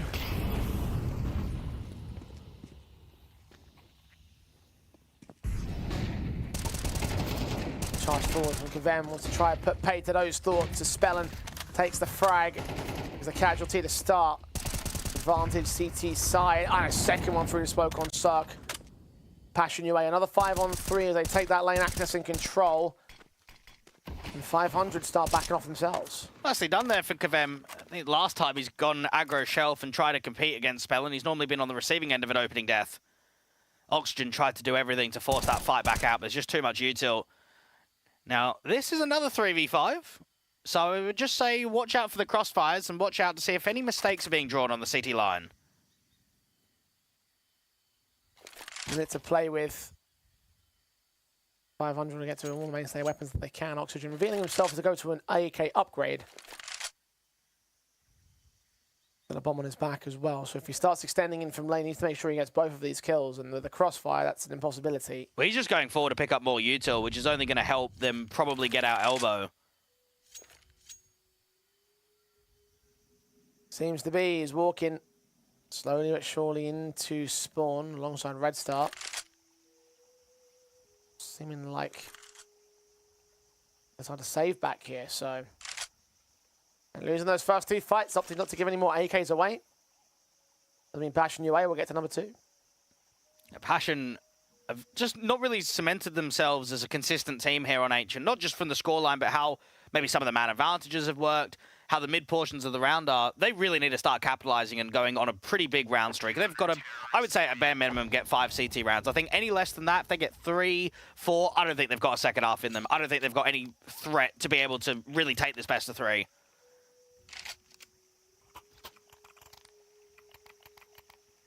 And the very least they need to bring back is all that they can in this half. Again, it was from a 7-2 deficit they returned on their last map of Ancient against Nexus yesterday.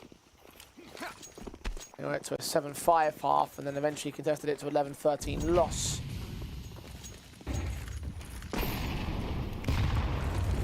We need to continue along that line here for round 10, 11 and 12. 500, of course, money's bolstered.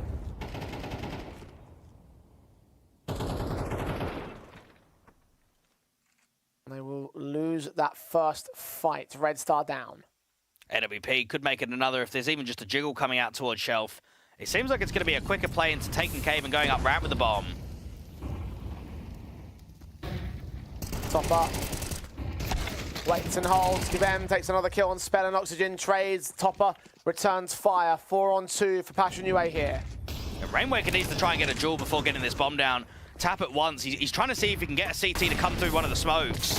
No one is, though. Incendiary forcing him into another Molotov. He does get a kill on top of Relief, but Jacasbo trades him as the smoke and long clears, and he swings for another. Perfect double. Perfect third for Passion UA. 500.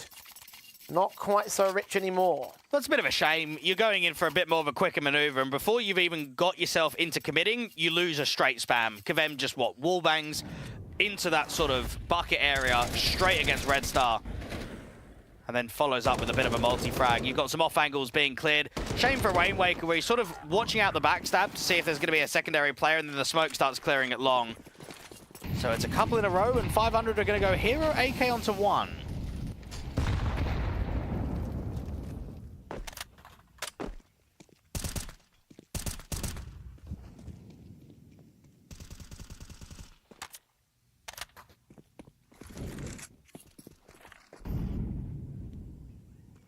See whether Rainwaker can make a difference.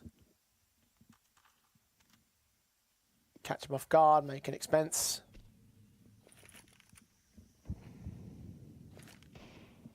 Slow pacing of the T side continues along this for 500 here. Working their way up into their defaults in towards lane. Careful consideration of where exactly they want to go here. Even with that Hero AK, unless he does do something special, like get a quick double in on the entry to the bomb site, probably looking at a bomb plant at most. Demka's going to be able to stall all of this time into Donut. So what he'll probably do is funnel the T's into Red Room instead, because he can just drop the incendiary, drop the smoke, and then there's no way they can go through it. Incendiary in hand, blocks him, smoke down as well, and that does force him to cancel into the hands of Kavem, where Rainwaker domes him. Orb shot from Wara only lands a leg right here. Secondary peak doesn't manage to make anything happen at all. So Kazma, even he fails on the back of the bomb site. Needs support here. Topper will get here towards Cave. 3 kills coming in with the CT side. They do get a second out of this round in 500. Bomb plant look to be secured. Rainwaker turns it into 2, and Spellen is cut down before the plant is secured. Very good effort for 500. It goes the way of Passion UA. Considering that Rainwaker is just a sitting duck on the bomb site, that's excellent that he's been able to get that kill towards long. It's a shame they don't get the bomb down, because it's only a couple of ticks away. That was so nearly a steal, when nothing should have been generated to that sort of level. just the AK power. Good preempt from Rainwaker in all of these duels.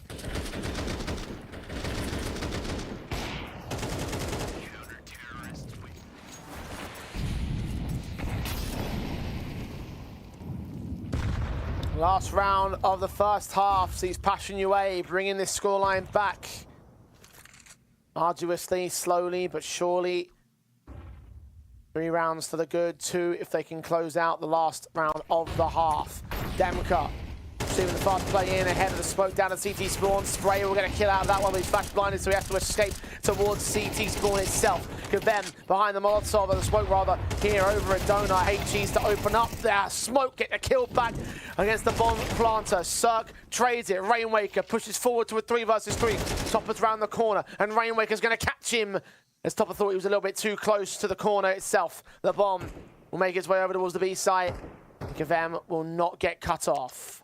And this timing is really awkward because if Kavem gets this kill quickly, he might just try and get onto the bomb straight away. Red Star's low HP as well. The AWP has seen the taps of Rainwaker are sick. And Kavem, he's playing back towards mid in this 1 versus 3. He's got a smoke with the kit. But low HP means that they can all just peek and spam and they'll get the frag that they're looking for here. I think bomb plant was just ahead of the just ahead of the cave entrance. Backs turned, revealed, killed off. 8-4 at the turn, 500 extend their lead, return to Passion UA as they recover in the second half. Hej, šéfe, dostanu vás ven. Tady máte Red Bull. Co? Dávám křídla.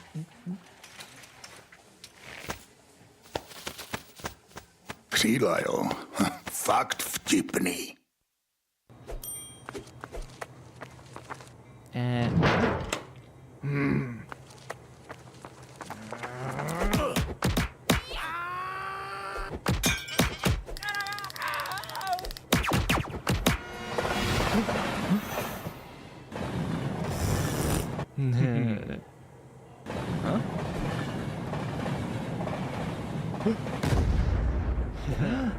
KFC patří ke hře. Největší komunita sázkařů je tu i pro tebe, Jirko z Poděbrad, který si jako jediný z vaší hospody vsadil proti našim a myslíš si, že tvůj tiket nikdo neviděl. Ale my tě máme rádi i tak, že jo, pasto? Přidejte se k nám a získejte 500 jen za registraci. Tipsport, oficiální sponzor mistrovství světa IIHF v ledním hokeji.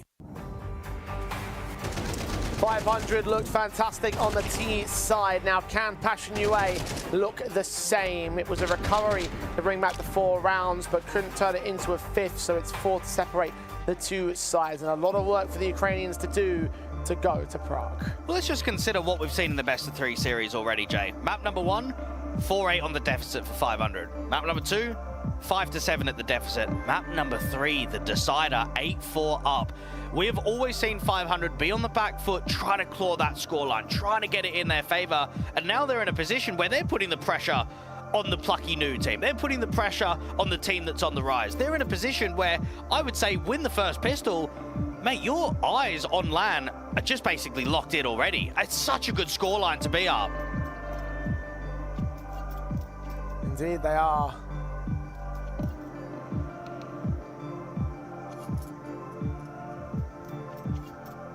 .500 do look chuffed with themselves about how things have worked up at this position. Last time in the series they walk into the second half with an advantage means that they are on to take this series and therefore take that spot. Talked about how important this LAN is for both sides. Passion UA will get few opportunities in the very near future. 500 had very few opportunities in their existence. 1 LAN so far this year. This would be their second, I believe, as well. The last LAN was also unranked. This one will be. So 500. Set to the final pistol round of this series. Red Stars Julies have already fought against 2 players and will take a 3rd man out with the shelf assistance in mid. Jacasmo suddenly becomes the last player left. It's a quadra for Red Star. And no way back in for the last man. Well, it's a hell of a statement to make in the first pistol, and something that we should reflect on in these previous LAN tournaments. You just mentioned the ICE Invitational. Not only is that an unranked tournament, they just got invited into that tournament. The LAN before that one, the PG Polish Esports League, the Super Cup in August of 2023, got invited. What is the last LAN that this organization qualified for? That's the Blast Paris EU RMRB in April of 2023. So they are a handful of rounds away from qualifying to their next LAN nearly 2 years later. That's such a long drought, isn't it? That's such a long time in which top names in the scene, top tier 2 players have not been able to qualify for a LAN.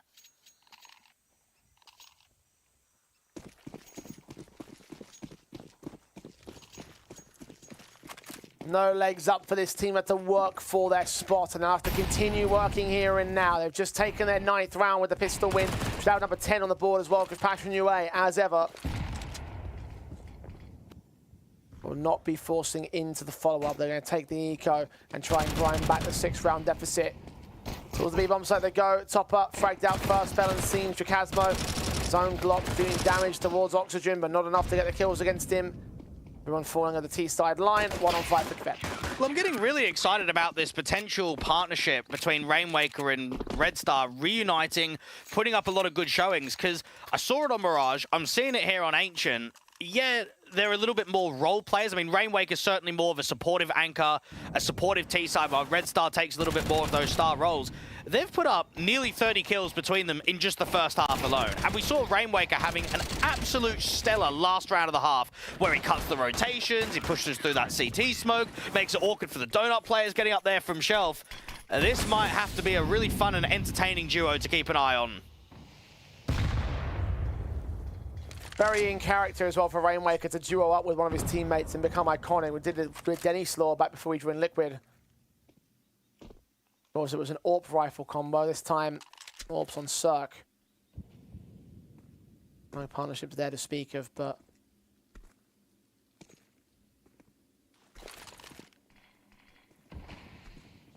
those two are finding all the impact they require on the SMGs of Rainwaker. Spellen's caught first up. Demka disconnected first, however, so still going to be a 4-on-4. Passion UA might get unlucky without an advantage. Red Star's just blocking out here from Cave, and he's funneling them into mid. Now you've got 2 players close towards A main, and it's both of the MP9s. You've got Rainwaker and Cirque up here in tree and a player down underneath. So Rainwaker might be able to draw them in, should be able to drop that incendiary, and then Cirque's going to be the player to punish.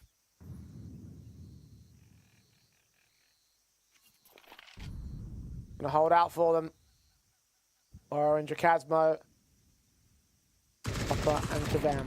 Getting in for main, done it respectively. Cirque strike down against one, not the second. Secondary SMG of Rainwaker goes charging into the man as he tries to put an incendiary down a protected position. Eventually his teammate's going to swing forward to trade it. 2 versus 2 with Topper's casualty. Oxygen leans up, sees the man on the center of the bomb site, gets his kill in. Topper trades it, and Red Star's the last man left, flashed off position. Topper going to lean into a fight that Red Star will take, and 500 are ever closer now. Prague is at their fingertips. All they have to do is reach out and grab it. And now you start seeing in the isolated odd best of 3s, Jay, where some of the cracks lie with Passion UA. Yeah, you can tell me that they had a really good run in Galaxy Battle. They upset some good teams recently. They were able to get into the top 16 of Thunderpick where they got knocked out by Fnatic. What about the Nexus loss yesterday? I mean, who are they? Mid-pack tier 2, not even taking a map versus them? And yet they come into a matchup to LAN where they looked a bit disappointing out there on their map pick. They've come into the final map decider and they've just shown nothing.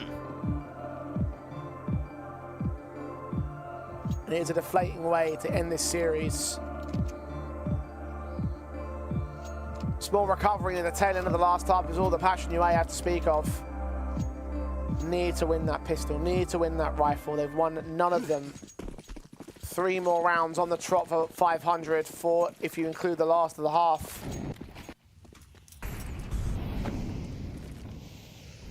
AK for Chakasmo, hero weapon as part of the half by Passion UA.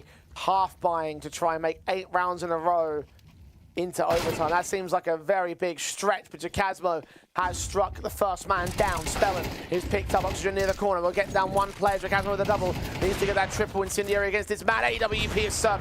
Lands a 3-on-3. You've got Mac 10s closing in as well. The AWP Trying to find another pick out of it, and Topper goes down. Looks for the Quadra! Oh, suck! Now leaving it all on Woro. Versus 2, they're both round the corner. The M4s are peeking together, and Cirque will line up the last as well. What a fitting way for him to conclude. Lackluster at a certain point, but now he's the star that burns bright for the 12-4. I feel like I'm just getting nostalgia, Jay, of just old school Bulgarian CS. The flair is here, man. Look at some of these rounds. Cirque is just on it. And for an AWPer that hasn't had the craziest of series, he just steps up to close this game out. And it's not just him. There's so many players that can provide that X factor. They have provided said X factor at various points over this series. 500 teetering on the edge of success. They are one more battle away from the Conquest of Prague.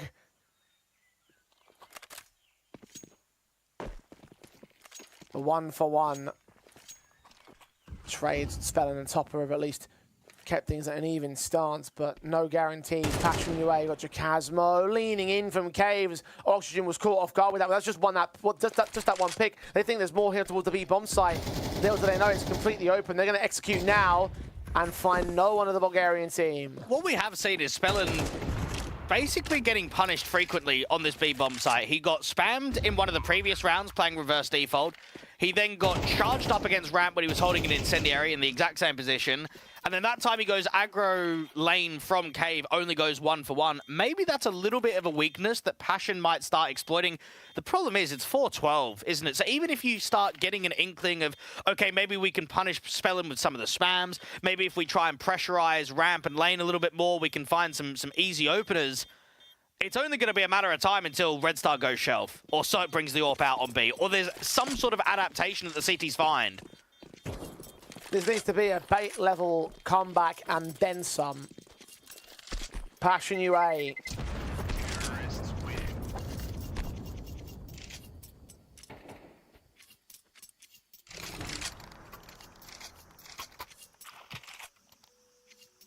One of the 8 rounds consecutive required to keep themselves alive in the series, keep themselves still in with a shot to make it to LAN.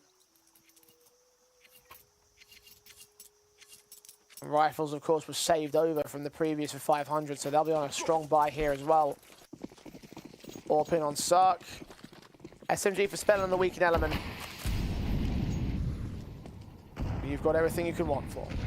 Red Star playing a bit of an advanced off-angle. Spellin sending it aggressively to really try and contest lane. You've got the bomb and quite a heavy pack out in elbow for the T side. Some smokes coming up towards Donut to try and enter for Passion UA. Smoke officer at red for Rainwaker's going to start to clear. Bash in from his teammate, does not see the contact. Opera's close to giving himself up. Oxygen with a decent headshot. Support was there on the CT side. Man advantage 500 here. And now they've just re-smoked off elbow. Cirque out on the A lurk. He's just holding as an anchor, just waiting to see if they're going to catch anybody. And Red Star's just jump peeking. This is a really disciplined setup. This is a good way to play a 5v4.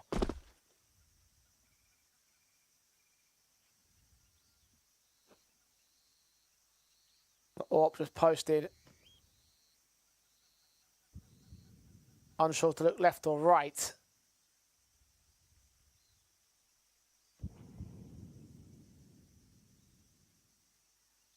And Passion are forming up towards mid.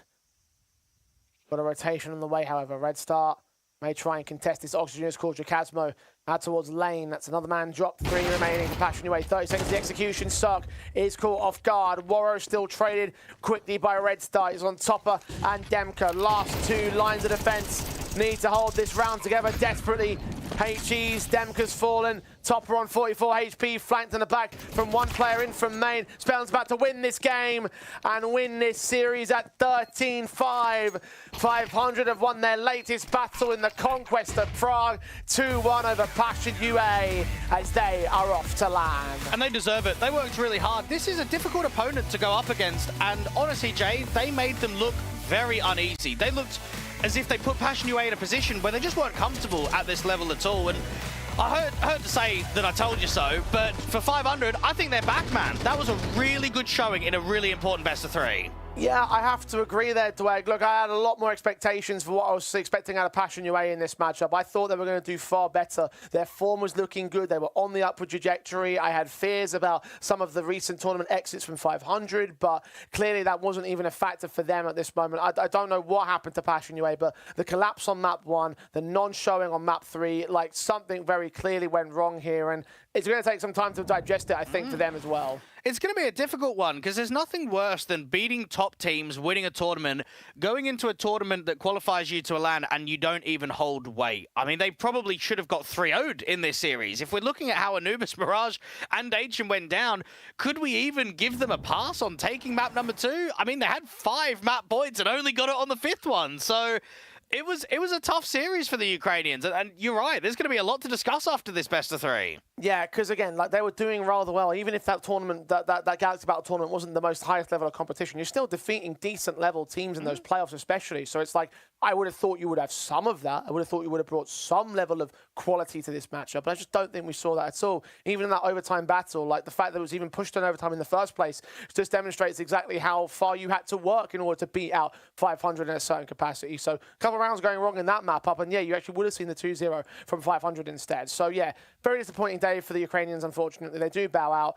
and that, of course, means that they're eliminated from the competition as well. They will not get a second chance to go to Prague, and 500 take the spot that Passion UA may have felt like they really needed. And for 500, it's a good sign because, again, it's early embedding period to get Red Star into the team. We know that officially he's a stand-in. Come on, let's be real. He's going to be the 5th. There's no one else. There's legitimately no one that's going to fill that spot other than him. So he's going to finally get himself on this roster.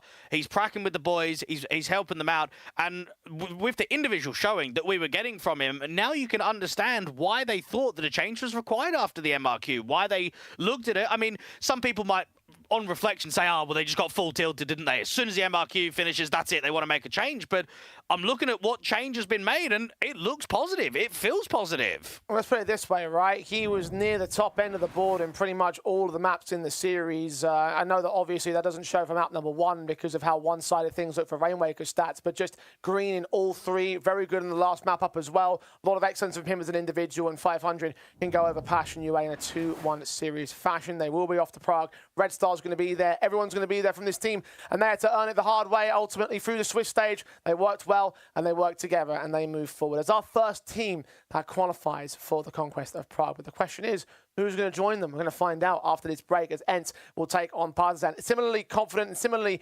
important for the ENCE side as well. One of our tournament favourites, as they hope to do battle and take another battle victory on their road in the Conquest of Prague.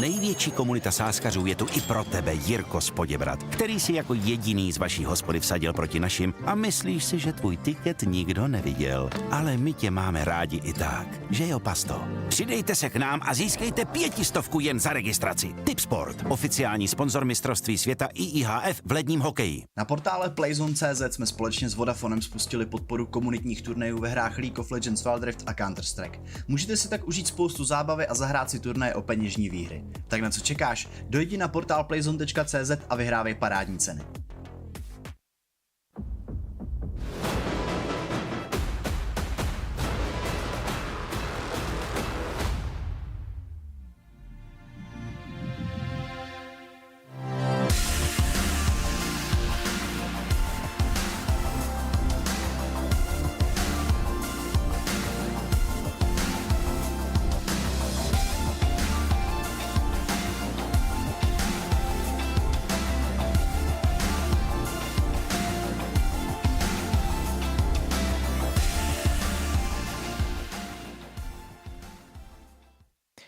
Hello, Wilkie. Thank you so much for coming to the interview. There is only one match ahead of you right now. How sure are you with the boys that you can make it to LAN in Prague? Well, of course, it would be very important to get to the LAN. Like everyone can see that the LAN points are insane at the moment because everyone can see the VR is still under the works from Valve, so a bit broken, you could say. Like even us, we have pretty good record at the moment, but you're just staying stable at the same position. But once you get to LAN and get some results at LAN, like an IP did, you just skyrocket in the VRS point rankings. So it is insanely important to get to play these LAN events. So fingers crossed. I hope the guys can make it happen. But we are grinding at the moment a lot of tournaments, so it is taxing, of course.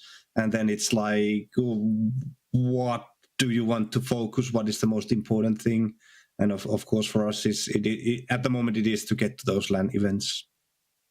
How does your schedule look like right now? Because for you as a manager, it might be very difficult with all of these tournaments, all of these competitions to fit all matches into place. So how difficult is it for you right now?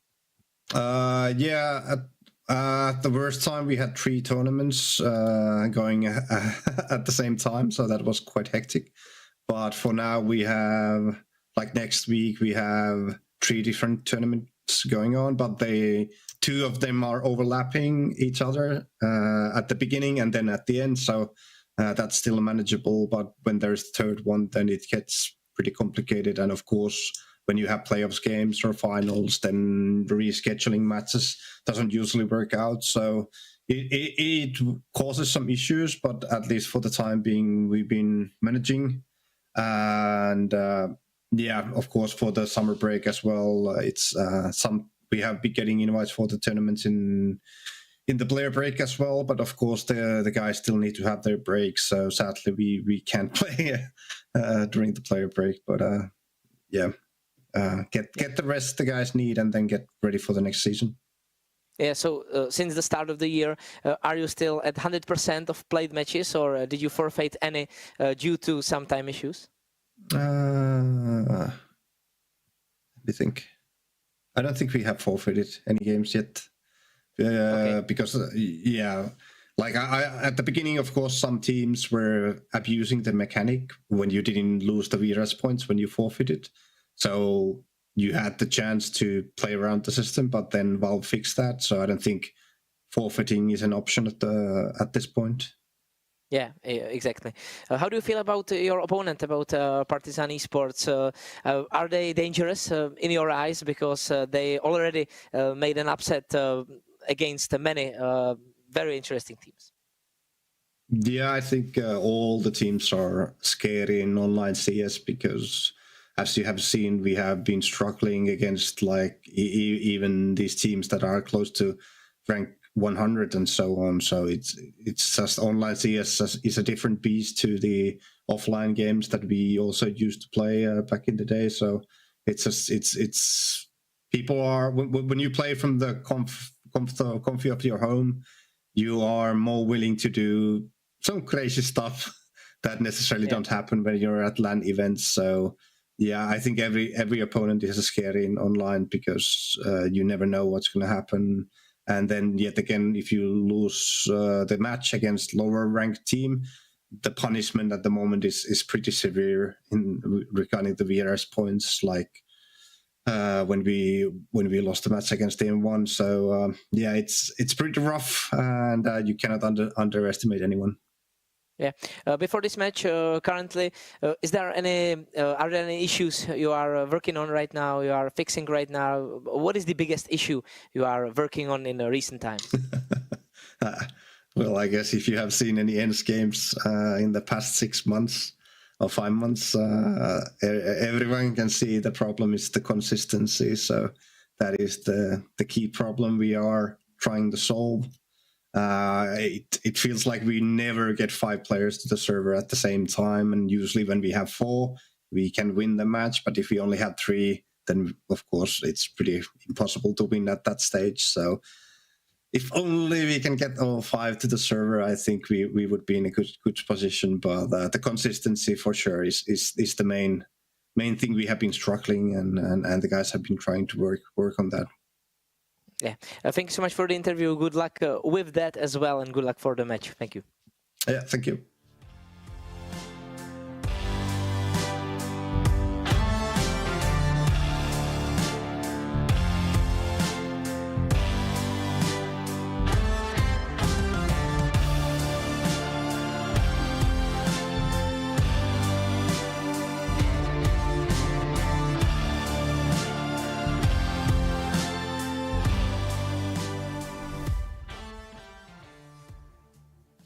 Hello, Emi. Thank you so much for coming to the interview. How happy you were when you made it through Sashi to this deciding Plains match?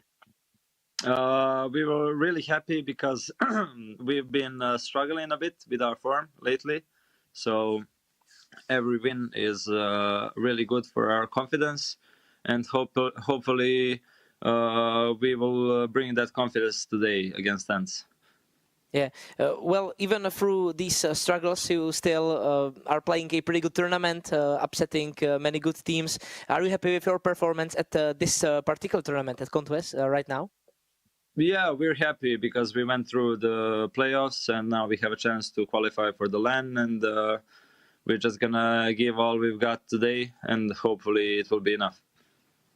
You are playing a seed 1 team and didn't lose any matches right now in the tournament, but you played more matches recently, so maybe it could be your advantage.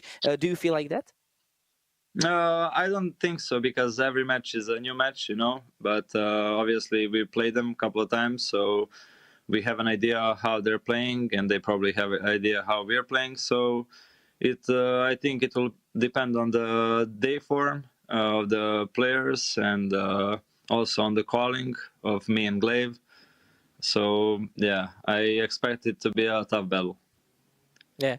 How does your matches usually look like? Are you able to beat them sometimes, or are you struggling with them? We beat them one time and they beat us one time, I think. We played twice, but we won against them in best of 3 in CCT semifinals, and they won best of 1 against us like a couple of weeks ago in Yala Compass close qualifier. Yeah.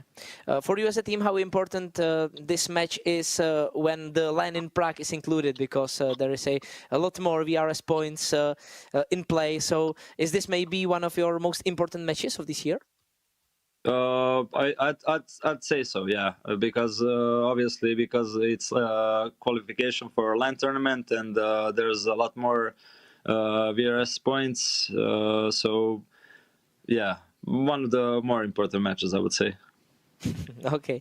What do you feel like will be the most important thing today for you to beat ENCE?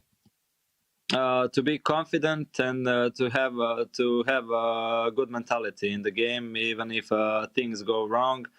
We need to have mentality that we can always come back, because we've done it in the past, and just keep grinding out the rounds. Good luck with that. Thank you so much for the interview, and good luck for the match. Thank you. Thank you.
Welcome back to the Conquest of Prague. It's time for our final match of the day and our second of our decider games here. If you're just joining us, you missed out on 500, eliminating Passion UA and taking the first spot at the Conquest of Prague LAN. The question on the tip of my tongue is who is going to join them as ENCE and Partizan try and do the exact same things to each other. And walking into this match, I imagine a lot of the people at home would have come to see one particular side make that qualification happen, and let's look at them as the favourites perhaps. I think in the case of ENCE, they might have to look at themselves in the exact same regard.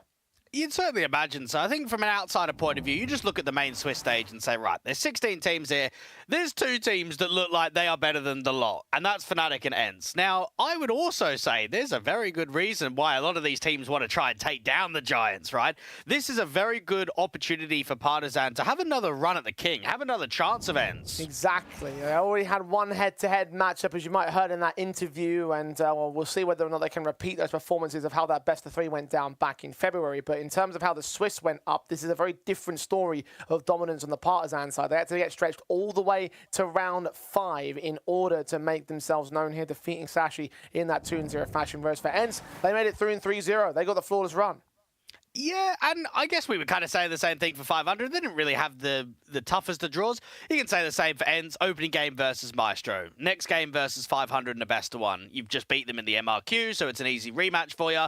And then your best-of-3 to get you into the play-ins is against Rush B. So they haven't exactly taken on the best of teams. This is now a very good opportunity to see if they can continue that winning streak in the tournament. Indeed it is, and so long as they can just keep a hold of that level of form, then I think that they can do pretty well against a team like Partizan. Unfortunately, they've got a bit of a lost streak coming into this matchup. I mean, lost towards Sangl and Ecstatic, as well as Ecstatic a little bit earlier on this morning here that eliminated them from Thunderpick. So already losing out in some different regards here. I guess they don't want to get eliminated for another tournament here and now, especially when you consider that Partizan I don't think really stack up to the same level as the Danes.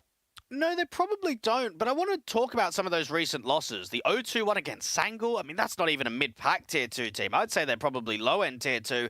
And then the game against Ecstatic, second map in the series, Train, they were up 12-7 and just didn't close. Didn't manage to get it over the line. That's a serious amount of map points that got wasted. Think about what happened to Passion UA just a little bit earlier on today with Mirage, right? We saw them really struggling to close maps out. Look at how the rest of the series goes down.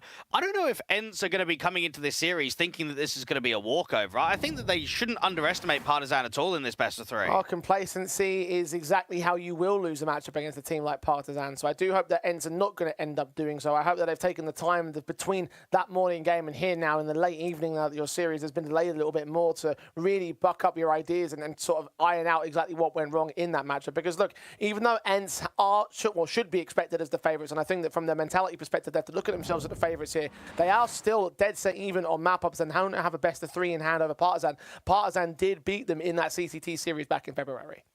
And this is a Partizan side that I think is led by a good, strong in-game leader in Tier 2 of EME who's participated at a Tier 1 level in the past, just like Glaive has, and he's trying to work up younger talents in the scene. It's a bit more different that Glaive isn't working with young Danes, he's working with young international people, but this is EME trying to get the most out of guys like Collins and Dragon, and at least Vladden we saw a little bit. I think Kindo is kind of unknown to the majority of the Tier 2 landscape. There's a lot of guys in here that have never sort of made careers outside of their local scene. Now, in terms of the veto, Inferno should get banned out for ENCE. We should see a Train ban coming through from Partizan, and then in terms of the picks, we know that Partizan really like their Inferno, so if that does get banned out, they have to pick into Dust 2, they probably have to pick into Mirage, and then as for ENCE, they quite like their Anubis as of late. There will be a Mirage pick in from the likes of Partizan. Dust 2 comes out from ENCE instead. I guess looking at that Yellow Compass matchup and knowing that they 13-5'd them out in that best of 1, want to look back towards that. In fact, all 3 of the maps we're going to see on this series have actually been on record in the past. Mirage and Ancient got played out during that best of 3. Partizan took Mirage, ENCE took Ancient, and then Dust 2, of course, went the way of ENCE. So from a historical perspective, ENCE have actually got the better maps in the series.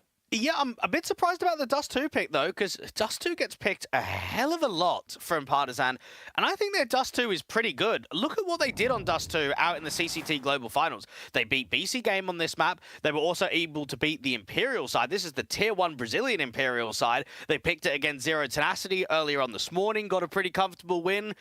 in a best of 3 where there's LAN on the line and you're picking into a strong map of your opposition, even if you got the one up over them last time, I think there's a little bit of risk there from ENCE. Well, I'm going to debate you on that strong map perspective, because right now the win rate is negative on Partizan's part for Dust 2, and you take a look at the teams that they've lost to, being Ecstatic, Heroic, Bait, Na'Vi Jr., Nine They're all top Pandas, teams! ENCE. They're like all top-end tier 2 teams, Jay! But that's what I'm saying, Dwayne. I reckon the ENCE probably fit within that bracket in this context, with the fact that they've got that victory in hand on that Dust 2 map up. Conquest of Prague, Tipsport odds have ENCE at the moment as our favourites. They're tournament favourites for very good reason, Dwayne. I think this actually is a much better call from ENCE than what you make out. Okay, well, I think it's a hot take to say that Ecstatic, Heroic, Bait are in the same conversation as ENCE, because what have ENCE achieved? Tell me, what have they achieved? Well, Ecstatic still were able to beat ENCE out earlier on today. I know that ENCE obviously haven't made the same runs that they wanted to. The MRQ failing is one example of exactly how they want to bounce back and make it towards the LAN. And yes, they got eliminated in Thunderpick, which earlier today should have been a bit more of a better showing from them. But that is my whole point here. ENCE still have done decent things in terms of the Compass run. They still have made a good run up in terms of the rankings here. They need to continue along those improvements in terms of getting towards LAN. So I think they look at this matchup and themselves being as favourites, or that they look at themselves as being the favourites. And I think that honestly, whilst it's not like a confident sort of high-end tier 2 squad, I do look at their result, the fact that they were able to beat out this squad in the past, and the fact that Partizan struggle against once you start moving up the chain of command. And I think that ENCE actually probably do have them beaten up on the chain of command.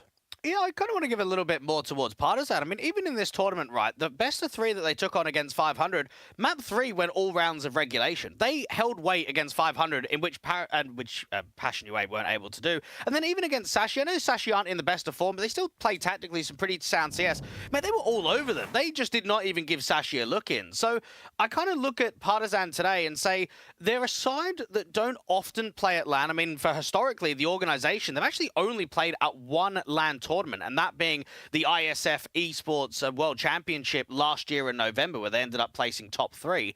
Outside of that, the only times we've seen these players at LAN has been under sort of iNation, or been under Entropic, or been around all the different other names in the scene rather than Partizan. So this is a chance to make some history for the organization today. Yeah, they want to try and go to LAN. Everyone wants to try and go to LAN. That's what today is all about, going to LAN. But the question is, can they beat out a squad that have been, well, in some respects, been towards LANs, and they have had opportunities to be at the highest ends of LANs in the case of Glaive especially. So again, I back that experience a bit more, I think, on the ENCE side. I know that obviously they have had struggles, and they're going to try and prove those struggles a bit wrong here in context of this particular matchup, but I think they have what it takes to do a little bit better from them. I think some of their more long, wider reaching sort of concerns extend further beyond than just a single series against Partizan, honestly.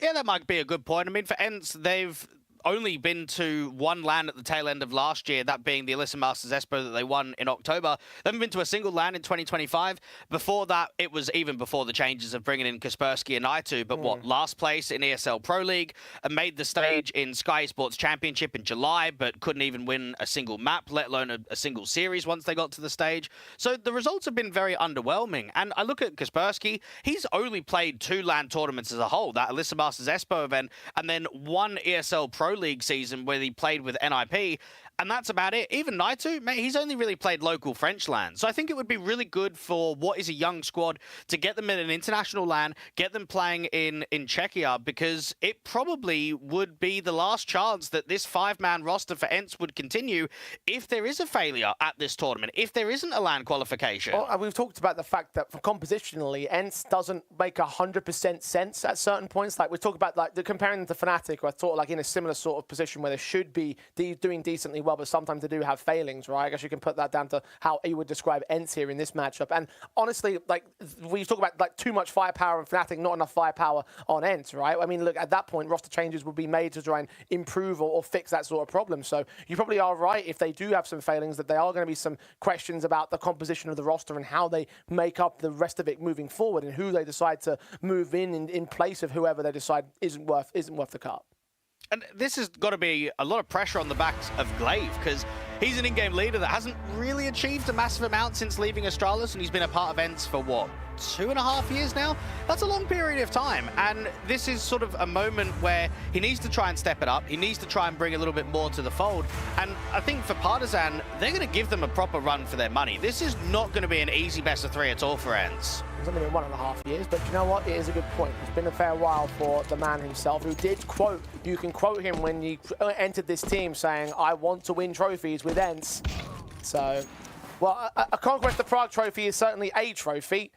Hang on. They've got to get to the LAN first, Jay. Let's not even think about the trophy at the LAN. They've got to beat Partizan today. Look, if you're the IGL and you set that as your goal, I'm going to hold you up to that particular goal. So let's see you qualify and let's see you make that victory. Personally, I think they can at the very least qualify, so I'm going to back them 2-1 in this series.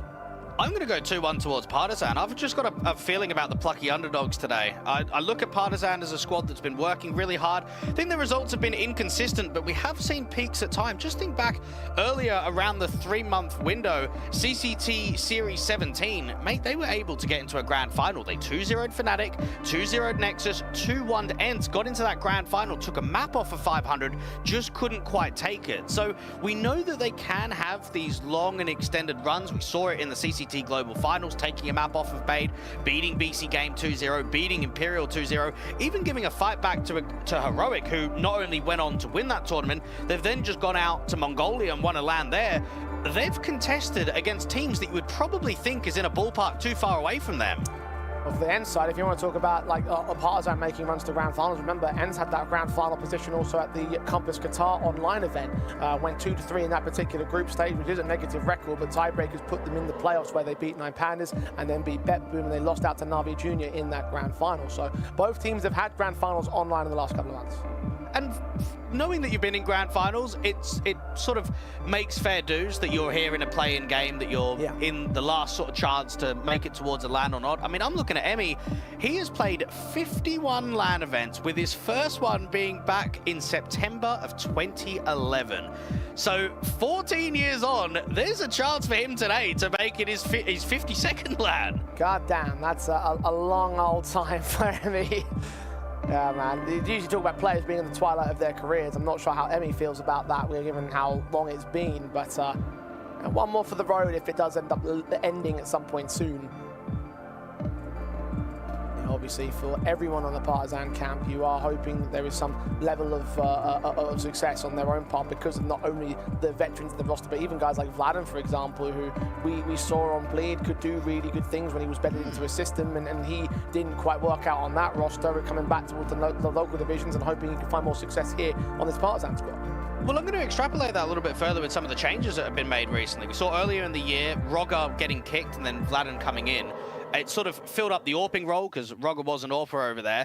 Vladen has now not only joined the team, but on March the 18th, he signed a multi-year contract extension. So that kind of gives you the feel that he's here for the long run. He's here to develop under Emmy's system, a very experienced in-game leader that's had stints at Tier 1 with Crazy, working with guys like Letney, like Hunter, like Nexa, guys that have played at a top level in the past, and sort of tried to bring that back down to the local divisions. The one surprise that I got, because as of today, Jay, we're talking about May the 7th, May the 5th, just 2 days ago, we saw that their head coach of Choiv getting parted ways after his trial contract expires. So Partizan are going into this tournament and going into this best of 3 without a head coach. Something to think about maybe what the future relies on who they could potentially pick up. Yeah, I mean, even for the matchups themselves, right? Like we talk about tactical pauses being so invaluable to teams, because you can have that sixth sort of pair of eyes to give you like advice and steer you in the right direction if things are going wrong. So you won't have that anymore if you're Partizan, and it has been so very recent of that addition, of that subtraction rather, you know, in terms of the last couple of days basically is where that's all gone down. So it might be a bit of a shock to the system to try and adjust against that if they do get put on a back foot or if something does happen. The only way we'll find out exactly how it will affect them is to see how it plays out in the server, which I think is almost ready to go here for our first map of Mirage. Are you back in Partizan? Are you backing them in 2 maps or 3? No, I think it's got to be 3. I'd be really surprised if either squad here would get a 2-0 today. With how much pressure is on the line and with how both teams are participating in kind of the same level, the majority of same tournaments. I think we're going 3 maps, but I'm going to go Partizan on this one. It's another one where there is no clear and obvious favourite. Even if we might have certain expectations of the squads in mind, we do have the agreement that, yes, this is going to be a down-to-the-wire affair. As it should have been for the Passion UA versus 500 matchup, it will be for ENCE versus Partizan. Map 1, Mirage, ENCE on the CT side to start things off. You've got Emmy leading the boys into what just seems like a standard A exec. Smoke, Molly, Flashbang, Potty to try and take first contact. It's going to have to be a retake A setup because the CTs are just retaking mid. It does mean that Naitu can backstab and try and get himself out to either Palace or A ramp in the late rounds. Smokes in, Kaspersky and Poddy have backed away behind the smoke over at the jungle. Decent kill on Dragon to kick things off with the USP at range. Goose down damage is done and Kaspersky is picked up. Poddy can trade a secondary player though. Still blinded. SDY finds a fight on at CT spawn. Is Emmy down. Bomb carrier seen. His back up. Down to Naitu's backstab. SDY closes out the last and ENCE will take the pistol. It seemed as if for Partizan, it was getting quite successful, wasn't it? They sort of get the util out, they lose the first pick to Potty that's just on the jump up of the box in con, but then they get the 1-for-1 trade, they're clearing a lot of the site access, but it was just a lot of distraction being made by those players in from mid, and then as soon as the backstab comes in, it's just basically a done deal. SDY cleanly getting shots out from Sport, a good sign from him. I think this is probably the best of 3 series for him to really put his foot down. He's meant to be the star player, he's meant to be the most experienced player. I want to see what he's going to be like when LAN is on the line. Well, most experienced outside of Glaive, obviously. But you are right, career dating back to the Team Spirit days of 2018. Hell of a man for SDY. Hell of a time it's been for him. Would you not say most experienced player on the team since the COVID era? I'd probably put him as more experienced than Glaive. I mean, if you're only counting the online era. The last 5 years, which is quite a long time. Right, but that doesn't negate the era-defining Astralis period that Glaive had. You know, how's Astralis looking now? That's without Glaive though, isn't it? Right. The past doesn't change, Glaive. Like, come on. Are you seriously going to tell me that 4 major titles is less experienced than SDY doing well in the online era? No, I'm just saying since the COVID era, since the online era. All right, then fine. Partizan are the most experienced in the last 10 minutes, sure. Let's use I like that. Oh, no, I like that one. Yeah, exactly. Excellent stuff. Cool. Guinness Book of Records criteria right there from Dwayne. 2-0 start for ENCE. Pistol conversion going well. Rifles brought in by Partizan. They went full eco in round number 2. So round number 3 will kick things off with an AK. Finally, the opening 2 fights are flooding. Alrighty then. We're in business, Partizan. Glaive can't take one back. Akindo. And Dragon is right around the corner to receive. Collins got one more fight back.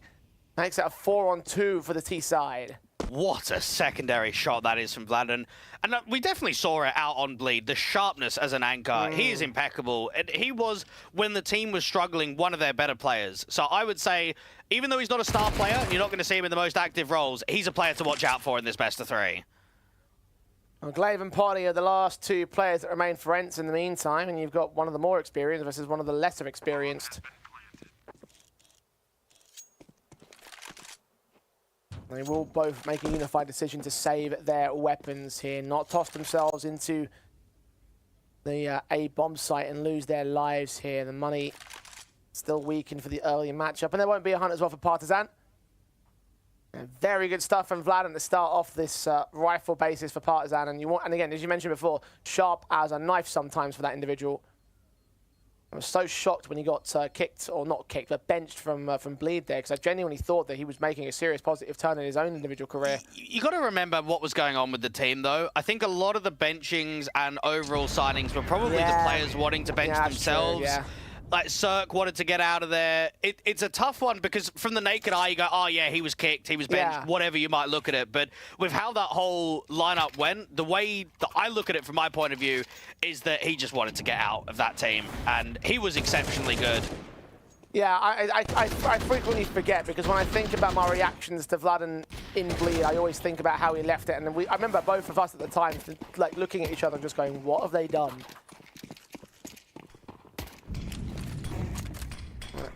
Hindsight is 2020 and does tell a very different story to that roster. SDY, I think a good story at the start of the round for ENCE. This time he's the man with the opening frag. Emmy is down. ENCE are doing a good job of some of these opening picks in what seems like the first 15-20 seconds around. They've got real intensity behind some of these aggressive moves. Dragon to try and re-clear up some of this space. Kaspersky falling back in Con. Double peeking back in and gets punished there from Dragon. Responsive from Potty is just as good, however. SDY to peek on Vlad and doesn't give him the full phase. It's just a shoulder to spot that AK. Sent Knight up with the SMG, hoping he can frag back. Player on the bomb site unaccounted for. Collins can take it to a 3 versus 3. SDY's M4 is focused on the 2 short attackers and the connected control from Air Fladden and co. Kill found on 1. Flashbang turned away from Kindo, got blinded by it as well. His shoulders peeking out. SDY can't get the kill, but Glaive can. Smoke back. Just ahead of the bomb though. Collins can still grab it. He's sneaking forward though, and Poddy will protect his captain for the second kill of the round and a third on the board of ENCE. Nicely done from Poddy to back up Kaspersky and Con. Even though it's a short player, not quite in like a dual setup, it's just an immediate trade, and then it's just a rotation instantly back into the market. SDY doing work, everybody else putting up the impact. Now we know that the current head coach of ENCE is ENCE. What not many people will know, Jay, was that he was the head coach of Entropic when Collins was playing there from July of 2023 to April of 2024. So he's going to be familiar with some of the moves, maybe some of the expectations of what they can understand from him. And of course, probably more famous for his tenures on Sprout and Big back in 2019, 2020, from 2019 to 2022 period, generally. I had this infamous interview, and I can't remember who it was, but he made a claim that his AWPer was better than someone from Gambit. Which was rather funny when they got scored in the next match that they played each other in.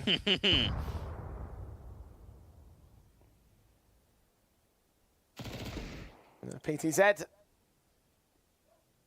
do have the upgrade pistols around the hero AK of Emmy, and the first frag is found by one of those pistols. Collins doming in Naitu. Kaspersky been pushed out of the bomb site here. Incendiary's in towards connected control. We'll get the kill on one. Poddy to follow up on the other. At the rifle, and his backup dropped. Bomb not going to go down right here. The swing forward from those CT players, giving ENCE a very confident level of form here. Some of these rounds being taken rather easily. Of course, that was just an eco. Rifles are back for Partizan now. Even though ENCE has been a coach and analyst for, what, the last 10-odd years, he used to be an ex-pro player back in the day. Played on Alternate Attacks, played on Penta, played on Planet Key Dynamics. I always feel like those old German names we used to see so frequently, even at the heights of Tier 1. And now we just don't even see them in Tier 2 anymore. It is such a shame. Expert, Euronics, those days all disappeared. Unicorns of Love, they were always good fun. It was the progression of esports organizations as more money came in and those guys couldn't keep up. Well, Euronics and Expert are like shops, right? Same as LDLC. Well, I mean, there's a reason why LDLC aren't committing all that money towards their esports team. In fact, they're not committing any money to their esports team right now.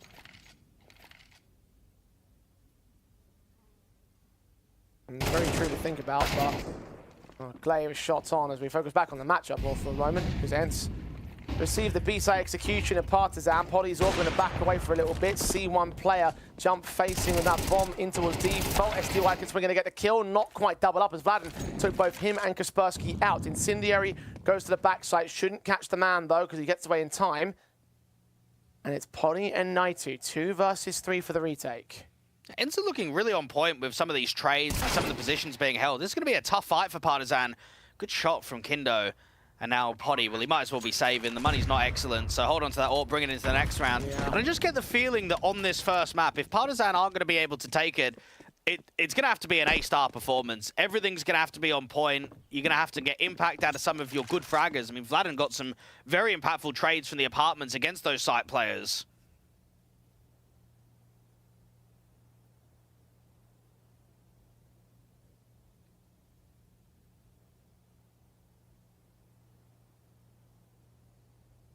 Even that fight on Naitu, I mean, he had the right call in terms of his attemptive kill. We got damage on the player that was up there at the balcony. The angle was held and the AK has better firepower, so Partizan are going to win that fight. And win the round by extension. Second on their board, and ENCE have got plenty more that they can pull from. AWP staying in is going to help them in that respect, but it's still not going to be perfect here. Double AWP up, in fact. Glaive's going to bring another one to the fold. ENCE are using quite a bit of an expense off of this one. You start thinking about Mirage for both of these teams. Last 3 months, 7 wins, 9 losses for the side of ENCE, and 7 wins and 12 losses for Partizan. Some of the key players, Potty, 1.03 rating, seems quite low. Kaspersky, the con player, 1.0. Dragon at 1.16 and Kindo at 1.11 on the opposition.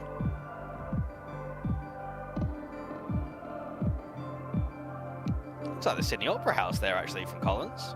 Up there on the bookshelf. Oh, good spot.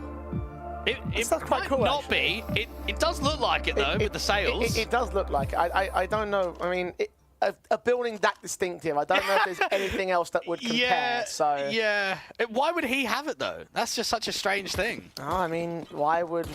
I mean, I don't know. Why would anyone have like a, I don't know, like a... Well, normally you'd have something like that if you've been to the country. Maybe he's been there. Maybe he's been there. Yeah, maybe he's been to... Yeah. Maybe could have bought it in the gift shop or whatever. Collins wants a gift of a couple of kills out here at ramp. Doesn't quite get them, though. Not all of them, at least. Naitu picked up SDY with a responsive. Kaspersky peeks into Con and sees 2 more men in mid. Down at the bottom end of mid as well. Potty will try and wrap back in to defend that mid angle because there's a decent risk of a boost. Dragon may well find himself in a very nice flank angle as time goes on. They're looking sharp, Partizan. Everyone's hitting shots that they should be hitting. Out there in A ramp, it's a good 1-for-1. Out in Con, they just obliterate Kaspersky. And then for Glaive, I mean, with rotates being slow, I can't even imagine that there's any way that they can win this round. I mean, the best that he's got to hope for is what? Get a kill, stall for time, but even that feels unlikely. Shot missed on Glaive, backed up, trying to escape. Blind fire, the flashbangs placed well enough here from Partizan. Counter utility from Potty is only going to go so far with this one as Dragon takes both him and SDY out. That mid flank works. Glaive is known about, so the bomb can just rotate safely and quickly and easily into the A site. Glaive probably goes down here as well. And talk about sharpness from ENCE, and now the sharpness presenting well enough from Partizan for their 3rd round. It's been a long time since we've had success from the Adric region too, especially in Tier 2. You've only really had players that have come up and gone and done something. In terms of actual local teams, it felt like Z10 may have started capitalizing on it in sort of the middle section of last year, but sort of went awry. And I now wonder for Partizan with how they've looked at the end of last year with a really good placement at ISF, with getting into a grand final in CCT, with potentially being in the running to qualify to the Conquest of Prague LAN, maybe they can start showing the national pride on a decent level in Tier 2.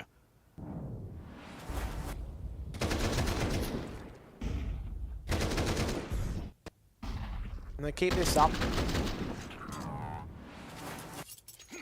They may well have that opportunity presenting itself.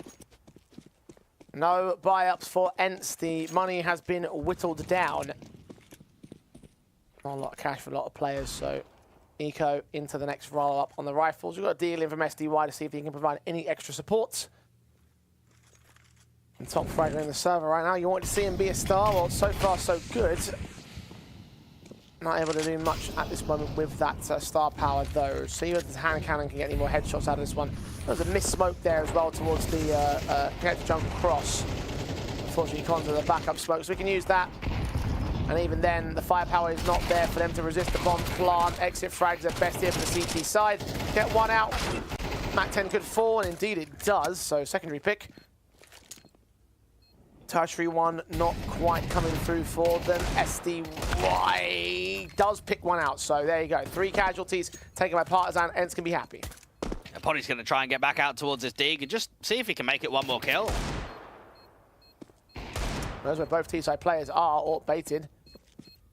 Careful taking swings in against him, but he's caught moving, so no more casualties. Decent enough. Ball would have been lovely, the cherry on top, but doesn't quite work towards them. ENCE's focus will be the rifles anyway.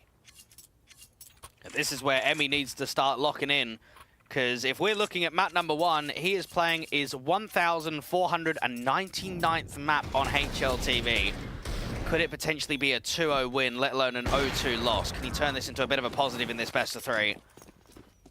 ENCE on the buyback would like to try and make sure that as soon as it gets to a tied up scoreline that they take the lead back in their favor.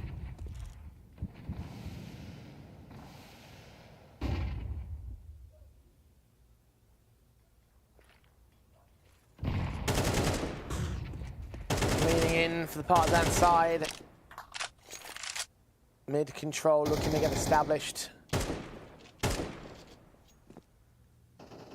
ENCE have been not quite as heavy-handed on the mid defensive this time. We've got Naitu out in the sniper's nest over at the jungle entrance.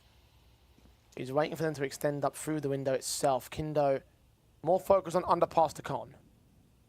All about timing on the edge of this smoke. Kaspersky's been struggling in Con, gets baited, doesn't quite jump on the opportunity to do damage against the AWP, hardly does anything against him.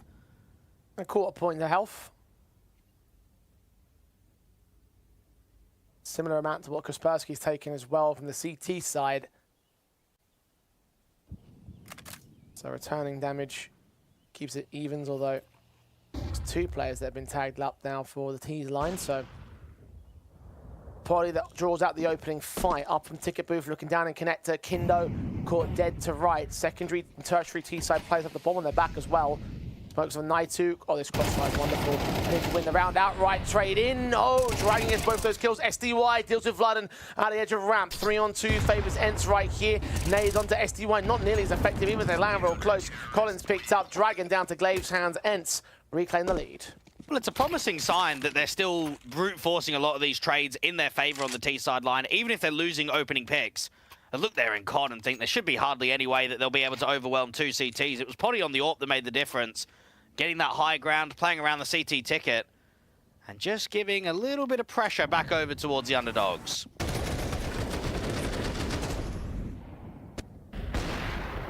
Thought for a moment they might have made a mistake there in that connector sequence. I thought the Dragon's double may have turned it on for the Partizan account, but not to be.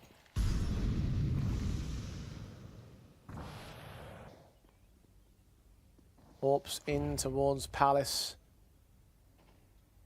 It's AK's into the apartments. SDY swings on Vladen, and Vladen lightning fast reactions just before, just barely seen the man before the kill comes in.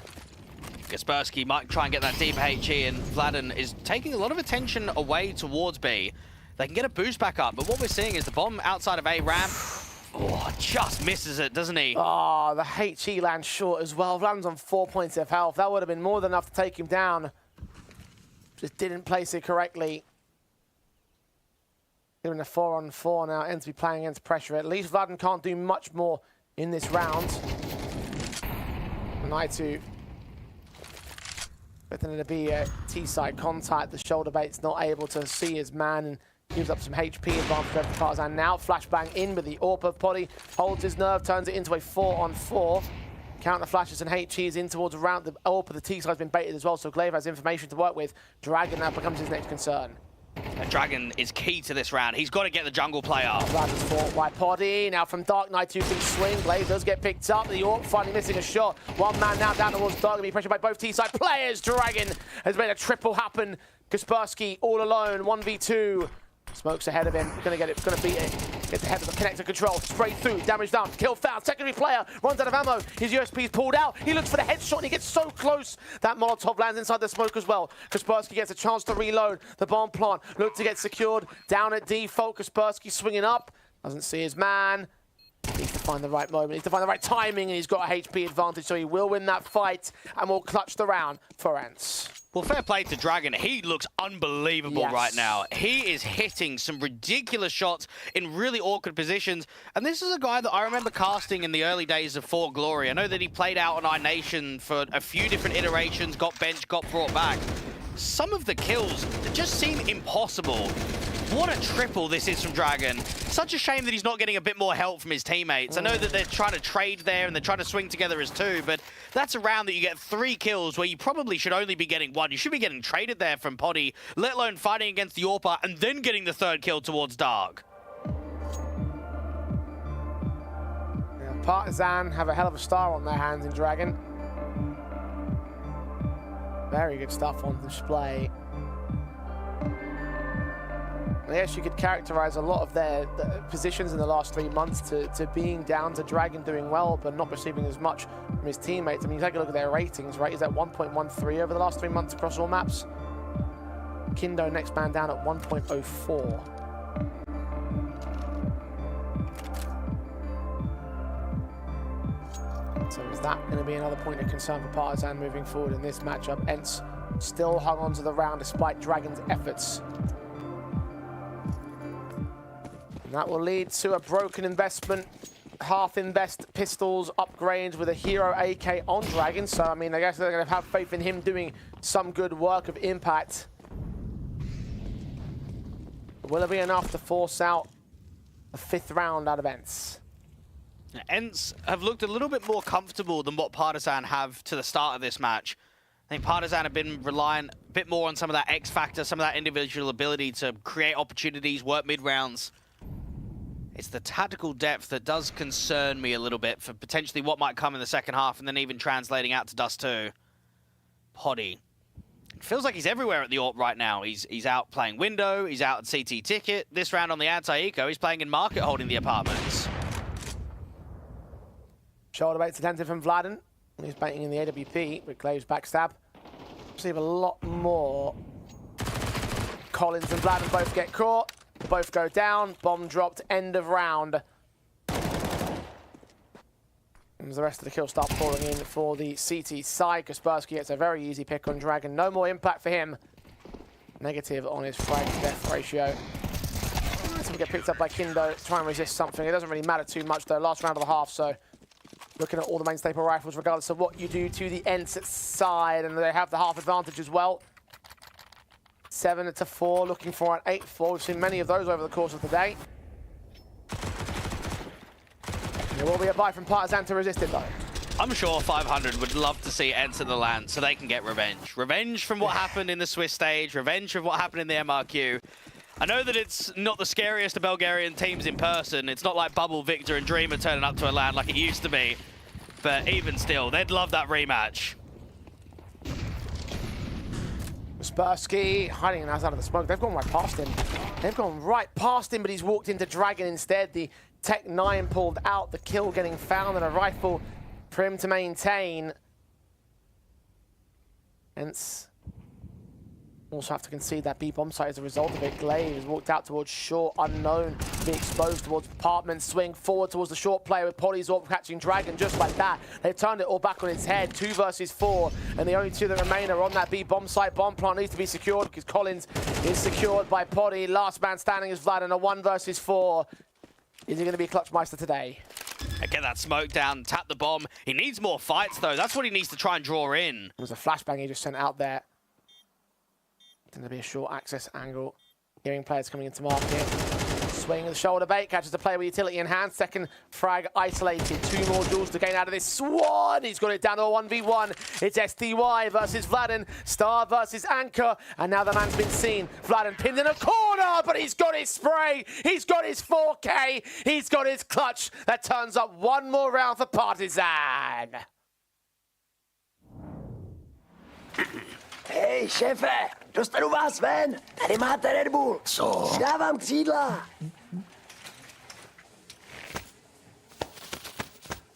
Křídla, jo. Fakt vtipný.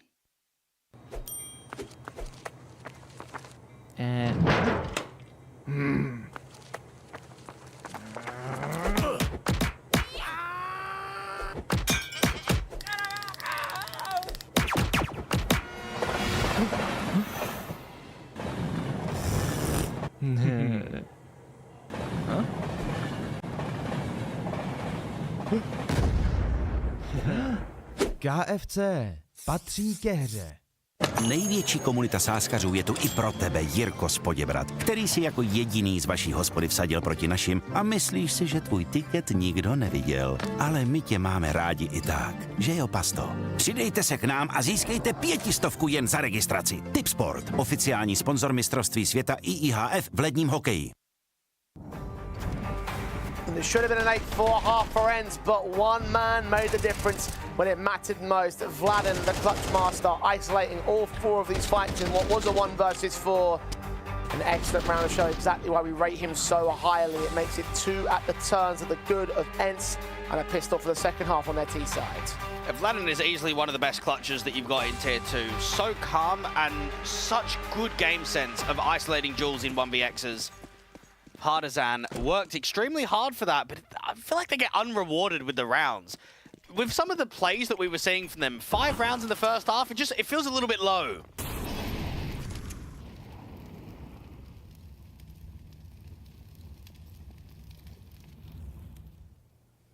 T side can now look to get a bit more going for them. Start the Partizan, the pistols of Pony. SDY finds Emmy, who was waiting and baiting, but held on for a little bit too long there. Vladen finding Glaive, turning around a secondary. Picked the bomb planter, is in the open, but SDY protects him by taking Vladen down, taking some revenge. Now it's all on Kindo and Dragon. 2 versus 4. Yeah, Kindo's hoping that they re-extend and take space into jungle, but it's just not really happening. The T's are being really disciplined about this post plant. Even Dragon on the search from short. He's getting nothing. Kill shot. That's as far as it goes for Kindo. No defuse kit. At least not at the time he started the retreat, so. Save the Kevlar. The pistols will still go hunting from ENCE though. Won't find Dragon, so that's at least one consolation prize for the CT side. But ENCE with an all-important pistol win. Keep them in the lead, keep Partizan from resisting. For Partizan, they need to make a tough call on whether they want to force buy or not. I think one of the uncomfortable factors is that Emmy is struggling individually. As a caller, he might be able to set up the boys, but individually he's not putting numbers up on the board. And that might be okay in a first half, but that can't translate in a second half. We need to see an increased performance from him. We need more impact and more output.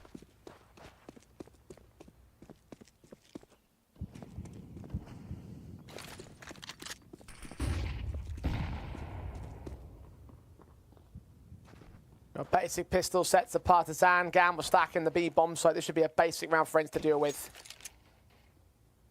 And stretch up to that 9-5 scoreline, which has been returned a number of times over the course of the competition. But still, a 4-round lead that ENCE were looking for at the turn of the half, and they will get a little bit late. They will get it nonetheless. I wonder if anyone remembers when Vladen stood in for Diha on ENCE at CAC in November of 2023. At the time, that was Snappy, Madden, some pious as Nerds, and they ended up getting a top 4. And at the time, no one really knew who Vladen was. Yeah, I think it was that event that like actually caused him to get picked up on Bleed, if memory serves me correctly. Or at least put him on the map. If you were watching Tier 2, you would have known him on iNation at the time, but it maybe put his name up there in the Tier 1 landscape, that at least people that don't watch Tier 2, because I know a lot of Tier 1 people go, oh, yeah, who are these boys? Oh, what's going on? Yeah, they're just nobodies, aren't they? Put him on the map in the sense of just like higher level competition. Because I don't think without that ENCE appearance that he would have done much more. Because he played on like 0-0 Nation, I think, after that appearance. Then got that call up to Bleed, so he might have stayed on that particular squad and 0-0 Nation didn't really go anywhere.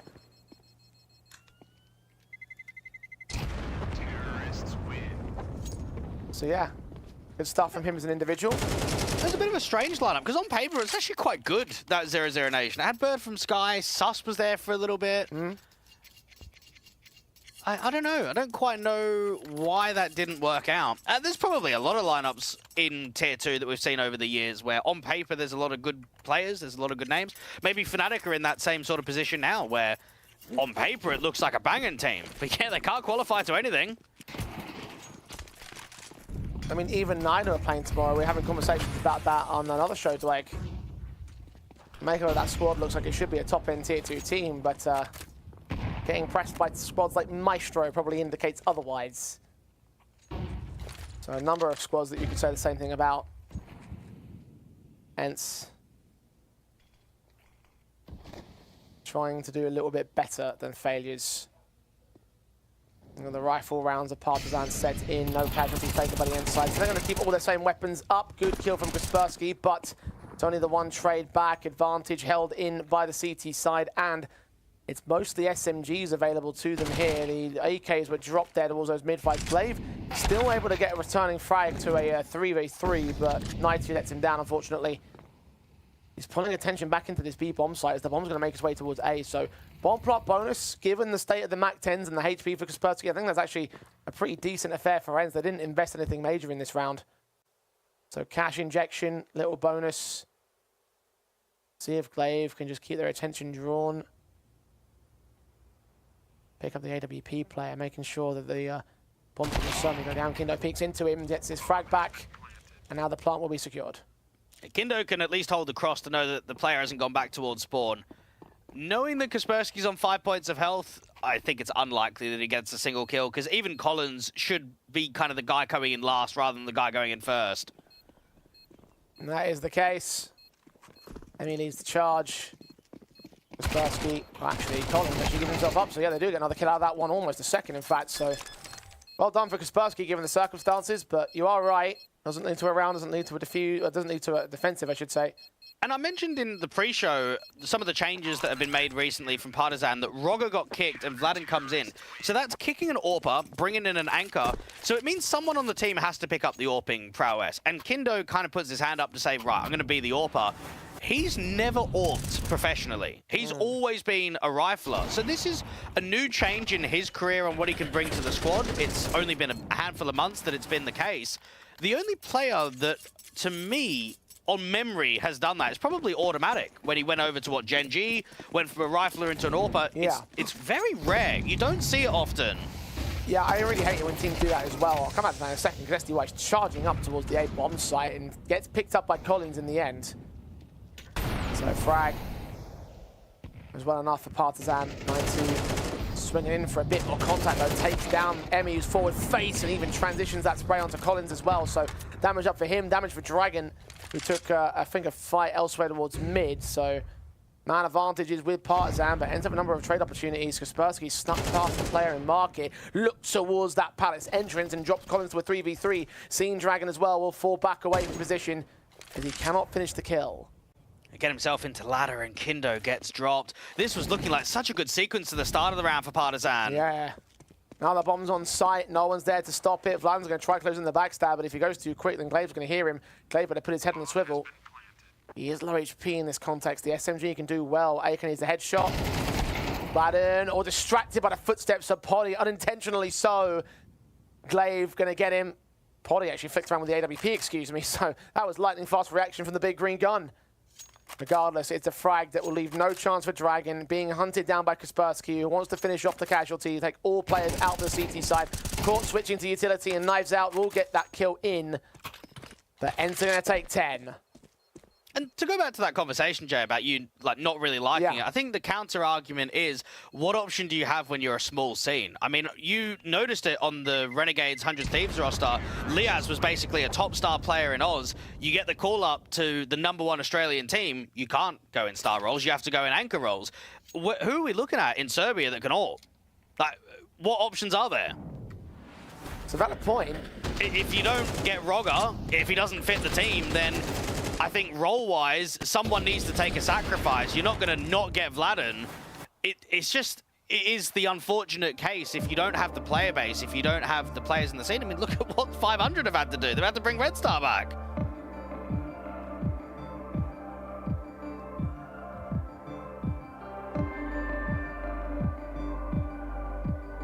It's a bit of a conundrum, although I can't think of any main times where that has worked for teams in the tier 2 space. Oh yeah, I can't think of any. Because whenever we do see that happening, then we watch these guys try and transition into AWP roles, and it's not like going from like a locker to a support or something like that, where it's like you're still playing with the same weapon. Change. Like it's a huge change to make in terms of your role, and very few people manage to make it work unless you're like in your formative years, in your formative period as a player. And so when we see it, we see these players just flounder and flail, and it's just like, man, it's just hard to watch. Look at even Chauzy, when he went from AWPing to rifling, how difficult that was from him, and eventually he just basically became non-existent in tier 2. It's a perfect example. It can ruin your career. As a general trend, I don't like it. If your options are out, then I guess you have no choice, but it might impact that individual. No impact from Dragon on the AK. Again, the hero weapon is part of an eco. Saved off the back of the previous round, so no investment for it. Not looking to afford. They're not looking to buy the AWP, or the AK rather, on the CT side anyway. But USPs always bracket the T-side players as Kindo snuck in the back. He was spotted by Glaive. You can see actually how Naitu's turned his head back towards the Palace entrance on the T-side line. Kill on the man. Now they continue with their A campaign. Only Vladin and Emi to pick up, and really they've got no real chances of holding much more than maybe a kill. It's been a really strange first map in which I don't think Partizan have played poorly. They haven't been making rookie mistakes, but yet the scoreline is 6-11 down. So I don't quite know how it's been them not so much losing so many rounds, but how it's gone down one-sided in this fashion.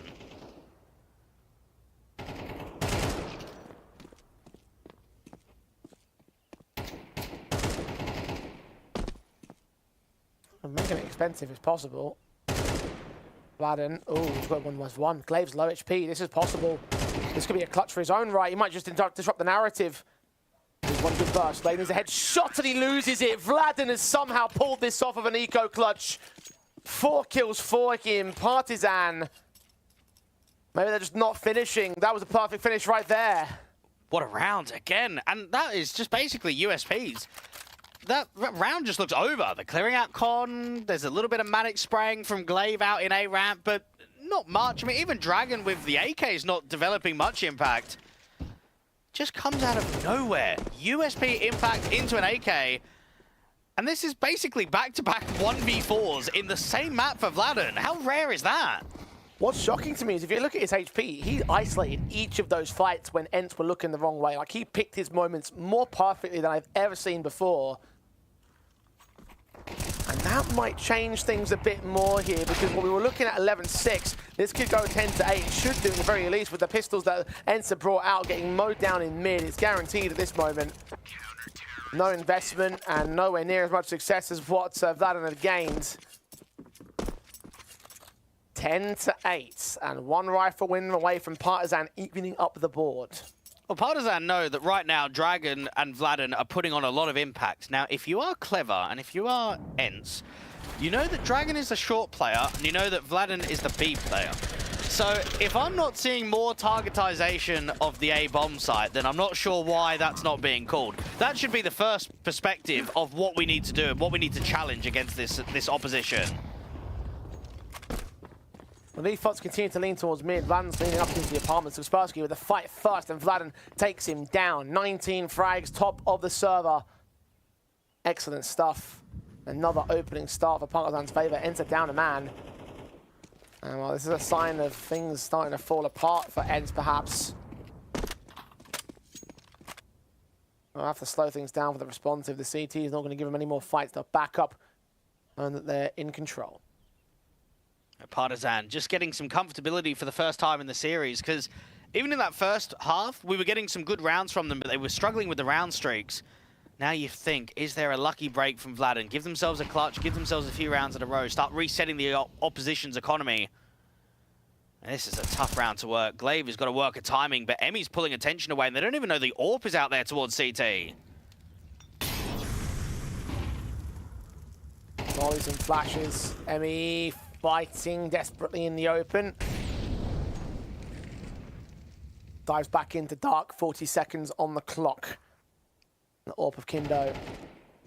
Expecting there to be some sort of contact. SDY takes down Emmy through the dark angle. They read him, of course, position pretty well. Kindo now naded. We get another trade out of this to make it a 3v3 even stance and therefore a winnable round. SDY flashing in that CT spawn position. Blind off those players. Bomb needs to get planted, but short access from Vladen is the next big concern. It's gone down to the other side of triple, so it's not completely exposed. Actually, it did get planted on the back of danger, so it was exposed, but no swing to deny. Advantage for the retakers. SDY needs this duel, and that's exactly what he gets against Vladen. All three now coming in from CT spawn to Partizan. ENCE hold their crossfires. AK burst fire. Nightoot takes down Collins. Looks towards the bomb site as well. HG's close to bomb. Dragon to extend. Party gets his spray together. And it's all left to Kindo. 1 versus 3. Can take down 1. But not the 3. SDY with 21 frags to his name. Making a play that wins them the round. And the composure of ENCE. Like, they just look like they are so cool in that circumstance. They're showing their experience in the mid to late round for sure. Any time that they're not up against Vladen, at least. SDY with a pure swing towards the window area, and then from there, you just kind of play time. Crossfires are pretty good. Partizan, I think they're going to be kicking themselves if they lose this map, because they really have put on a good showing today. But sometimes it's not always enough, is it, in these big games? ENCE Oh, good shot for Kindo at least, but Dragon fell with the HEs in the mid window. SDY got to the face. 1 to 4, continues that spray, but he wasn't ready for Collins to be so close. So the FAMAS keeps it evens at a 3-on-3. All 3 T-side players are separated though. Kills can come in without trades for either squad. Glaive gonna walk through that smoke, and Vladen, how has he lost that fight? The MAC-10, I can't believe that! Can't believe Glaive has walked through a smoke. That's actually a troll move. Vladen's gonna just be furious because there is no way. There's no legitimate reason why a MAC-10 should be able to win that duel. That fight just goes the way of the M4 every day of the week. Such an intriguing play from a veteran player when he's got no idea what's on the other side. I mean, think about how we would have criticized that round if he just loses that fight to Vladen. Yeah. Like, we would have just been like, Glaive, come on, you're a veteran, you know better than that. But if I'm Vladen, I'm putting my fist through my monitor. How has that worked? Because, man alive. As if that's going to be the play that gets them to map point as well. Like, they're going to lose this off a MAC-10 walk through a smoke against Vladen. Oh dear, Partizan. 4 in a row required to get to overtime. Jesus.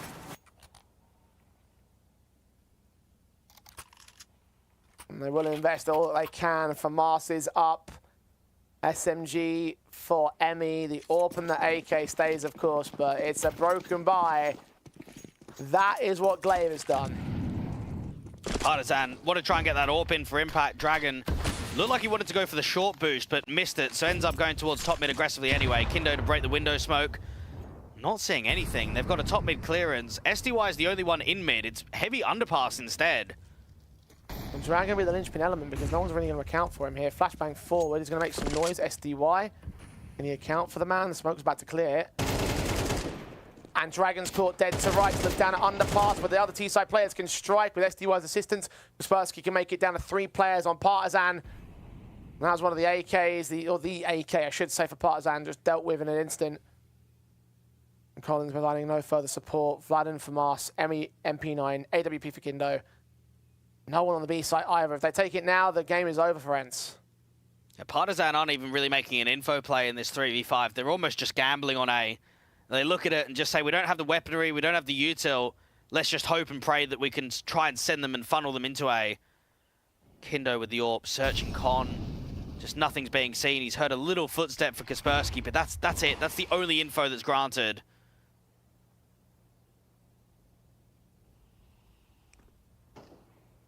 Glaive's out B now, so yep. Bomb should just go B. Round's over.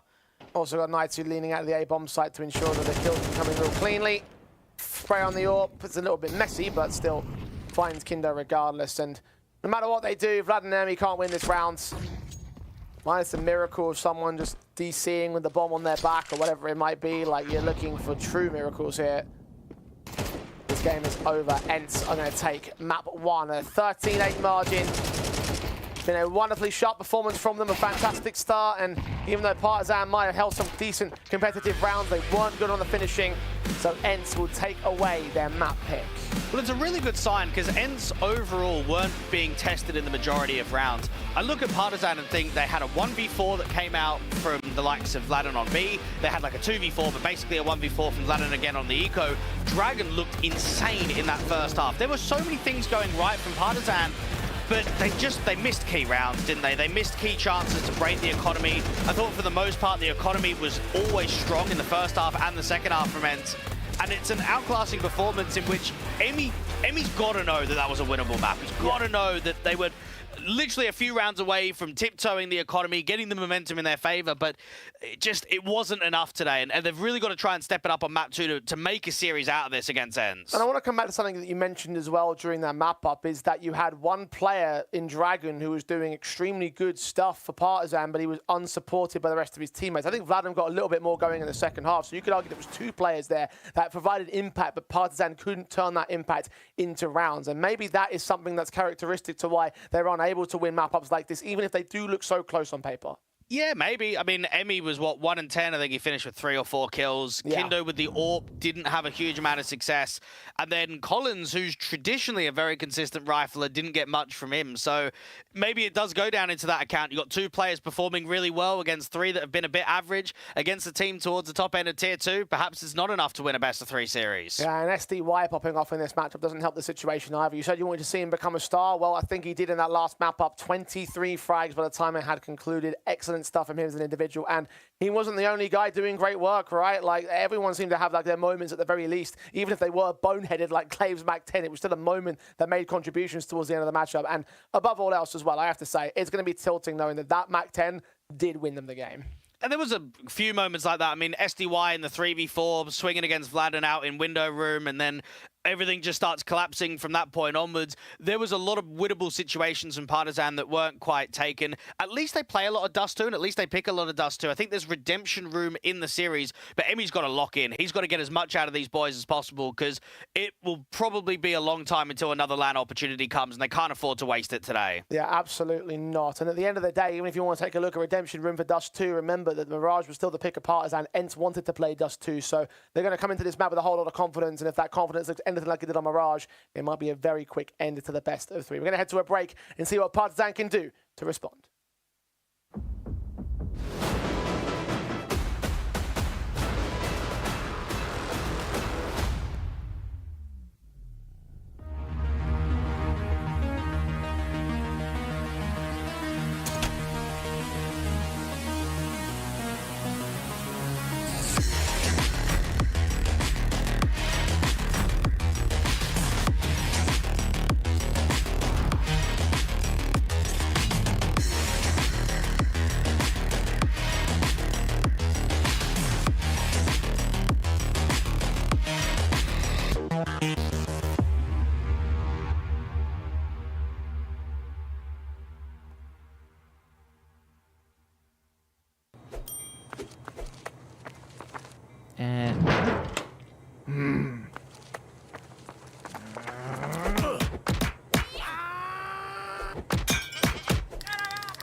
KFC patří ke hře. Nový Straight Wild Beat. Zažij divokou jízdu. Zažij to napětí. Zažij ten beat. Zažij Wild Beat. Novou vůni od Straight. Největší komunita sáskařů je tu i pro tebe, Jirko z Poděbrad, který si jako jediný z vaší hospody vsadil proti našim a myslíš si, že tvůj tiket nikdo neviděl. Ale my tě máme rádi i tak, že jo, pasto? Přidejte se k nám a získejte 500 jen za registraci. Tipsport, oficiální sponzor mistrovství světa IIHF v ledním hokeji.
Well, if ENCE get their way, then we're less than 1 hour away from deciding who our second team is going to be at the Conquest of Prague LAN. They took down their opponent's map pick at 13-8. Looked really decent in doing so. There was some competitiveness there from Partizan, but unable to finish off the job on some of those rounds. Now leading into Dust 2. But there could still be some redemption back, like you mentioned before the break. But again, just considering how well ENCE were able to put that sharpness to effect, you have to look at some major improvements on Emmy's part of things as the captain to really apply that pressure and to make use of the pieces he has on the table. I think we were just getting so much X factor from Partizan that it almost feels like they have to contest Dust 2, right? Even if it's not a map win, to just give us a run for the money against ENCE, because they did let that first map slip. Now, I will say that Dust 2, I still think is a pretty good map for Partizan. I think they've been able to beat some good teams on it in the last handful of weeks. I know it's a bit inconsistent. There is quite a few losses from them.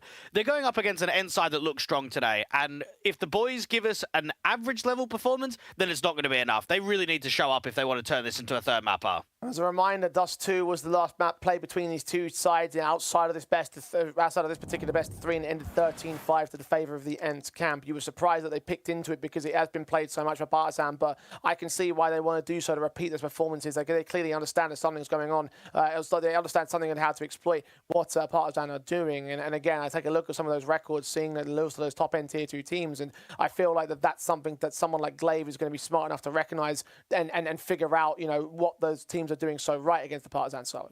And this is just a moment for ENCE where they need to make sure that their eye is on the prize, but they're also not getting too egotistical, too advanced. They might be in a perfect position where they've stolen their opposition map pick and they're one map away from qualifying to a LAN and basically creating history in 2025 for at least getting to their first LAN tournament. It's just that they're still going up against an opponent that's been able to beat them in the past in a best of three. They're still going up against an opponent that's going quite deep in these Tier 2 tournaments and threatening some top-end teams in Tier 2. So making sure that they keep their head afloat, make sure they come in with a good, concise game plan, and try and get a 2-0. Try and get a clean result today if it's possible. Yep, just run your way forward and just see what you can find now from what the impact you've already generated in the first map was. Again, SDY doing particularly well in terms of the frag counts, but it's actually quite interesting that Poddy was not quite at the same level of frags per se of what SDY posted, but still rated at 1.47 on that first map. So you've got a couple of players that really are generating the impact there for ENCE, and hats off to Glaive for being able to turn that impact into what was overall a very comfortable map from a qualitative perspective. Now let's see if they can try and finish off the job here in the 2-0 fact. And it is Dust 2, the pick of the ENCE side. We're ready to go live. And I've just seen so much from Partizan across the last few months in which they've overperformed for what the players have. And I just feel another sort of 13-8, 13-7 score just doesn't feel right, does it? I feel like we're getting some spice here on Dust 2. We're going to have a more competitive game than what we had on map 1. Well, ENCE are on the T side to kick things off. It is statistically their better half. Statistically the better half of both sides, in fact. And ENCE take to the pistols first and foremost here. Have taken both the pistols so far in this series. We get one more out of it to really put the hurt back onto PTZ. Dragon is the first port of call, and he does get that first kill against Poddy. Dives out of the way despite being pushed down 11 points of health. His teammate there to protect him. Emmy takes some more damage in return, but ENCE are down a man. Shame that HE doesn't do more damage. Looked as if Kaspersky was just going to get owned by it. Collins at the back of the site has got Vladin with him. Those Julies you expect at close range are going to do a lot of damage against the B-site exec. Collins probably just needs to get one and stall for time and then try and set Vladin up. Flash over, USP takes fight. Molotovs go deep against the man. He's going to burn to his demise. Vladin can take Naitu in return. SDY is also low HP. Kaspersky getting flanked. Dragon coming in against him. USP shots do miss initially, but he connects his head in the end.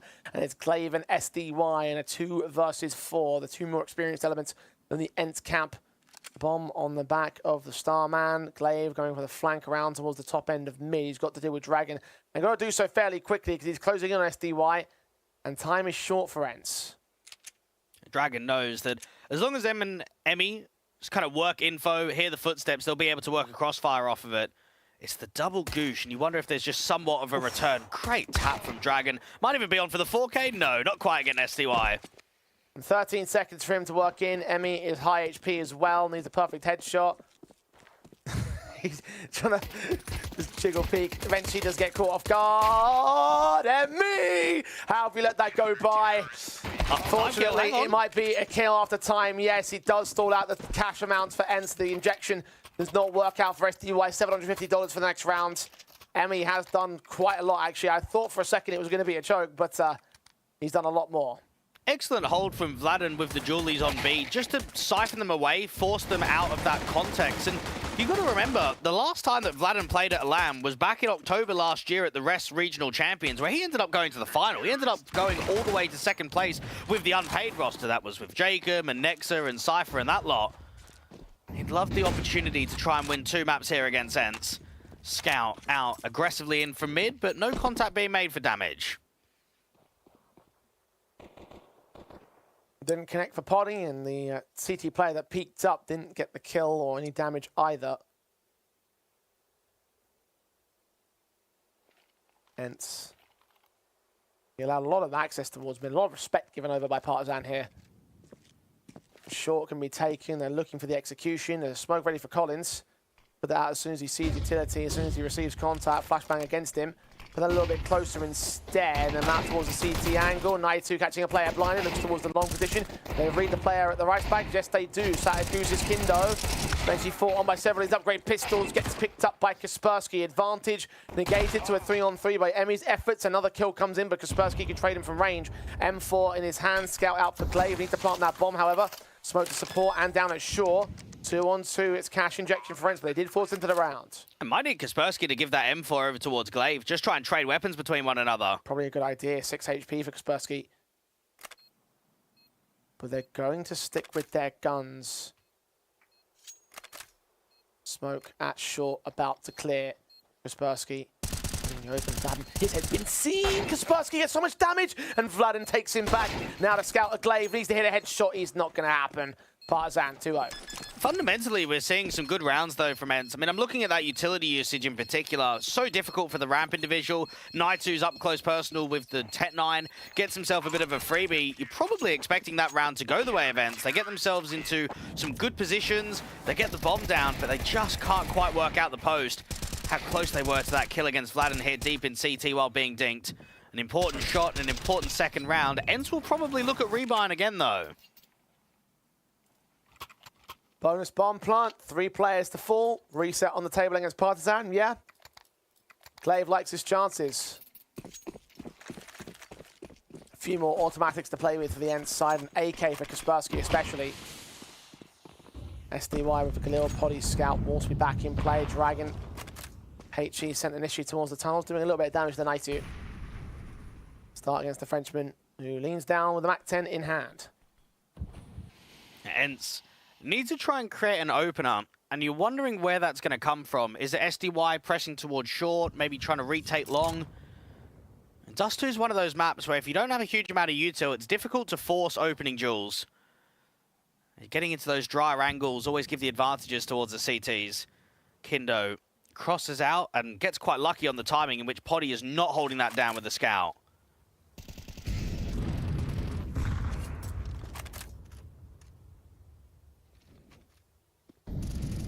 Lean up in the tunnels. That leads towards the mid doors for ENCE. Gonna make their way in soon enough. Got Dragon. One flashbang against them is not gonna yield to any kills. Of course, no one to swing off the back of that flash. It's mostly the central side defensive. 3 players total for Partizan to defend B. They've read the execution pretty well here.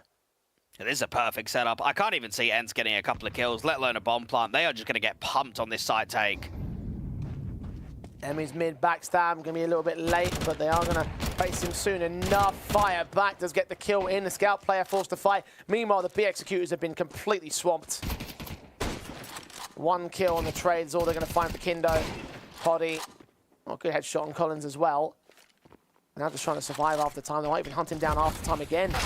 Same thing in the pistol, and he goes down to Vladen in the end. So ENCE 0-3, Partizan on a roll. Partizan are looking strong, and not only are they making the correct calls, but they're backing it up with even more info. You've got 3 players out there on B. Seems like a perfect trap. Emmy's even pushed out towards a longhouse, and he's wrapping in top mid. That round collapses for ENCE before they could even focus on the bomb site take. Vladen gets 2, Emmy gets heaps. And then just the straight spam. Now, you're probably not going to expect a huge amount of impact from Vladden just because he's the B-site anchor. But if it is a B lean, if there is sort of even a lurk coming out, he's going to be in there for contacts. He's going to be in there to stall for time. A fight from Kindo gets involved against Kaspersky to start. Tech 9 of SDY trying to escape. Dragon, HE with support, gets the kill in at half HP. He stays alive, 5 on 3. Glaive I've been seen by Emmy there. Going to put a smoke down at secondary 1. Disallowing vision and access from ENCE. Isso tá combinado. Probably aren't going much further here, especially with that backstabber Dragon that should close out soon enough. I remember when I was casting quite a lot of For Glory back in sort of 2021, you had the Collins, Dragon, and Kindo trio that was a part of that squad. I always thought that Collins was the strongest player out of the three of them, and as time's gone on, I think Dragon is certainly showing up that he's a lot more than just a supportive piece. He has been excellent in this best-of-3 series. Indeed he has.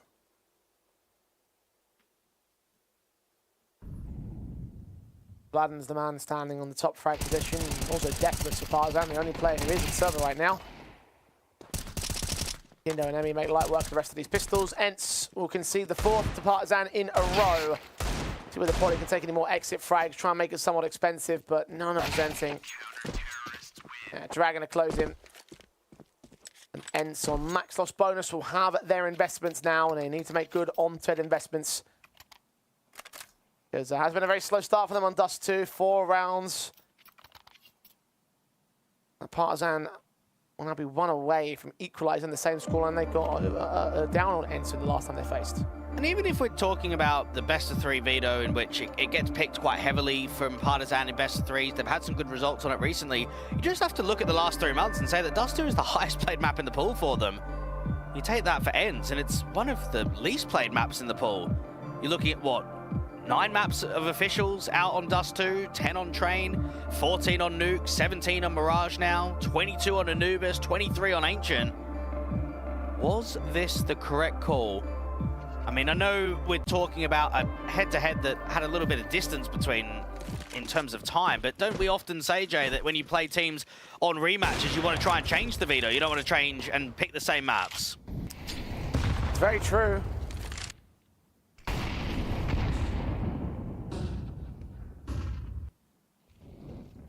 And evidently, Partizan have made a change necessary. Starting was much better for them.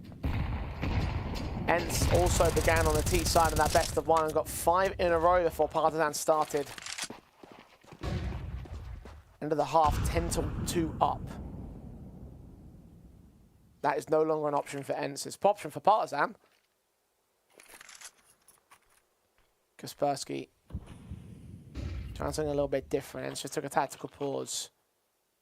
They're going to try and take their first round off the back of it. Pixels away from seeing Kaspersky. Fights from his teammates back at elbow. Vladden's going to find Naitu. Glaive can take Collins down in the back. Kindo still known about. That player along might be a bit of a concern. He's got 1 longhouse player to try and deal with it. So ostensibly on the center of the site, it's 3 versus 3 for the retake. Well, it comes down now to retaking short because Glaive is aggressive. Now, when he got contact, he can smoke off. Just try and waste time. SDY was on the back of that contact as well. The smoke, the kill to be found on Vladden. That late mid lurk has worked well. Glaive going to sneak through the smoke. He's done it again. That's the 2nd smoke walk from the captain. They were distracted this time. SDY pulling all that attention, and now to focus on Emmy, the last player trying to escape from Longhouse. They know. They got info. They must have spotted him up on the site. And with that casualty, ENCE take a very confident opener in their stance. Well, that's something that you see very rarely in other maps, but you do see quite frequently on Dust 2, is that if you can walk up towards elbow, keep your head ducked down and play on the back wall, you just can't get seen by that car angle. A good exploitation of the timing, good distraction being called, and then you're right. I mean, that's a case in which a smoke walk, no problem with it at all. SDY's fighting from top mid, all the CTs are looking in that direction. ENCE get there first. I wonder if they're going to be able to follow up, though, because this is a swing round. There's not a lot of money in the reserve for the CTs. Reset potential. ENCE can try and close the entire gap. And Potty wants this first pick so badly, he tanks down a nade. AWP of the CT side could well face him. Kindo's focused more on the more directive short potential. Kaspersky takes some damage to utility, so util's been the basis of Partizan's start here. Kaspersky on the corners, there a flash around for him, right peek. Oh, Naitu pixel baits, Collins there to support it. Naitu can take one pick back, Collins with 2 overall, makes it a 3v4. Favourable to Partizan, Vladimir is low HP, however that HG doesn't finish off Poddy. Molotov's against him, eventually forced to use that smoke. It's coming too late though, he's down. Excellent utility usage, and while SDY might try a lurk out, might try a walk on B, it's a 2v4. Opening kill against Vladin is missed, and that's going to make it even more uncomfortable against the CTs. Collins, oh, peeks ahead of the smoke and drops Clay. That's bombed down as well. SDY can't even get an X here. What a response from Partizan, and it came down to utility. Thought for a second the AWP made a mistake with that flash support, but the missed shot recovered by Collins and just too much HP differential for ENCE to recover. But they keep pressure on, don't they? They have the flash play from Emmy. They then have the HGs towards Poddy. They have the incendiaries going down. They give no breathing room at all for the AWPer to maybe reposition on the Xbox, to get back out to top mid, to go lower tunnels. And this is some good Counter-Strike being played from Partizan and ENCE. They are struggling. Well, Poddy can open up against Vlad, and this might be a quick play out towards that B bomb site with that casualty. Drag him, hiding back at car. He's known. They jump in towards him. Kaspersky still caught. SDY kills him off. Kindo from outside of the bomb site makes it an even man stance. That bomb will get passed over towards Poddy, who should plant it. 3-on-3 for the retake, making it 2. Actually, Poddy caught a peck onto Emmy through the smoke of the B doors. Now Kindo's going to wait for some mid-fights. Collins might search around to try and find a frag from the extremities of the bomb site, but there's just nothing offered up by Partizan or to Partizan. Well, it's an excellent protocol, because as soon as they get the AWP pick, notice how they just send it. It's not like a little hesitation where maybe you think about it and then you go. You have to exploit that timing. And for Dragon, he's just not ready. He's not in a position where he can even fight. I mean, out there in the car, you've got no protection. You've got no util support from your mid-rotator. It's just instant pressure on B.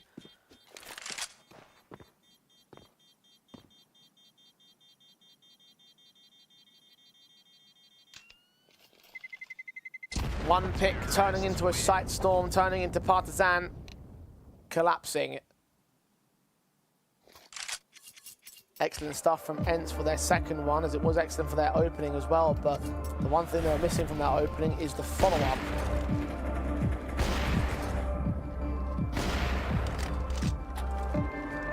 Excellent shots from Poddy. The AWP is reigning supreme in that round.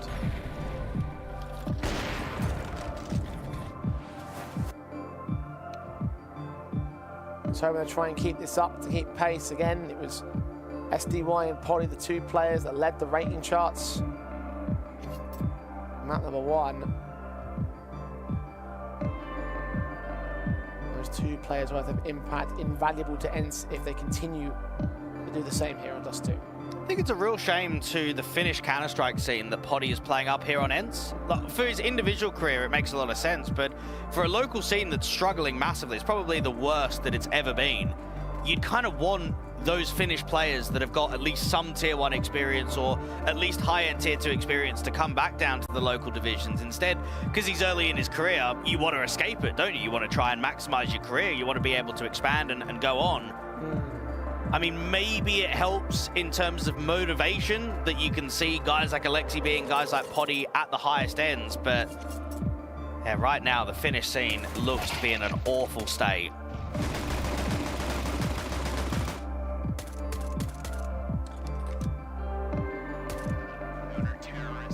Yeah, I mean, the best Finnish team you could probably argue is probably like ENCE Academy or something. Yeah.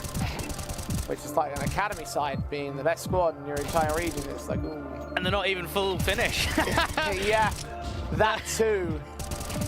I mean, they are Finnish enough to qualify for the Finnish events and the Finnish leagues, and obviously the Nordic Championships they'll be participating in near the end of the month. Of course, a team was where Poddy came from originally. Remember, he was an ENCE Academy man. Call up to the main ENCE squad has left him in good spot. Providing that impact, providing that AWP potential, providing the frags that ENCE will need so long as he continues to deliver. It seems like he's going to stay in the international space. I think we see it with a lot of Tier 2 players that get progression up to Tier 1 and then don't stay at Tier 1. They just think, oh, sod this. I mean, look at Croman. Look what happened there. Got out on phase. The background hearings is that he wanted tier 1 offers. They didn't come, so he just gave up. And I think there's a lot of players like that. You look at Sunny, you look at Sergey, people like that in the Finnish scene. It's not just in Finland. It's a lot of countries. It's a lot of local scenes. Very true. Oh man, Krobman has so much potential as well, man. Like, I remember casting him back on No Reg, and everyone was really hyping him up. And when he got that call to phase, you thought, yep, this is the moment he's going to get a key opportunity, and then just never seen again. Same as HS. I know that they played together out there on the Nordavin side. Yep, I remember that. So many good memories of those guys, and just nowhere to be seen these days. Although I will say, I think I saw HS on one of the ESEA leagues. It wasn't very high level, though. Well, I know Tensky started coaching as far as I can't remember what even team it was. It was someone that I was keeping an eye on the other day. Well, I can do a quick Wikipedia search and find out for you. I'm pretty sure I saw Tensky's name floating about. Tensky. Last seen on Game Legion Academy? Really? What? Yeah, what, coaching there? Yeah, coaching, yeah. Well, I even saw something the other day that apparently Groovy is the assistant coach for FaZe. I'm like, Groovy? Really? AGO Groovy? God damn. Not half bad. Look at that long career. Yeah, HS, last seen on Orcs in 2023. Oh, that was the ex-Permitter lads, wasn't it, went to Pro League? Stood in for Evident a couple of times in 2024 and a couple of mixes. That's where I saw him in ESEA Advanced. Part of the ELO Thieves. Anyway, coming back to ENCE because they're storming the bomb site real quick, and Collins is holding defensives. He ain't no ELO Thief, he's the real deal. Body's up. Only thing to frag back for the ENCE side at the moment. Needs those AKs to get involved. SDY is close to the bomb site. On his back and everything. Needs some cover though. Molotovs are trying to drive players away from short. Glaive wary of a backstab. As Polly smokes off the CT cross. Will be a piece of util down and was short as well. Bomb plant default. Retake man up for Partizan. Vladin's HE is going to have to try and land nicely to do some decent damage against the site players. SDY, because it's a man disadvantage, is trying to make a play. He's trying to get himself into a really advanced angle. HE to open up. SDY converts the kill, but doesn't get the second man. Vladin trades him back. That flash does not extend towards Long. Glaive got Molotov in hand and stall those CT attackers.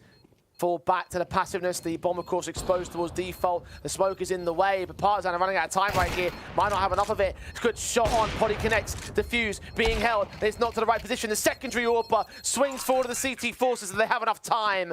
Partizan will take minimums at the CT side. Now, Partizan are playing well. They are giving very few opportunities over towards ENCE. And you look at what both T rounds being converted in individuals, not being rounds in a row, not being sort of cracking against the CT line of the economy. And even this one on the buyout, Partizan did not have a huge amount of cash in the reserve. This would have been a swing round. This would have started getting them up to maybe 4, potentially 5 T rounds. Instead, you're down 2 to 6, and you're on another weak buy on the invest.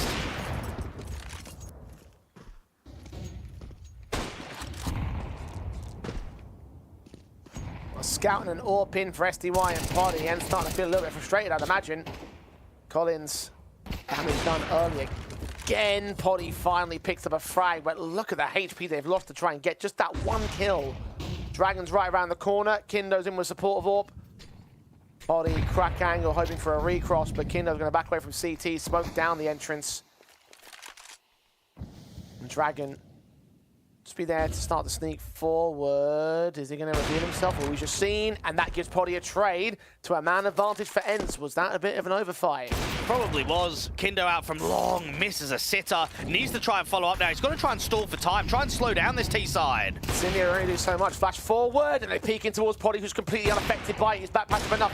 Kindo's AWP prematurely fires, baited by Poddy, who's made a quadra happen on his lonesome. He can put ENCE on his back, carry them to victory. Kaspersky can close, and that's number 3. That might be one of the rounds that we look at where Partizan just give themselves the edge away, don't they? They overextend, try and make an info play through a smoke. There's no flash, there's no secondary teammate.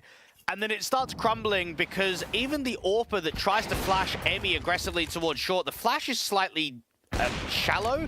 It doesn't go far enough, so Poddy's just not even blinded here.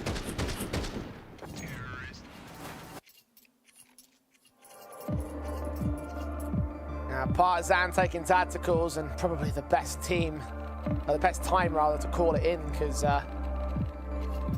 you're giving your edge away. If you're giving your little advantage back to the opposing force, then they're going to jump on it.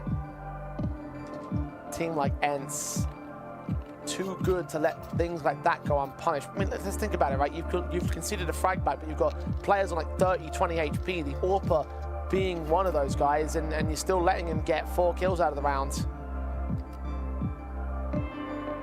Those frags probably should have been traded, but gave them back overall. So a chance once again for them to discuss things on Partizan, for Emmy to try and figure out how he's going to use these pieces to get a bit more impact out of them. It's one thing we were talking about from transition from map 1 to 2, is that they have some impact generated but not converted into rounds. Seeing a lot more of that here on this Dust 2. Now we just need to make sure they don't waste those opportunities. But outside of Emmy, basically all of the Partizan players have only played local LANs and those in and around the Adriatic region, and the international ones that have followed have always been in sort of the national ISF overseas events. So there's been very few international qualifications for these kind of players. So when that is the case, when your organization, I mean, the team's been together for almost a year. They came together on, what, the 12th of June. So yeah, pretty much a year from now. And they've only played at one LAN and they just got invited as the national team. You really want to try and jump on this, because you've made it tough for ENCE. You've probably made Glaive feel quite nervous to the start here at Dust 2. Indeed.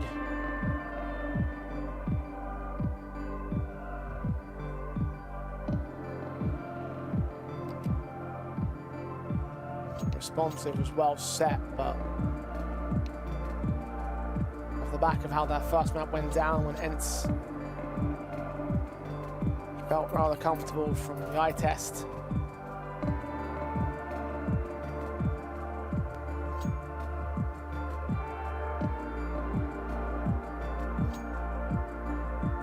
Starting advantage for Partizan still sits in their favor, but a round like that, certainly appropriate to springboard some momentum over from the ENCE side. Now the momentum might get shut down by the tech pulls we've got going on right here. A number of players leaving their seats for whatever reason. Not really seated and ready to go in a short few moments' time, because still got a lot of importance around these next couple of opportunities for the ENCE side. Well, it would be nice to see ENCE get to another LAN, because when we saw them at Lissa Masters, it was basically the debut tournament for the new two boys, Kaspersky and Naitu, and there's always an asterisk on that. Oh, was it just a honeymoon? Was it just a one-off? If it's only been one LAN in 6 months, it's difficult to judge where the team sits. I'm sure they'd have a tough time against the majority of teams that are there. I mean, 500 are already there, probably expecting Fnatic to be there as well. So between all of those teams, for what will be a local LAN, nice little audience, overseas for at least a few of these players for the first time to go into Czechia. I'd like to see how they test up in that environment, because I would say playing tier 1 teams on LAN versus playing tier 2 teams on LAN is very different, with how they play, with what you expect from online. It's a different ball game for sure.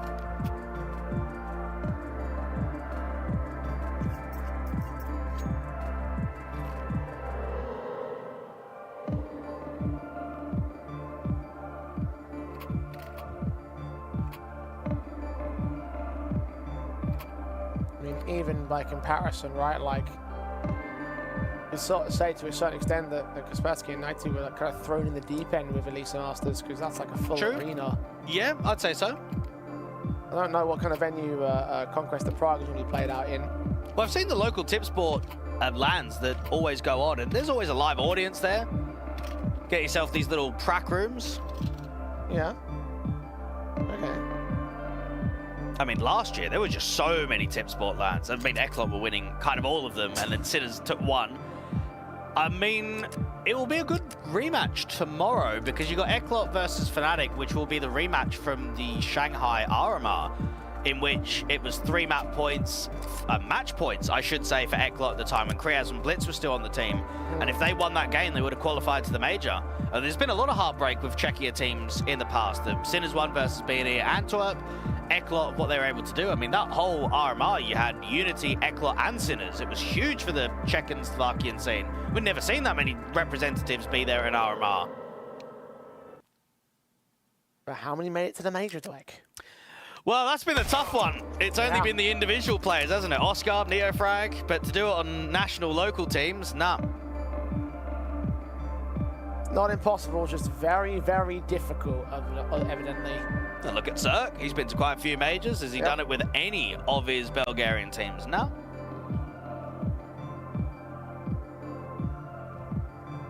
Back in 2022, the ESL Pro League saw its first ever full Portuguese squad qualify for their LAN. And it's like, well, okay, you want to see those national sort of squads do something a bit more in terms of the higher ups, and then maybe you hope that teams like that can find opportunities at the big one, the big major. But just start somewhere, and Conquest of Prague is that start. ENCE, of course, off the back of the previous round, the AWP, Poly doing work to cripple Partizan. No money in the bank for them. SDY on the AWP. And Poddy to also have one. Double ops on T-side again. We saw this from 500 earlier today as well. Albeit it was in overtime and they had a secondary AK that they could utilize. Switch to as soon as that first pick was found. No such luxuries available for SDY, I don't think, so there must be something at play for ENCE. Smokes in. Kindo turning away from Flashbang's HGs against that smoke, still going to reveal more towards Kaspersky's because Kindo was caught with his head turned away. Vladden's 5-7. One of many pistols in play. They walk right past him, but he cannot line up the accuracy. Naitu get traded by Dragon on the back of the bomb site, but now he's being flanked in. SDY's AWP pick can be found. Dragon can take one more out, so there's a rifle to hold for Collins. A 2v4 for him and Emmy. Doesn't feel like it's on for Partizan. Just save any weapons that you can gain. Exit frag for Emmy out here at the tunnels. That's all you're going to look for. Fundamentally, ENCE look really good in this best of 3, and it's surprising when you think about how they've looked in some previous series, with being tested against Zero Tenacity, losing to M1, getting 0-2'd by Sangle, losing a map to 9. Some of the recent best of 3s you look at, and you think it's just a bit mid, isn't it? A bit average. Whereas even in that last round, I mean, you've got your cross smokes on the elbow up short. Of course, Kindo's going to try and play around it, and then they break it, and they just catch him off. I think what we're seeing from the tactical depth across map 1 and map 2 looks really concise, and is a positive sign. Terrorists win.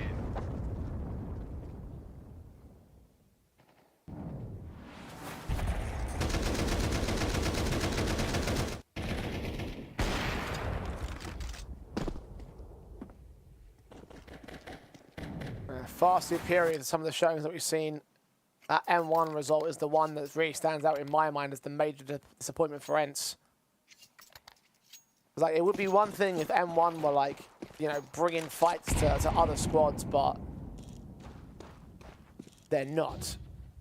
They're not a breakout team.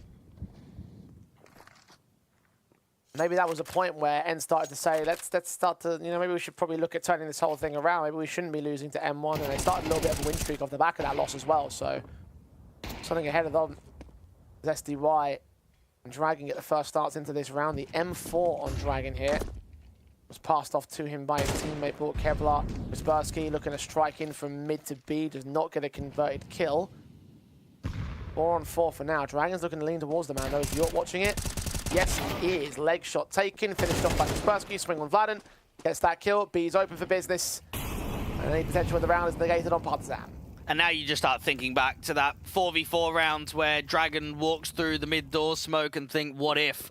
Could have been 6-1 to what? 7-1, 8-1. You're now looking at a potential 6-6 half. The momentum has completely shifted. Yeah. This was ENCE being tested, really uncomfortable. Partizan looking incredible to now a competitive scoreline where against the favorite team, a map down in the series already, you start getting in your heads a little bit. How many more chances are Partizan going to get? How many more opportunities are realistic for them to get to an international LAN? I mean, I'm looking at Emmy, this being his 1500th map on HLTV. He may have had a lot of LANs, but when's it going to come next? I mean, you're 31 years old now. you might be pressing Partizan to a good level in Tier 2. I'm not denying that at all, but we know how difficult it is in Tier 2 to get to LANs. If you're at the Tier 1 level, it's cruisy. It's super easy. But when you start going down in the depths of Tier 2, even as a mid-pack towards high-end team, mate, it's so tough. Even then, it went for a pretty extended period without going towards any LAN events individually.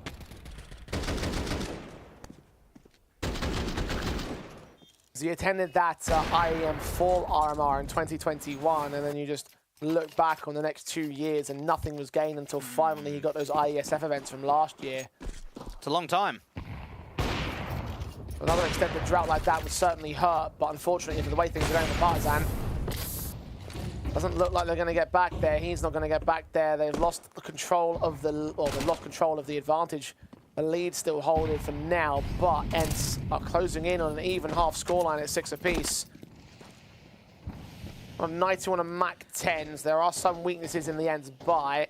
Well, they know that there's a lack ahead Kevlar, but this is a bit trolly for me when Poddy's got enough money to drop an AK. Yeah, I don't know why they haven't thought about that. I'm not sure if that's just because of ENCE being tunnel visioned. I wouldn't expect that out of someone like Glaive, for instance, not to notice that.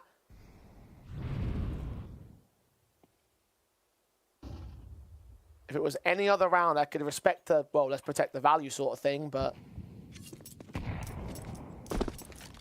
just drop him. Instead, a Mac 10 will have to be a weakened part of things. An SMG for Emmy, so it keeps things even. The first kill comes in for Collins. The leg shot of Polly's orb will tag him to low. It's 2 players low now on the T side. Man advantage for the CT forces of Partizan. Kinder's very low out on that B site, and they've even dealt with him straight away. SDY on the lurk's done well out here from short. And now Vladden's got to be worried about the mid flank as well as the players out on B. SDY getting another pick out of this one. Just like that, any concerns that ENCE might have had have been negated. He will get picked up by Collins in the end, so it does leave to a 2 versus 3, but still favourable towards ENCE on a retake. Vladden's leaning up. Collins is so low. Oh, Vladden's been hurt. They know he's close. 92 away. HE. Tag doesn't actually do that much. Collins will now join his teammate. Swing forward. Spray through from Vladden goes well. 92 takes that casualty, and Glaive can close the last one effectively. ENCE with a hell of a run up back to a 6-all scoreline. We're dead set even into the second half. Hej, šéfe, dostanu vás ven. Tady máte Red Bull. Co? Dávám křídla.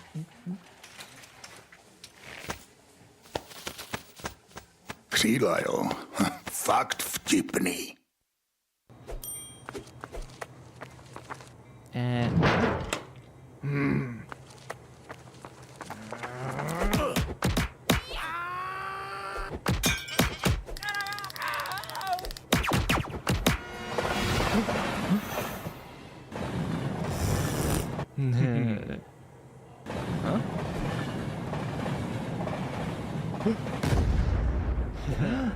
KFC patří ke hře. Největší komunita sázkařů je tu i pro tebe, Jirko z Poděbrad, který si jako jediný z vaší hospody vsadil proti našim a myslíš si, že tvůj tiket nikdo neviděl. Ale my tě máme rádi i tak, že jo, pasto? Přidejte se k nám a získejte 500 jen za registraci. Tipsport, oficiální sponzor mistrovství světa IIHF v ledním hokeji. All even up, all squared out. For ENCE, it might be considered a disappointment from map number 1 when they had a decent lead over the Partizan side, but considering how this map started, here's a recovery that they can now springboard into success. All they need to do is get a pistol and a rifle, and they will have a nice and commanding lead over the opposition. And you can see similar signs to what occurred out on map 1 reoccurring on map 2. Partizan have caused a bit of threat. They went up 4-0. They ended up getting 6-2, but they've missed that opportunity to really put the foot down and really allow ENCE to just buckle. Getting 6-6 feels underwhelming. And to me, if you're an underdog team in this kind of matchup where a LAN spot is on the line, I think you need to be leading by example. I think if it goes sort of neck and neck, you might take the lead, but then it comes back, and then the opposition takes it. You're probably not going to be able to close out the best of 3. You need to be having a commanding lead, give yourself leverage to close the game out, close maps out. So at the moment, while I was feeling pretty positive and pretty likely towards the successes of Partizan early in the half, I think towards the end, I'm getting a little bit more faith back towards ENCE now. I am in agreement. had faith ENCE would be able to take this series in a state of 3 maps, but the way things are going, I could see a 2-0 on the table. What do Partizan need to do to turn that back around? I guess it comes back to that conversation of enabling some level of impact. I mean, I think that they've done that well enough on Dust 2. I think the next step for them is trying to shut down the impact that we've seen out of the likes of ENCE, right? Poly has been a riot, as has SDY at the tail end of that half. Both players, again, providing serious potential for ENCE, and well, Blade was capitalized upon that potential tenfold. And this was a 6-2 at one point for Partizan. They allowed it to go back to evens. We should talk about the matches tomorrow, Jay, because our opening game is going to be Na'Vi Junior versus 9. Now, Na'Vi Junior have been on a heater. They've looked incredible across pretty much the entire year. They've got what Sentries, the AWPA. Kind of look at how well Coolio, ex-pro Hungarian scene's been able to lead a really young squad. Makazi is one of the star players. He looks impeccable. Krebeni, in-game leader. Haven't casted a lot of them recently, but they've been winning titles. They've been getting a lot of prize pool.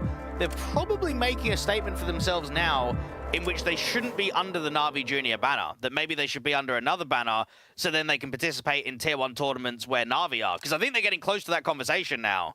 Yeah, I mean, look, they're in a very, very good spot. And it's like they are starting to really make a name for themselves as one of the best academy teams that we've seen come out of the academy scene, basically. And I mean, like, Mal's NXT for the longest time was the squad that we looked at and say, right, that is the peak of Academy CS. And Na'Vi Junior, with how much success that they've gained, I mean, you know, Spirit Academy started to make a move until eventually the team was called up into the main squad, and then that killed the opportunity for them to become the best Academy team.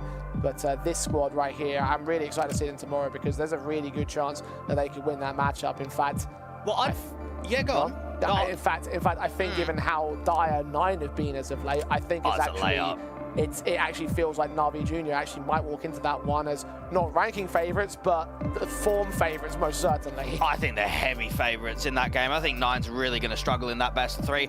I'd probably put money down to say that if they weren't under Na'Vi Junior, they qualified to the major in the MRQ. I think they're good enough, that they would have been good enough to do it. Yeah, I'm with you there, honestly. So, that feels like it's a fair assessment to make. They're probably one of the squads, I wouldn't even classify them as an academy team. I'd actually classify them as just a legitimate top-end tier 2 team. The problem is, because of being an academy team, there's going to be very few opportunities in the Valve system and with the tier 1 landscape. So I do really hope that they can beat 9. I mean, they should be able to beat them and progress on, because it would be nice to see what they're like on LAN. I mean, young players on LAN against experienced bodies, yeah, it could end up being quite an exciting tournament in the LAN Finals. We know, of course, they're playing in ECL playoffs at the moment, so they're going to get a chance to make a run at that. Unfortunately, it does mean that even if they do make it to the finals of that particular tournament, if they make it out into the Pro League qualifications, they're not going to get to go to Pro League. And probably one of the downsides of being part of an academy system, if you do make it up that high, then you're gonna have a natural sort of glass ceiling imposed on you, not by any virtue of any of your skill level, but by virtue of who you're associated with. But yeah, for Conquest of Prague, I am very, very optimistic about their potential in that matchup. So we'll talk about that tomorrow. We're back into the thick of things here as ENCE and Partizan get going for the second half. And look at SDY doming heads with quick flicks. 2 kills to Collins and Emmy. No more Longhouse presence. The bomb carrier having to back off because Kindo, if he faces the man and goes down, that is the round done. Any potential in it negated. Vladen can still get flanked. Poly has seen 2 more. They've got info on all 3 now as Vladen is picked up. Dragon goes falling in turn. Vladen being challenged by 2 players now down at CT. That bomber Kindo revealed to his utility. Naitu is hoping to get his impact. Only 4 kills deep on this map thus far, but he's seen Vladen with his back turned. 2 taps to the back of the head. And Kindo will be heard rotating into that B bomb site. So backup will get called out here, even if Naitu is overwhelmed, which he will not be. So he'll back off and get the headshot in. ENCE have more than enough potential to win the pistol, and that's what they'll do. Pure quality from SDY out there from the pit. All you're trying to do is fly out Longhouse, try and beat by pace, go 1-for-1 with the trade, and he just starts doming instantly. Those headshots and the USPs are just raining out. No chance at all. It was a good effort once they get towards CT with the flashes and some of the goosh-offs, but it's the lack of success from the long players that just cancels that round. They put a lot of faith in Longhouse because the bomb was out there with them. They wanted a split play into A, and just the fact that it got so easily and quickly and so staunchly dismantled by SDY. 15 kills on this map up to add to the 23 he got on map 1 as well. Excellent stuff from the individual, and now farming his stats against the Ecos. Probably can get some cash out of the SMG, upgrade back to that M4 dropped by his teammate. And look comfortable in these first couple of rounds here. Good stuff from ENCE, rifles inbound from Partizan. And one of maybe 2 or 3 chances to hold stances and get something done here in the second half. I think at least in the best of 3 tomorrow, Jay, between Fnatic and Eclot, there's no losers there. You either get Matties at the local LAN, or you get Eclot at the local LAN. Yeah. Now we've got to see for ENCE, are they going to be at the local Czechia LAN? 5 rounds to get themselves up to 13, and for Partizan, this might be the last chance. This might be everything, and Poddy is struck within 10 seconds of the round. Jesus, they are all over them now. ENCE are wrecking Partizan. Dragon caught off guard, but still deals with SDY on the walk through the smoke. This time he gets to return the favor to ENCE. Molotov sent as he indicates a faster play out of this short position. He's got a backup teammate there with him, but Kaspersky can strike from range, get the kill onto the man, take the advantage back for ENCE here. Poddy has repositioned towards CT spawn as well. He got that pick, I believe, up towards short. Now he's looking in towards mid. The smokes are in the way of the doorway, so it will clear. He will spot one, take a shot back. Incendiary will block them from making any further progress, though. And he'll re-peek ahead of the smoke to try and take him to the fight. AWP is doing work, but does get punished. Out on B, you do have Naitu with the M4. Needs to try and get a bit of help, though, because he's getting no rotations, and just on the jiggle, he gets denied. All right, sharpness from everyone, it seems. Poddy excellent, Kaspersky excellent. Glaive turned away from Vladen at the wrong moment, and so gets caught back towards top mid. Kaspersky in a 1 versus 3. He's caught that first man. He's hoping for more out of it. But known to the T side too, to going to be wary of Vladen potentially on the mid flank, but he's joined them now. The Molotov's going to telegraph his position. Collins did get revealed by that molly, so the damage was heard. HE's against the smoke, doesn't reveal a pop-up. No kit for Kaspersky either, so he knows that he's out of there. He has not got enough time for the round. There you go, Partizan not going to let ENCE get away so easy on this one. Kaspersky back away to keep his weapon. Have an AK, in fact, and therefore support the buy in the next round for ENCE. We can understand why Poddy's gone aggressive there at CT, because there's just no way that he can facilitate help on B, can he? If he sort of sits back and plays passive in spawn, then he leaves Naitu high and dry. At least this way, he might be able to get one before being dropped. The unfortunate nature is that it's only a leg shot, and then it's just an instant punishment. And Naitu hasn't even overcommitted. He's just jiggled out there on the window and just been owned by Kindo. Partizan, that's exactly what they needed. ENCE, I mean, the buyback, it does look pretty shocking by them.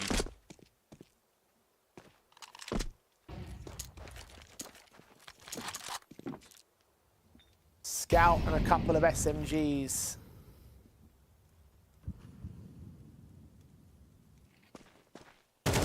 Not amazing for ENCE. Partizan been far superior on their own weapon base of the Orpo and Kindo. The AKs for all of which are good in the hood right now. AK fight of Vladen doesn't quite find Kaspersky. Poddy flashed in towards short, but Kindo's ready for it. Blinded, pulled the trigger. The right moment, the first man falls. SDY, scout in the back lines, Glaive, SMG, pushed in towards the longhouse. We'll try to cover off that angle. So if it is an A play, it's not going to be a split. SDY is going to struggle. He's got no util and he's got no hope. So if they short exec, I think the round is just basically over off of him not even getting any help from Glaive. We need to get this kill on Collins. Kaspersky's caught, so there's the frag back from the CT forces. SDY, no shot connects. Refaces, try hope for something. Glaive at range. Half HP for him, though. Took a lot of damage in that exchange. Burst fire goes off, thrown away by the inaccuracy. Naitu grab that AK and save it into the next round. It's over for him. Partizan get up to 8 apiece, and with the economy laying up the way it does for ENCE, it looks to me like this is going to be a lead now for the T side. It does make me ponder why SDY thinks he's an AWPer. I mean, he was AWPing a bit in the first half, and he's scouting in the second half. I feel like right there, if he has an MP9, I know that he's playing ramps, he might want a little bit more of an extended sightline. But just no impact from that scout at all. Naitu being swung from window, doors, upper tunnels. And Partizan are coming very close to something they weren't able to do on map number 1 and actually target a map win.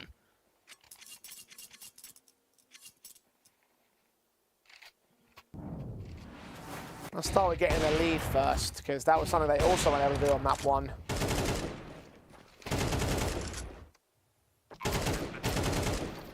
Always playing from the back foot, stood at evens at 0-0 and 4-4.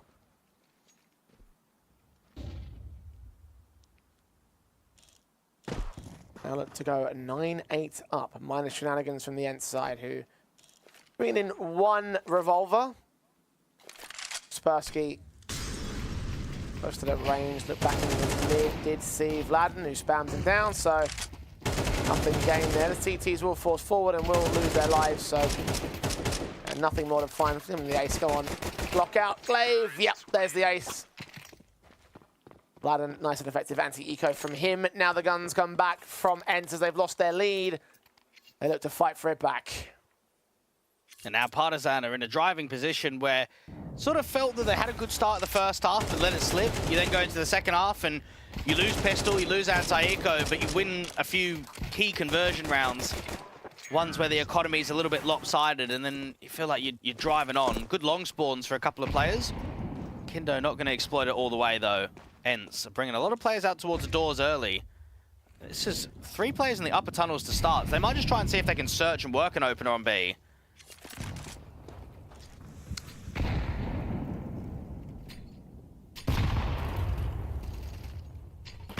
Kindo. H2 trying to open those smokes, but doesn't see anything. A smoke on short from the CT side as well.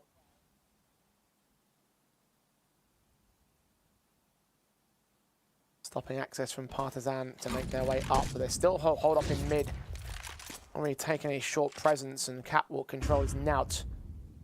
A minute to play with. They're hunting for the opening pick, but none have presented. Kaspersky might be able to swing on first contact and then Potty to come with him. Get a flash from a teammate. AWP on the line. Doesn't get anything. At least the AK tries to get them out of trouble. Collins finds the first pick on Naitu there, so out mid to B, he goes down. SDY gets Collins as well on the return. There's a 4 versus 4 with HP damage sustained across multiple players here on both sides. SDY on the CT forces. A lot of damage done to Kindo and Dragon a bit more back. The cross being heard there by Dragon's going to start swinging forward, but there's a player from CT to deal with, and Dragon finds his man. SDY is down. Bomb's getting picked up, but where's it going to commit? Out towards short. Glaive will be the only player standing. Bottom fragger of the board as well. 20 seconds, he's dipped back into CT. This is going to be a bit more of a gamble towards that B bomb site as they take A. There's no retake on the table for him. Poddy goes falling. Kaspersky can trade it. 10 seconds. Smoke down. Glaive. They're going to stay around for something more right here. They might actually try their hand at this. Snuck out of the back lines. No one's checked out this ramp. Glaive leans forward. Does take one back. Dragon to full. Kaspersky going to get smoked off. The AWP right forward of the walk smoke. No flash support from Glaive. Kaspersky got to do this dry. Time's ticking. Nan's down. Glaive on bomb site, but bomb planted for sure. Means he's going to be exposed. They're going to try and force a secondary player out. Try and make it expensive. Try to take another player out, but no. The AWPer gets away. Glaive knows he's lost the rounds. An attempt that cost his teammate his life. More economical damage done on the ENCE side. Partizan can't get the exit on him. They will have number 10. That was a great showing from Partizan. Not only was it, 20 seconds on the clock, and that they're sort of faking B, but it's Vladen to still get one pick, and that just draws them in. It slows down the rotations. I think in that circumstance, it may have been nicer for Glaive to tap that bomb before Kaspersky walks through the short smoke, but you don't really know what's on the other side. You don't know what's being held towards short against the diffuser, even on the tap. It's an easy kill for the AWPer. And Partizan get up to 10. ENCE struggling to get this game over and done with now. Yeah, how contrasting it is from the first half as well. obviously ENCE did play from the back foot on the first half, similarly so to the start that Partizan have gained right here, but would hope that confidence on the 4-round return would continue along their streak, and they did for 6 rounds in a row. They gained them. And now, well, it's getting late in the evening, and frustrations may start setting in here on Dust 2. Partizan trying to redeem themselves here in terms of how this map could play out. Round number 19 is underway, and Kindo has struck first. It's another broken buy for ENCE. Not heavy on the investment count, but still. M4 only on Glaive to try and strike to return. He's been seen, caught for damage, and escapes. Partizan have just got stronger and stronger as Dust 2 has gone on. And now we get themselves in a position where against the anti-eco, you're not expecting much, maybe a couple of casualties at most. They are running into a stack, but the timing for Glaive, there's just so many players grouped at short. Oh, okay, Kaspersky. Deagle out. Surely not another headshot. Oh, Kaspersky! He's doing it on his lonesome. He's got it to a 3-on-2. ENCE may have just found the miracle they're looking for right here. Play it across from CT. Doesn't see his man. Naitu sneaks in the back lines. Kindo's going to block him with a Molotov. There's rifles to work with for Naitu, though. He's picked one of them up, an AK. Re-smoked on angle. Bomb plant will be secured. Yeah, there's an AWP to try and pick up for SDY. Glaive has got a single smoke. There is separation from the T-side line. Kindo is all the way down towards the sort of ramp angle, while his teammate of Collins is out there at the pit. Expecting there to be some sort of long flank. Bombs open as well, planted down at default. Here they come. ENCE going to make a move. They don't have kits in play for this. They got smokes, however. Shot on the first. SDY to fall. Molotov sent towards side. That should confirm it for ENCE. They're out of the round, but they do get a decent amount against them. Smokes up, but no time. And they get that final pick, so at least they make it expensive for Partizan. Damn, that miracle was right there for him. Kaspersky, what a sequence on the triple. Just imagine if ENCE converted that round. I think it's really disappointing that they haven't converted that round. They've got a 3 versus 2, armor in play, and rifles for everyone. I think they just take way too long. Rather than just running through the short smoke, maybe even having a run boost out, just anything. It felt like they were never really committed in for it. Such a good moment to be in. Separation out from elbow, the CT player not really getting anything either. ENCE will be frustrated at themselves there, and Partizan, they are coming extremely close to sending this to Ancient. 2 more rounds to do it. 3 rounds to the good. ENCE. Not to try and avoid a third map, but when you're so set and defined upon a 2-0 affair, right? Like how confident they looked over that first one, how confident they looked to return in the first half of this game. Last thing you want. Partizan to take that away from you. Rifles are set in for both sides at least. Partizan, slightly limited funds, but still enough to go for buys the next. Set themselves in the mid-access. No opening picks yet. This round has a lot of intrigue on it because of how passive it is. You've got no contacts being made in the first minute. Potty posted up on the car angle. Even the short defense is quite passive and shallow from SDY, rather than playing around the boxes down towards CTs, playing out to the ramp. Now for Partizan, I wonder if we get a short fake into a B split, because that's something that we haven't seen in the playbook from them in the second half. Smokes up on short and CT. Flash forward, Potty is going to get blinded, but it's all a mid-speed play anyway. Naitu good for the 1 pick found. Dragon doing damage. Kaspersky struggles to get him. And with that pick, ENCE are out of there. No choice but to save. As Partizan have swamped the weaker bomb site, and ENCE have to play for overtime from here. Well, there we go. We are starting to get this game in a position where Partizan are looking at Ancient, and I'm looking at the video. I said it from the very start of the game. I was hesitant with the Dust 2 pick. I would think that there would be better options. Now, you could pick Ancient, but you've got that as a decider, so I can let that slide. Anubis, though. I thought Anubis was the one locked in. I'm surprised that Anubis was not the map pick for ENCE.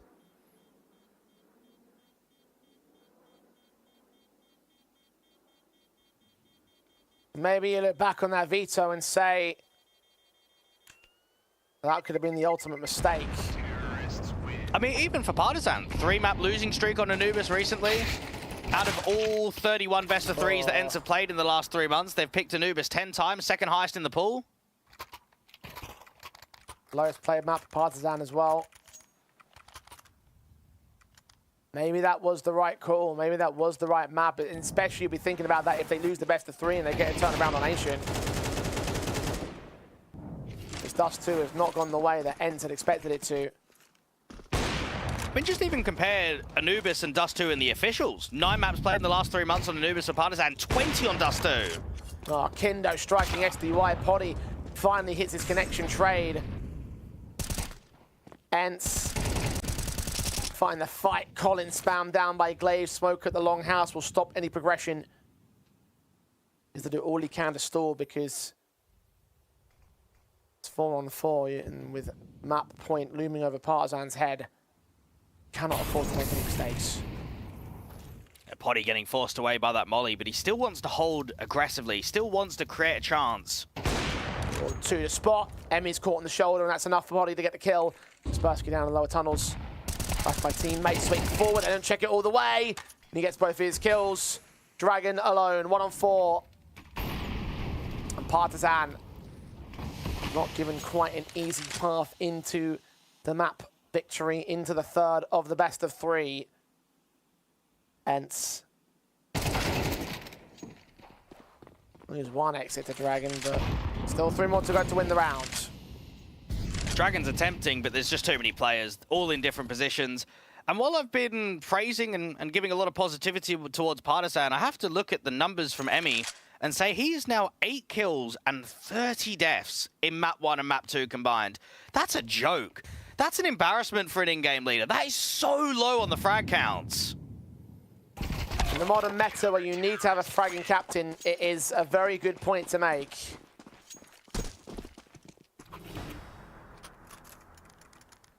We can talk about him utilizing his pieces as best as possible, and certainly he's made an effort to do that on Dust 2, but it would be nice to have a piece of your own.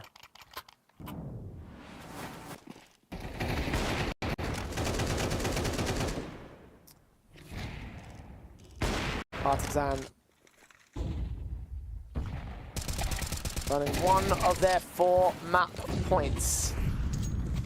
ENCE will face them on the rebuy. You would expect Kaspersky finding Dragon to kick things off. These opening frags coming in a little bit more thick and fast now for the ENCE side. And restore that confidence if possible. Naitu took nade damage out towards, I believe he was at the tunnel's entrance.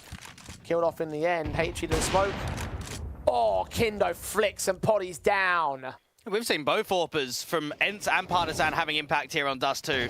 And Kindo didn't have the best of showings out at Mirage, but he certainly upped his game here on Dust 2.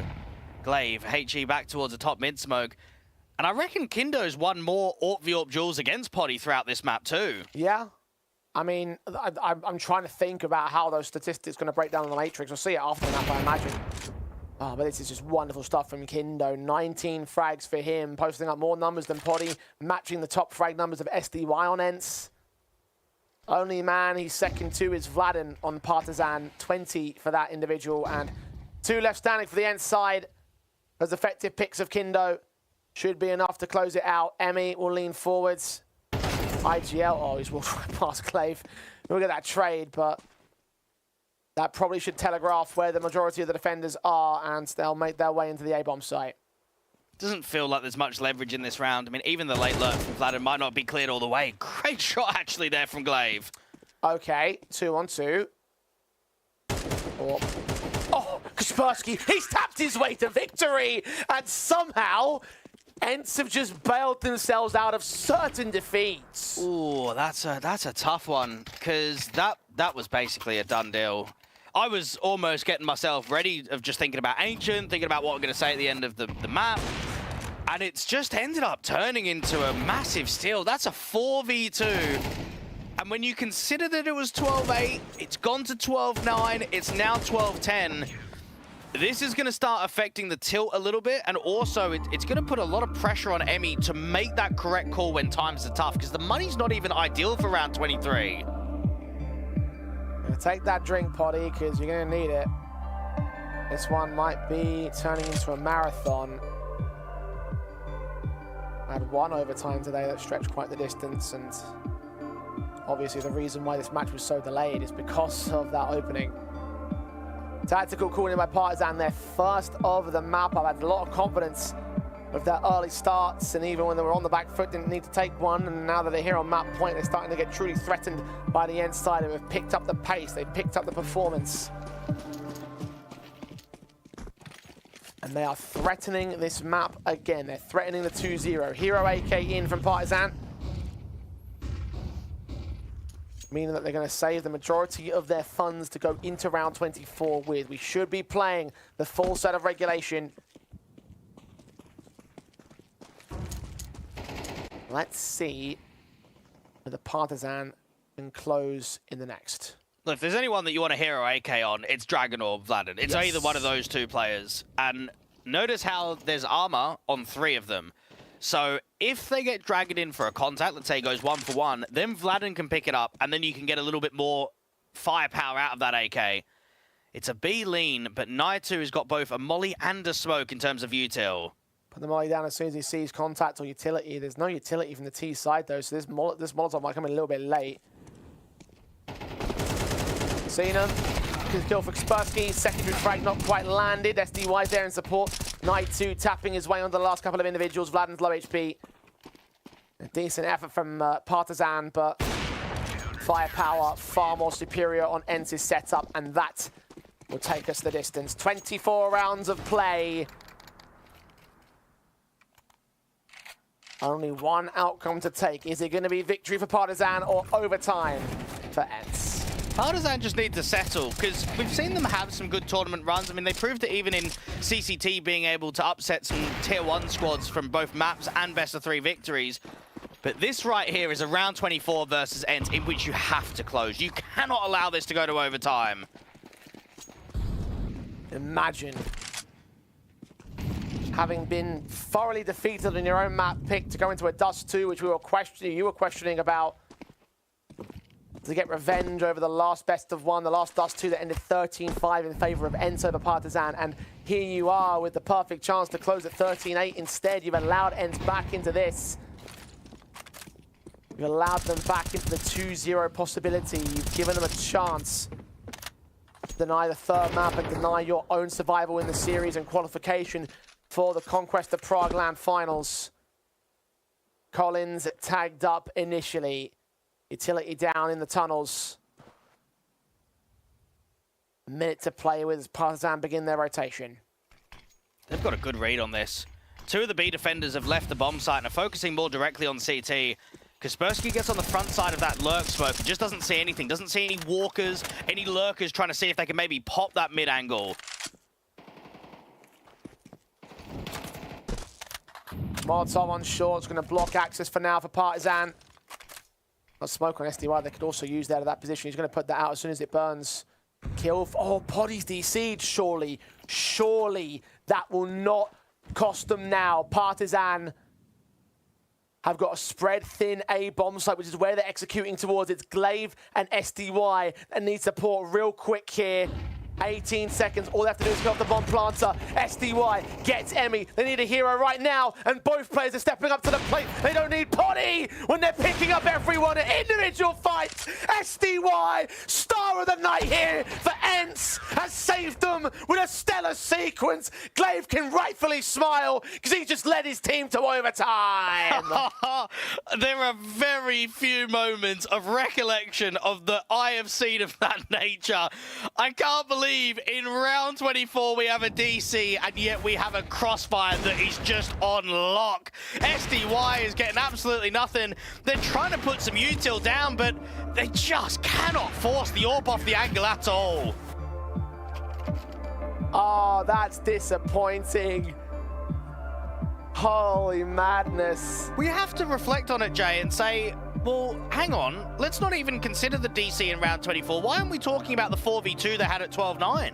Why aren't we talking about the round where it was basically wrapped up? They lost, what, a pick outside of the mid doors towards B, and they lost another pick in Vladen that was down there in the lower tunnels against Glaive that was trying to get up on the Xbox. Mate, if they just convert that round, we don't even need to consider about the potty moment. I guess in retrospect, it's another man advantage situation. Yes, not by your own fruition, not by your own volition, but by virtue of a technicality that you've been given a man advantage and you still couldn't convert upon it. SDY and Glaive, SDY especially, the heroes of the A-bomb site and the ones that have pushed us into overtime. Who would have seen that coming? Certainly not Partizan.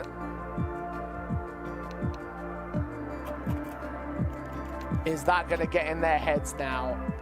Well, Potty probably can't believe they've won the round. He's probably gone DC there, and that's it. He's probably just like dipped out, just like head in his hands, like, no, we've lost.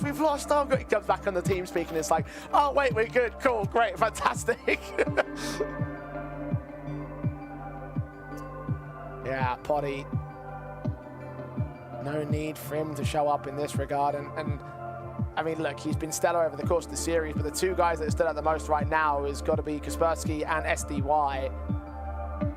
Kaspersky for his impact, SDY for his star power, of which he has shown plenty of. Stardust littered across the server today, and all from that one man. And look at ENCE, they're keeping spirits high. Like they, but Potty's being told what happened as it stands, and he's just like, yep, cool. You want to play the rest of 4v5? You clearly don't need me, boys.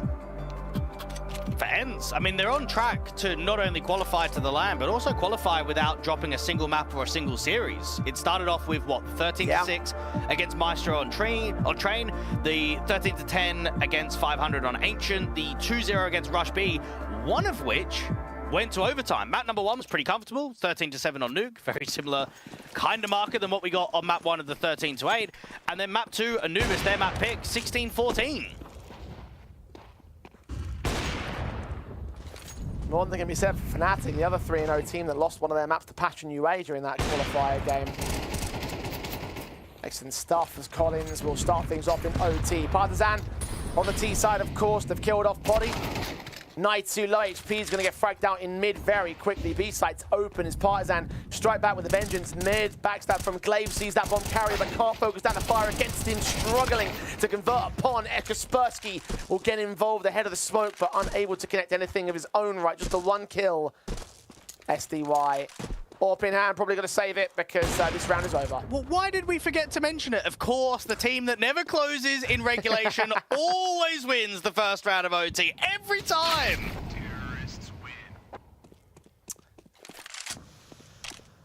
If only you brought that out in the previous round, lads. If only, imagine. And he wouldn't be playing this one. We're on a break and setting us up for a third map. I'd love to find on HLTV, there's got to be someone behind the scenes that could actually data mine what it is. I reckon the percentage is 90 plus. Talk to Nero. It's so high. Talk to Nero. He's the got to be Statsmeister. done. It's got to be done. Yeah, that man knows what he's doing with all the data that HLTV have. I'm sure he's going to find that number for you. Dragon. Oh, he's caught that first. Nightsu again down first and foremost. That be bomb site. Potty can't convert a secondary retrade. Incendiary against the entrance will ensure that they can't make their way forward. And flashbangs just in case. T-side smoke lands at the entryway. It's not as deep as they'd like it to be typically. So it just keeps them out of the bomb site. Well, this would be the worst case situation for ENCE, is to go 8-12 down, bring it all the way back into overtime, and then lose the first 2 in a row. Potty needs to try and rectify the man disadvantage. Orp, York, Jewel not pre-aiming on the high, so Kindo's going to be able to win out. Oh, he's fragged out again, hasn't he? Another Orp fight to be taken by him and won by him. An opening fight as well in general. Snocks to across. His Glaive is sat there. Caught off guard, but still able to resist. Not able to get the kill for it. SDY's going to sneak forwards. His rifle. Not on Orp this time, but close range to the mid doors. Will Partizan play into him? Can he find impact to save ENCE's round? This is just getting really quiet. Kaspersky even playing an off angle deep at car. Hearing the footsteps of Collins. Collins is a dead man. Easy pick for Kaspersky. SDY gets a freebie. And now you feel like it's an easy round, but there's starting to be a little bit of contention by the CTs. 20 seconds, Kaspersky getting a little bit of cover of these smokes out towards sight and cross. Molotov in, he's seen the player in Gandalf, the AWP, caught by Kaspersky, he's dropped the bomb, that's all important, he's flanked by Vladen though, 10 seconds, they've got to go back for it, was it dropped to CT? No, it's on the catwalk, there'll just be enough time for Emmy to plant, and it's all on Glaive now, the captain in the 1v2 clutch, coming up from Longhouse, making a lot of noise to it, that'll be heard soon. Check the sight, see his head, burst fire, can't get the kill. Now Vladen can turn his attention, no longer have to worry about a secondary flank from CT spawn. The Dane, the 4-time major champion, swings up and Vladen shuts him down for his 26th kill of the game. And the 2 rounds in overtime for Partizan. If they can get the 3-0, it'll be a pure death wish. And they just feel that the early to mid round has just been so successful. Yeah. I mean, we're talking about a minute 10 on the clock and it's just a 5v3 instantly. Kaspersky has an excellent effort to try and stay alive, to put up a lot of damage, try and give some level of rescue, but nah, not to be. What's going on here? Dax. In for Kindo. And he's part of the double-up setup as well for Dragon. Double-up setup for Naitu and Poddy as well. Standing in towards this tunnel's entrance, which has been a bit of a thorn in their side because Kindo was doing great work when it came to finding the fights inside of the B-bomb site in the last 2 rounds. So they're going to take that position away from Partizan completely. Nice HE on Kindo to start. Double debuffs, in fact, against him, but still, Glaive can't win the fight. A shot for the AWPer and lands on ENCE. They're struggling to put pressure against Kindo. SDY to peek out in the open will get Dragon. They'll know that by the kill feed that it's not the AWPer. Poddy is still trying to get in. It might be another AWP v AWP face, though, that goes the other direction. Sinir is a little bit late. He leans forward, trying to catch that man. Has to fall back now because Long could be a threat. We've got Kaspersky on the site now to watch for the likes of Collins, who could be making his way in. He might actually lead the charge of Partizan now. The AWP Poddy starts leaning. Round the corner, he looks to go into Longhouse. Collins in the open. Emmy, dry faces, goes falling. M4, close range. Collins going to get hard. He lines up 2, looks for the triple, and Vladen will trade him, but now a half HP, known towards the CT side. Your Poddy hiding behind Carval's up against him. Shot rings out. A spray comes in from Vladen. The HE shouldn't convert. It lands in the corner, not to the back of the car. So Poddy's protected. Naitu secondary AWP's there. Vladen picks up 1. Oh, Naitu missing the shot. Giving Vladen an opening here. Not to get the kill, though. He got close, but it wasn't to be. No 3-0. ENCE claim a consolation round. The ENCE will be satisfied with that one because they get on the front foot, they clear out a lot of space. They're taking lowers, they're taking all of upper. It's just Kindo. He's been such an annoyance in this early face in mid. Kaspersky couldn't have asked for a better timing with how much damage he does. And you start feeling any time that Vladen's in a clutch, no matter how unlikely it seems, that there is still a chance. That it is still nearly on.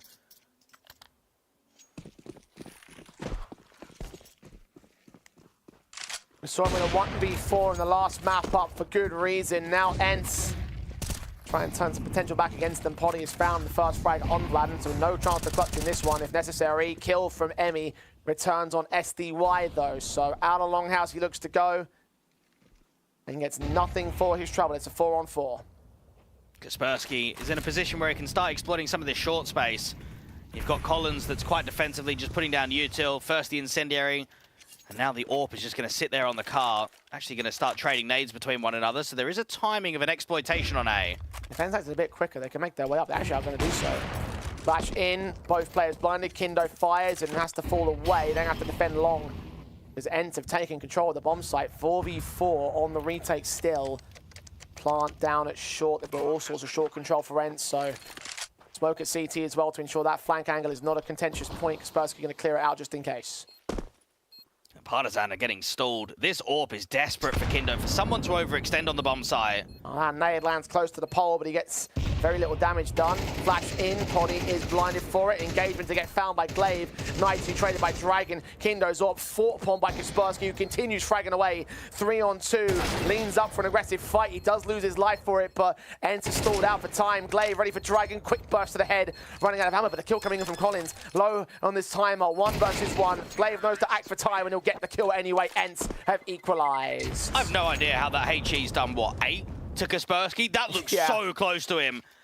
Unfortunate notice from ENCE on the post plant, in which they're just not really over-peaking. I mean, no one's swinging from Goose, no one's fighting down on ramp against the long players. They're just all tucking, and especially for Kindo, felt like he just couldn't do anything. He's kind of scoped in, he's waiting for a jiggle, he's waiting for a swing, and just nothing is presenting on that retake at all.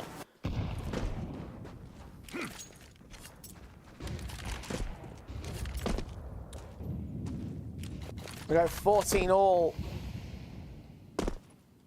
ENCE looking for a lead back here on T's side. Kindo's AWP is going to hunt for that first pick. He's got to stand off against Poddy, and we know that Kindo have won the AWP battles multiple times. In this case, it's a leg shot on Glaive that baits him, and a straight headshot through the mid door to start things off for ENCE. Collins, utility coming in against Kaspersky. Picked found. Poddy may get left a little bit isolated here. Molotov's against him, going to make escape through the doors, only barely though. That 1-for-1 trade is decent, 4-on-4. ENCE have got only Vladen to deal with on the B bomb site. If it was any other player, I'd count him out.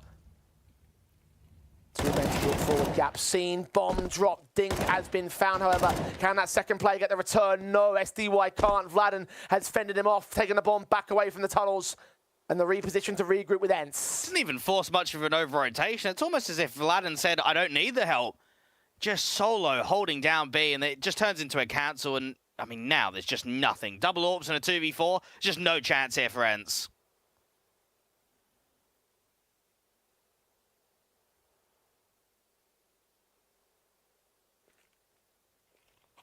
Poddy searching for a miracle.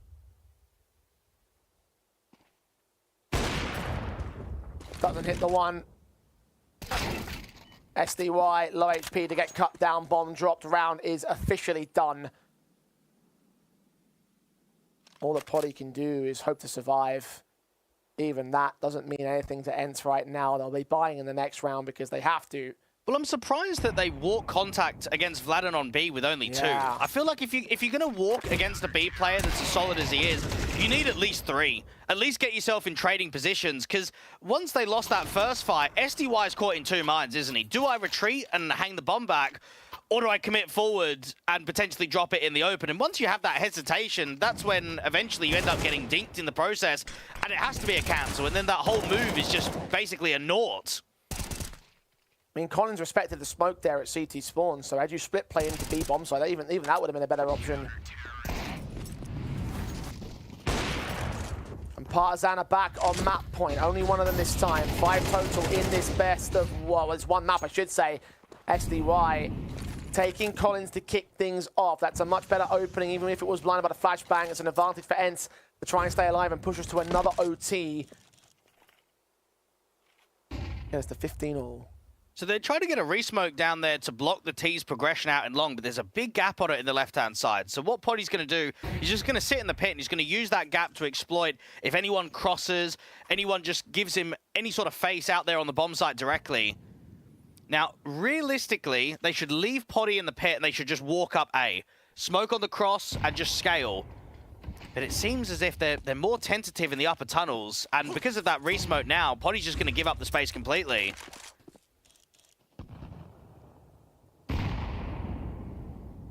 We're going to concede long on the CT side, the same. Kindo's AWP receiving nothing. ENCE are so slow to this uptake. 45 seconds. They're going to need to go for a hit soon enough. The last thing they want to do is get caught on time. That's the one way in for Partizan in this circumstances here. Kindo's going to get mollied and just has to try and block. Now, he's got a smoke and he's got a molly, so he's got enough util to drive them away from shore. Couple of players to defend against it. Incendiary comes in at the right moment. Smoke slowing down at the CT side, going to indicate that nobody's out here. AWP doesn't know where to look, though. So wary about long, and that player's so passive. Flash in, kill found for Kaspersky in Night 2. One more player left on the bomb side defensive. Needs to get the bomb carrying the drop. He's got one of them. Got the second, not quite. Night 2 takes him. Poddy's cleared out long. Dragons alone. And this is ENCE taking us the distance again. 15 apiece. Minus a 1v3 miracle from the Dragon. It's not going to happen. OT2 up for grabs. That was a really tough exec for ENCE. There is little time and a lot of CTs around that short area. In terms of a setup, I don't think Partizan could get themselves any better. You're stalling for time. You've given yourself a little lurk smoke on the elbow to play coverage. Giving yourself the incendiary, but it was just the entries from the T side, just not even being answered a poach.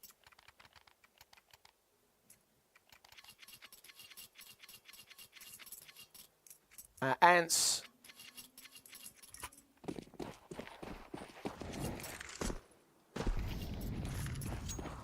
Trying to surge back to the front foot, try to get this 2-0 wrapped up soon enough. We wanted a clean one. It's been anything but here on map 2. And past 11 p.m. in some parts of Europe. Been a late night. Everyone wants to go to bed.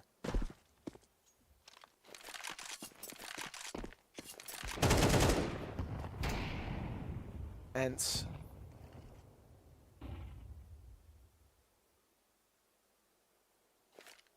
Partizan walking their way forward towards Longhouse. A little bit of utility sent by SDY. It's Poddy that strikes first. Finally, an all-field battle going in his direction against Kindo.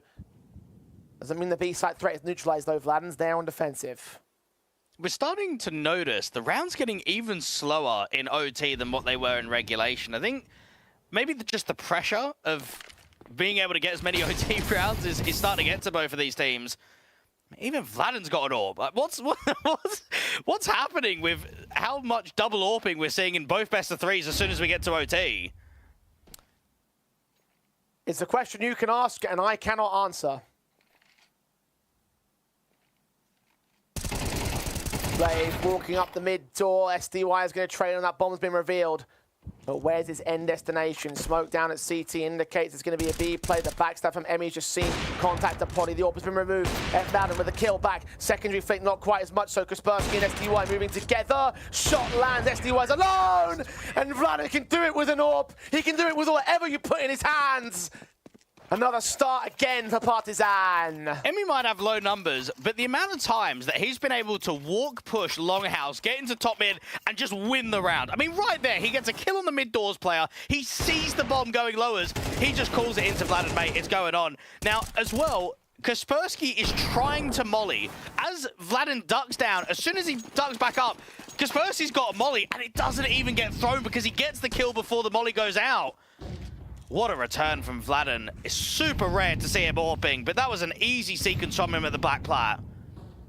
Another overtime where Partizan had to start in this opening round. Naitu takes down Dragon though. Kindo, his AWP cannot return. The double AWP setup not working well for the TT side this time. Vladen, look at his extension. This is something unorthodox. He's been so centralized to the bomb site or back of plat. That means that ENCE might not see this coming. He won't walk the smoke.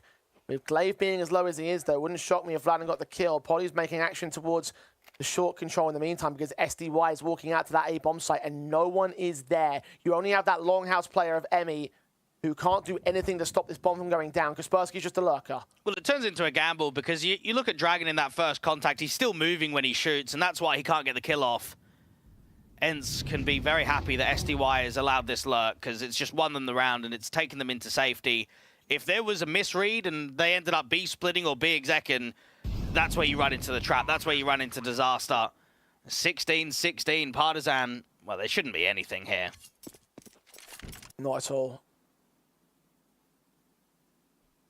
They'll lean in to try and find something on the extremities of the bomb sites. Maybe lean into a retake because you have got cash available in this MR3 OT rule sets, but the flanks start to converge upon by Kaspersky and Poddy. SDY gets his piece of the pie. In fact, he gets 2 of them. 16 all, ENCE even now look for a lead. And the only thing that you're missing out there is an AK. And if you're weighing it up on a 5% chance of winning the round versus saving 1 AK, you know what you're going to do. ENCE hold off in a pretty good post plant, and now we start just wondering where the separation comes from. Is it that we're going to have someone on heavy map points, or is it only going to be maybe one until it's potentially another overtime?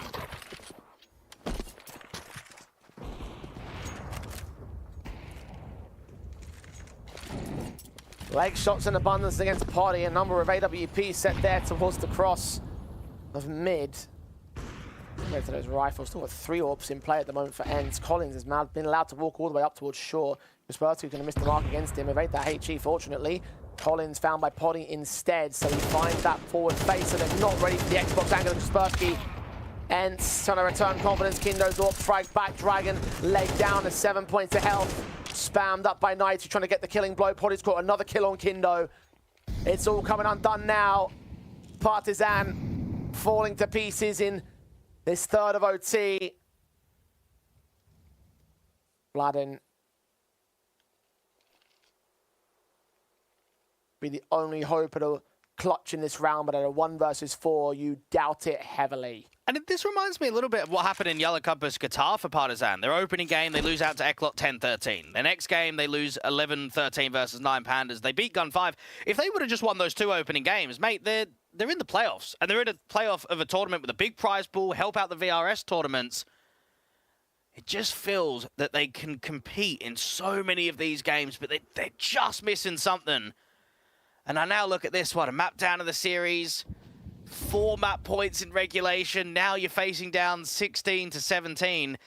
It hurts because it's been such a showing. It's been such an entertaining best of 3 between the 2 teams. Indeed it has.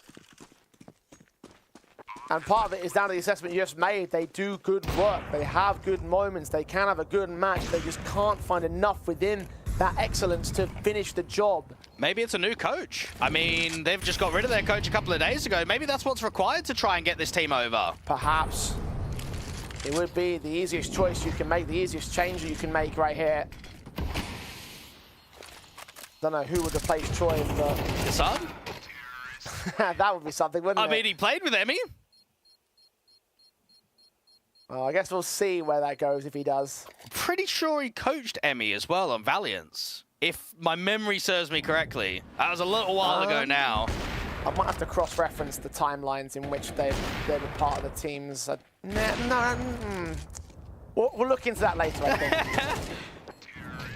I feel like the dates wouldn't line up, but I might be wrong on that one. Anyway, regardless of who ends up becoming that coach, they may have a lot more of an impact. Glaive grabbing the sleep out of his eyes. He's getting tired. I think everyone's getting exhausted at this moment. This match just keeps going on and on.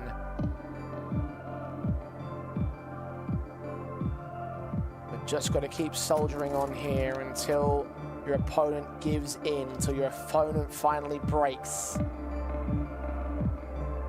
Partizan be on the T side basis of this map up. ENCE took a tactical. They took a chance to talk. They're only 2 rounds away from claiming their 2-0 and their spot in the Conquest of Prague LAN Finals. That's what this is all about. Partizan. They push us to a 3rd map, then we're in for a really late one, Dweg. And that's what that's all about for him. ENCE only rocking the single AWP, and I'd prefer that. I'm not a big fan of the double AWPing from either squad. I think we're getting so much more impact out of the riflers. Dragon to flash play, just allow a little peek from Vlad, and oh, he comes close. You can see it. You can really see it. There's like Doctor Strange stuff. You saw 2 universes, one where he just domed him, the other one where we live in now. I love it how we both saw it coming as well. No one is planning, no one is an AWP posted on the sideline. 33 kills for the man. He has posted absolute performance for Partizan. What a showing from a B-side anchor too. Like a proper supportive player is putting up this kind of show. We talk about like converting roles for certain players. I think that given enough training, you probably could convert Vladin into a star. Oh, I'm sure you could. Yeah, probably.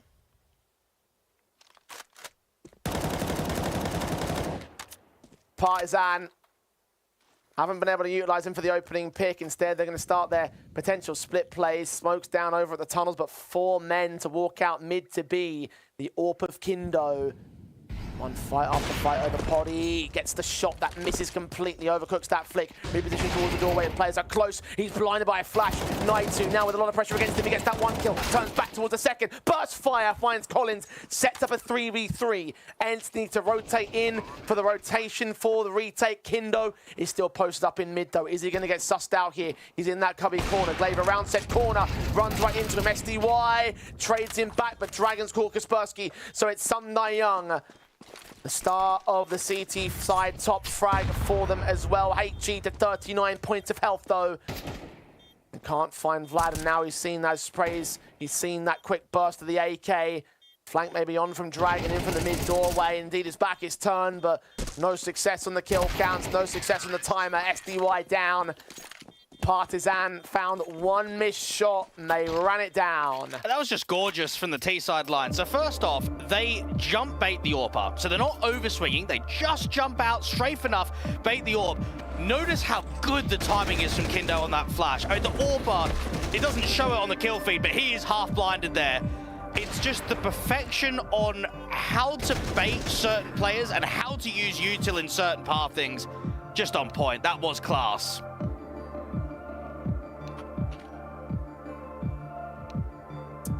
We're gonna keep on going. We'll keep trucking along. Because ENCE are not out of the game, but neither are their opponents. In fact, they've just evened the board with a 17 all.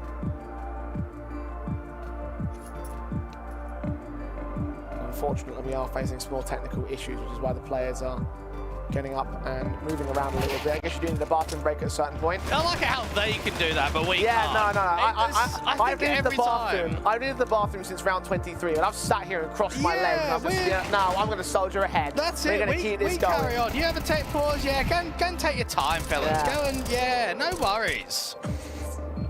Production team as well. Everyone, we're here. We're soldiering on. We're going to keep on going. We ain't going to stop till this one's done. All the way straight through to the overtime. What a game. What a couple of best of threes, indeed. Today has just been a banger in terms of high-pressure matchups, teams giving it their all, little bit of upset potential in terms of what the outcome might be of some of these maps, some of these best of threes, but this is what you want for a play-in stage. And this is what we're going to get.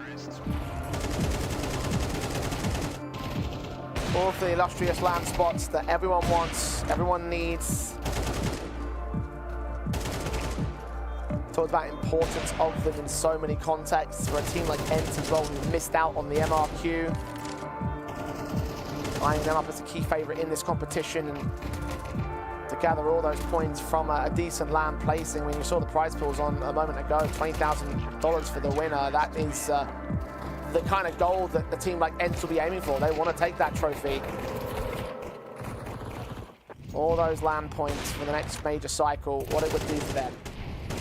Because all of these teams need to utilize tier 2 consistently, in terms of consistency, I should say, in terms of like getting top fours, getting deeper playoff runs. And then when these odd LAN opportunities come, first off, you need to qualify. Second off, you need to win the tournament. And that will just start getting you closer to at least one tier 1 event. Even if you bomb out, it doesn't matter. That at least creates a circuit, because I think that's been one of the struggles with VRS that we've noticed in all the PGL events and the ESL and the Blast. Bro, where are the tier 2 teams? Like, they are 1 or 2 of them max every single time. And it's always those fringe teams, isn't it? The heroics that are maybe tier 1.5, or a big that's a tier 1.5, a FlyQuest 1.5. We're not seeing tier 2 teams in tier 1 LAN tournaments. So that's why you've really got to jump on these moments.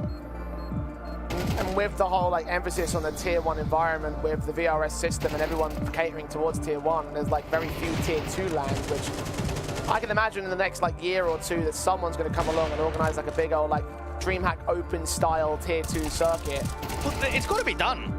There's a big gap in it. I think that's where Tipsport are trying to come in from what they did last year, in the mindset of we were funding and supporting a lot of the Czech, Slovak teams. Let's try and branch out. Let's try and see if we can get some of these international teams coming into our local scene. For Eklot, it's probably the worst thing that you could ask for. Mate, you were the kings out there, and now you've got to face on some top competition. You're going to really struggle to qualify to LAN. And look, there's a number of operators that are doing good work in that tier 2 LAN space. Elisa have got their Nordic Championship coming up this month as well. At Mesa as well with the Nomadic Masters. Also had those tier 1.5 teams. In fact, had Big and Heroic in the finals.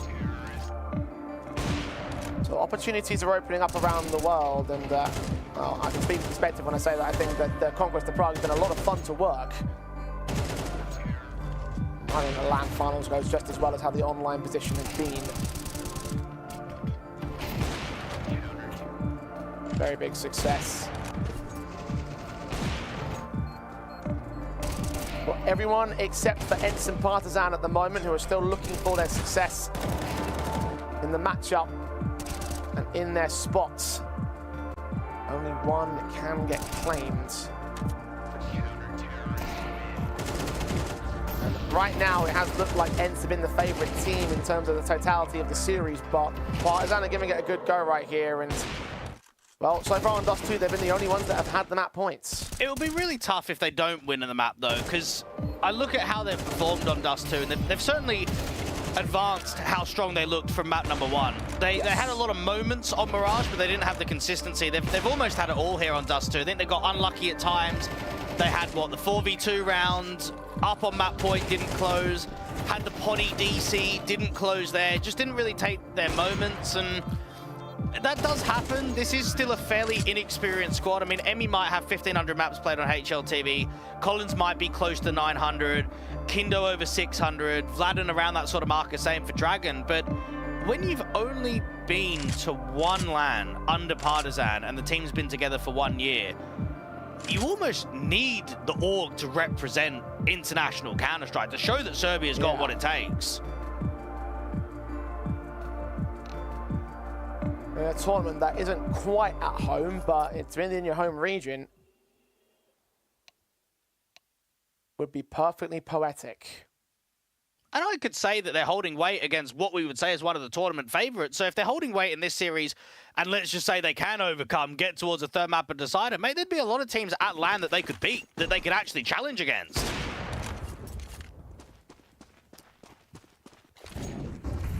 They've got a challenge team in front of them right now. 17 all, if you're just joining us, of course. Back in the thick of it here on Dust 2. Partizan. T-side half is even at the board.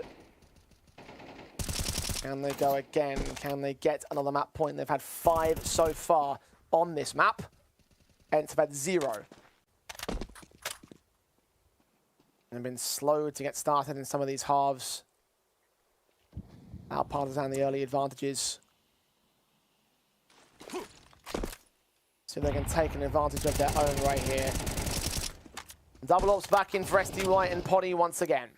We're getting close towards 3 hours of this best of 3, and we haven't even concluded map 2.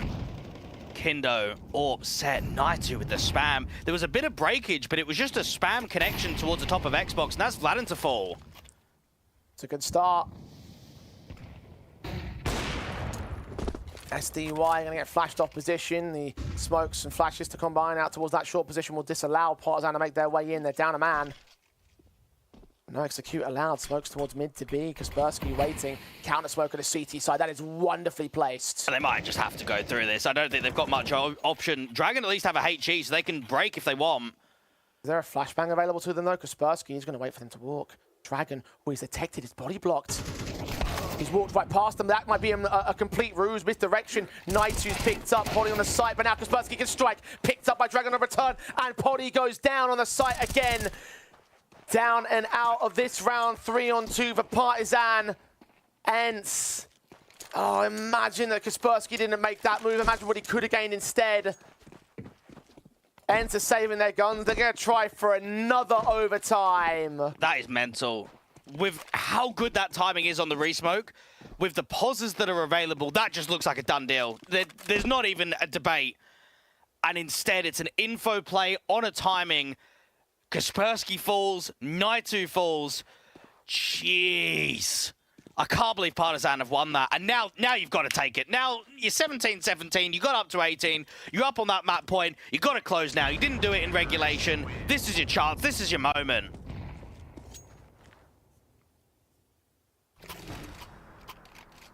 The 6th map point for Partizan to take Dust 2 and push us all the way to Ancient, all the way to the jungle.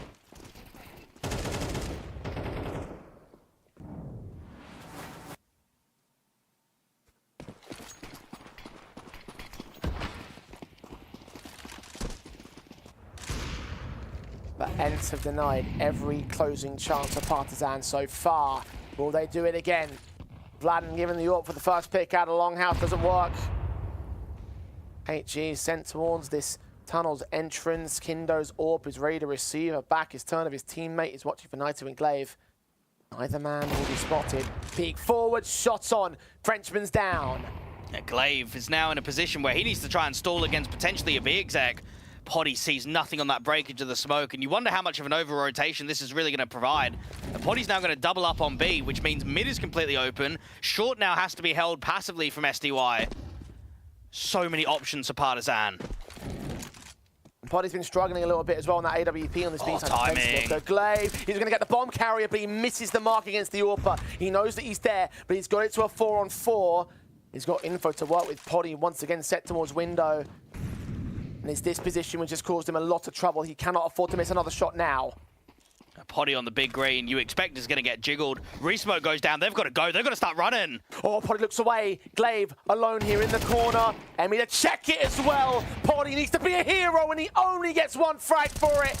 It's a 3-on-2, but Dragon is caught, lurking back towards mid. ENCE have been given another lifeline here, but the retake needs to be perfect. Well, Kindo's got a resmoke, so he can put that down towards the doors. This is Emmy's time. He's been underperforming individually. I want to see him close now.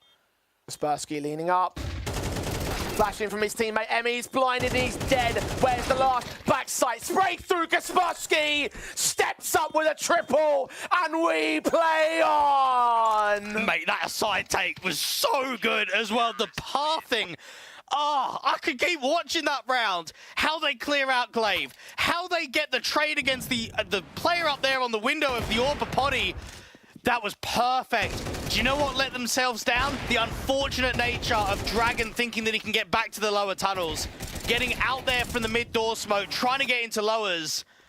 Oh, Partizan, they're so close. So damn close.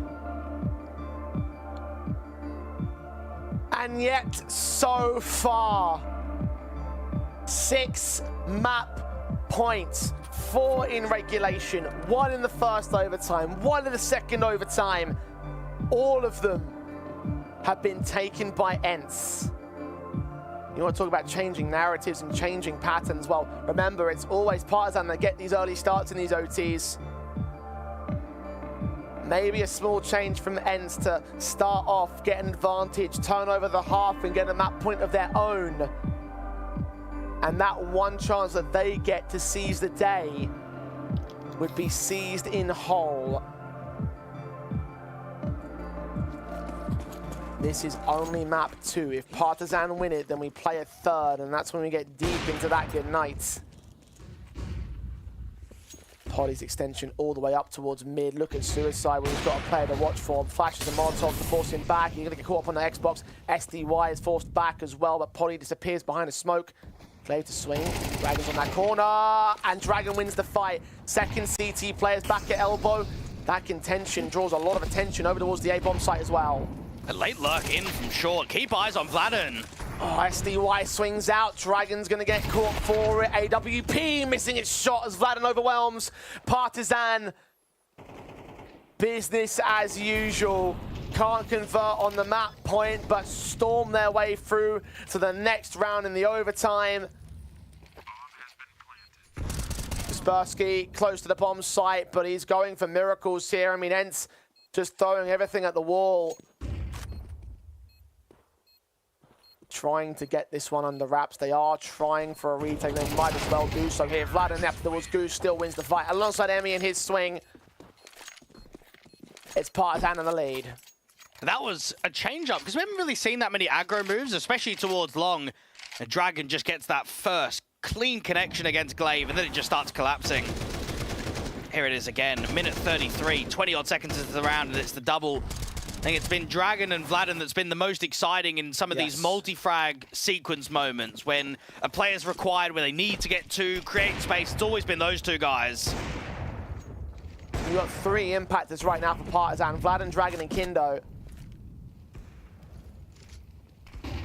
Kaspersky and SDY on the opposite end of the board. I want to say Poddy, but I think he's been very lackluster in this late match. It's past midnight for him. Approaching 1 AM, I think, in fact, in Finland.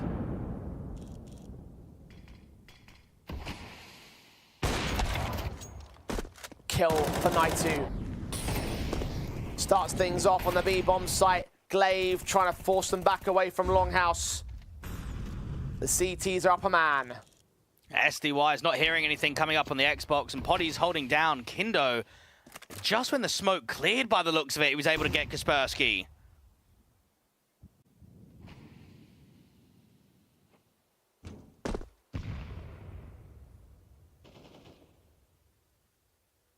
Vladen walking into one side. Naitu doesn't get in. Nice. Vladen done it again. He may have just won the round on his lonesome. B site being rotated towards by Partizan. SDY is going to try and go blow for blow, star for star. But where is Vladen holding back a big box undetected? SDY's got no support. ENCE not rotating here.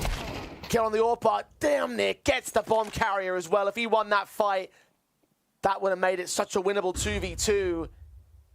Instead, ENCE searching around the extremities of mid-control. Glaive trying to lead them forward, and Partizan,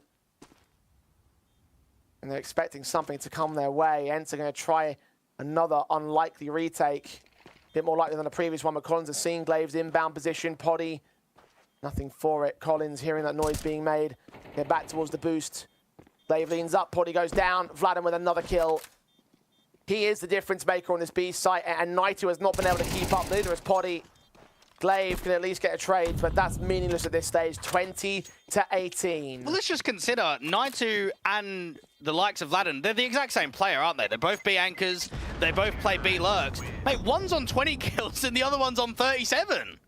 It's such a disparity by the role players.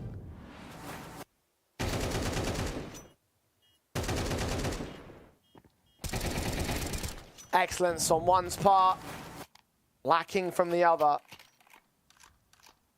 And it has made a huge difference for Partizan. Kept them in this matchup and again started things off on the high note. Another 2 rounds in a row to start the OT half. Definitely at this point, ENCE bounce back with a decent round and they get a returning. And start to return on the second half, try and make it a bit more competitive. Talk about the 3-0 halves we haven't seen so far in overtime. Partizan, couple of opportunities, but Poddy has struck on Kindo, starting to turn back around. A few more on-field fights. Got to get a trade in against ENCE. Flash in for Emmy, caught by Glaive on the HE of all things. Smoke down to the smoke down to the fire, I should say, towards short. Man, it's getting late. Emmy and Kindo, the 2 casualties, untraded. Now, last time the DAC was out, we did see the CTs going aggro into the lower tunnels, and I wonder if that's a setup as soon as they realize the DACs are in play to take that moment to get into lower. Great molly, but still a lot of impact. Collins gets the B-side entry. He needs to follow up onto Poddy, though. This shot of the AWP, second one to watch for. Flashbang's going to catch him blinded. SDY's AWP set back towards the A-bomb site in the meantime. Slow walk in for Vladen. Oh, he's done it again. This time on the other side of the map. An open pathway for the bomb to make his way in towards short, although it's being watched by Poddy. Dragon was waiting for a pick to come out from short. Kaspersky's dropped him, though, and he's taken Collins with him. 30 seconds for Vladen to get right back to that bomb, pick it up, and commit it to the bomb site whilst fighting the CTs on the way. Time pressure against them. I think ENCE have already won this round right here. They separate to either bomb site, and so long as he goes down, the round is over. 15 seconds in towards mid. He looks to make his way up. He's been revealed. B is the target. Kaspersky is the man to hold off against him. He needs to plant down as soon as he gets towards that site. Safer to centralize, but they're making their moves in real quick. Vladen's been given space. Kaspersky back the big box. Vladen's close, and he's not going to get the kill. 17 HP in it, though. ENCE deny another map point. Partizan, for a moment, you think it's on. I mean, that round from the start is just super unsuccessful. They lose a couple of picks. It's a 3v5, and then you just get a little walkout on B. You get yourself a little Vladen highlight against an AWP. I mean, how he's won that fight, you won't be able to explain. That's an AWPer posted at car looking towards shore, and he's just domed. That's such a shame to not be able to win out that round, because I think you're right. The 3-0, it would have just closed it. It would have just sent us straight towards that decider. We're looking for differences. Changes in the outcomes of these rounds and these overtimes that will get one team past that finish line. Partizan have been so close on so many occasions. And ENCE have just been a little bit cheeky about it. They've just been a little bit denial. Kaspersky close. AWP around that corner. Flash in. Miss shot by Kindo. And Kaspersky is struck again. Finding his own impact at the right moment. 39 kills. Leave about to drop a 40 bomb in a moment. HE against him. He hesitates to pull the trigger. Gets so much damage. Look at how much red is on those T-side players.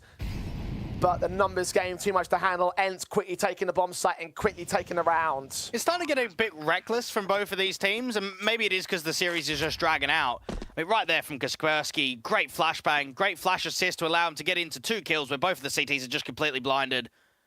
That's a field day.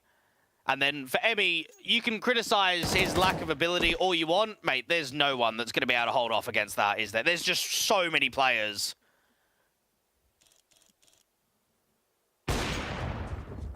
Shame we couldn't get any kills out of it. Glaive catching Vlad in. Looking the wrong way at the wrong time. Dragon is defending this AWP. They're hunting him. Because they can at this stage. ENCE trying to get some confidence in themselves. Not about money or taking weapons out of there. They've got to buy in the next round.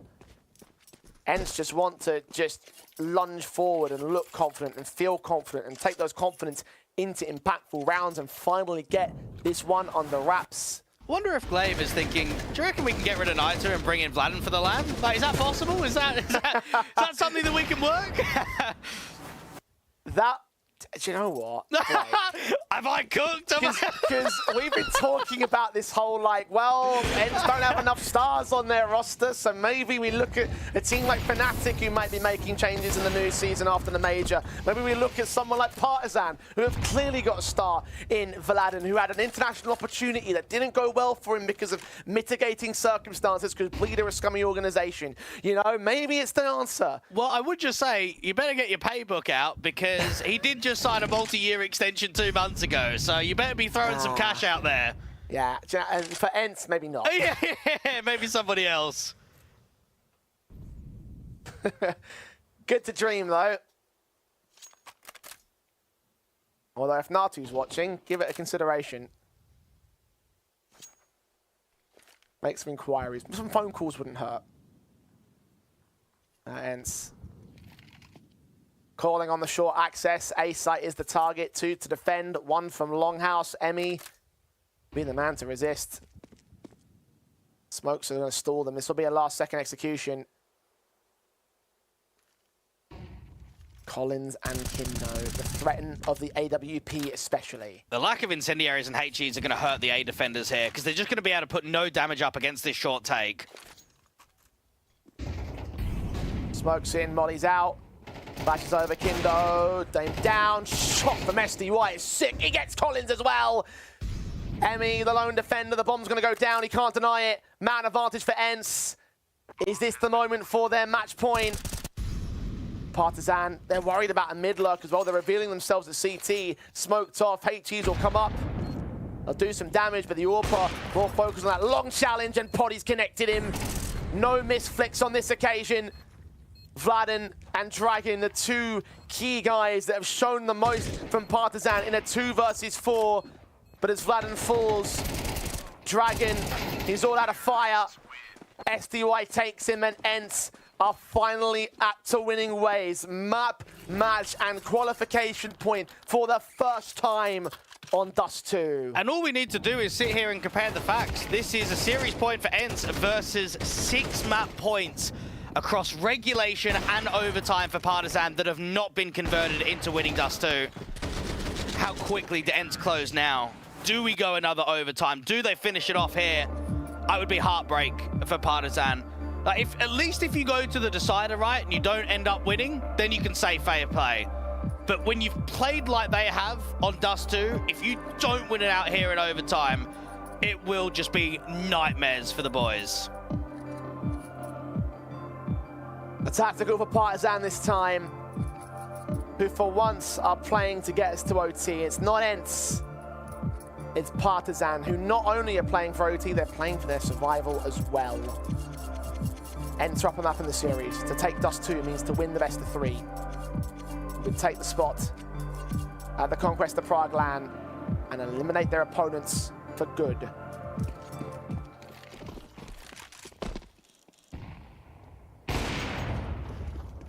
Shots of the orb.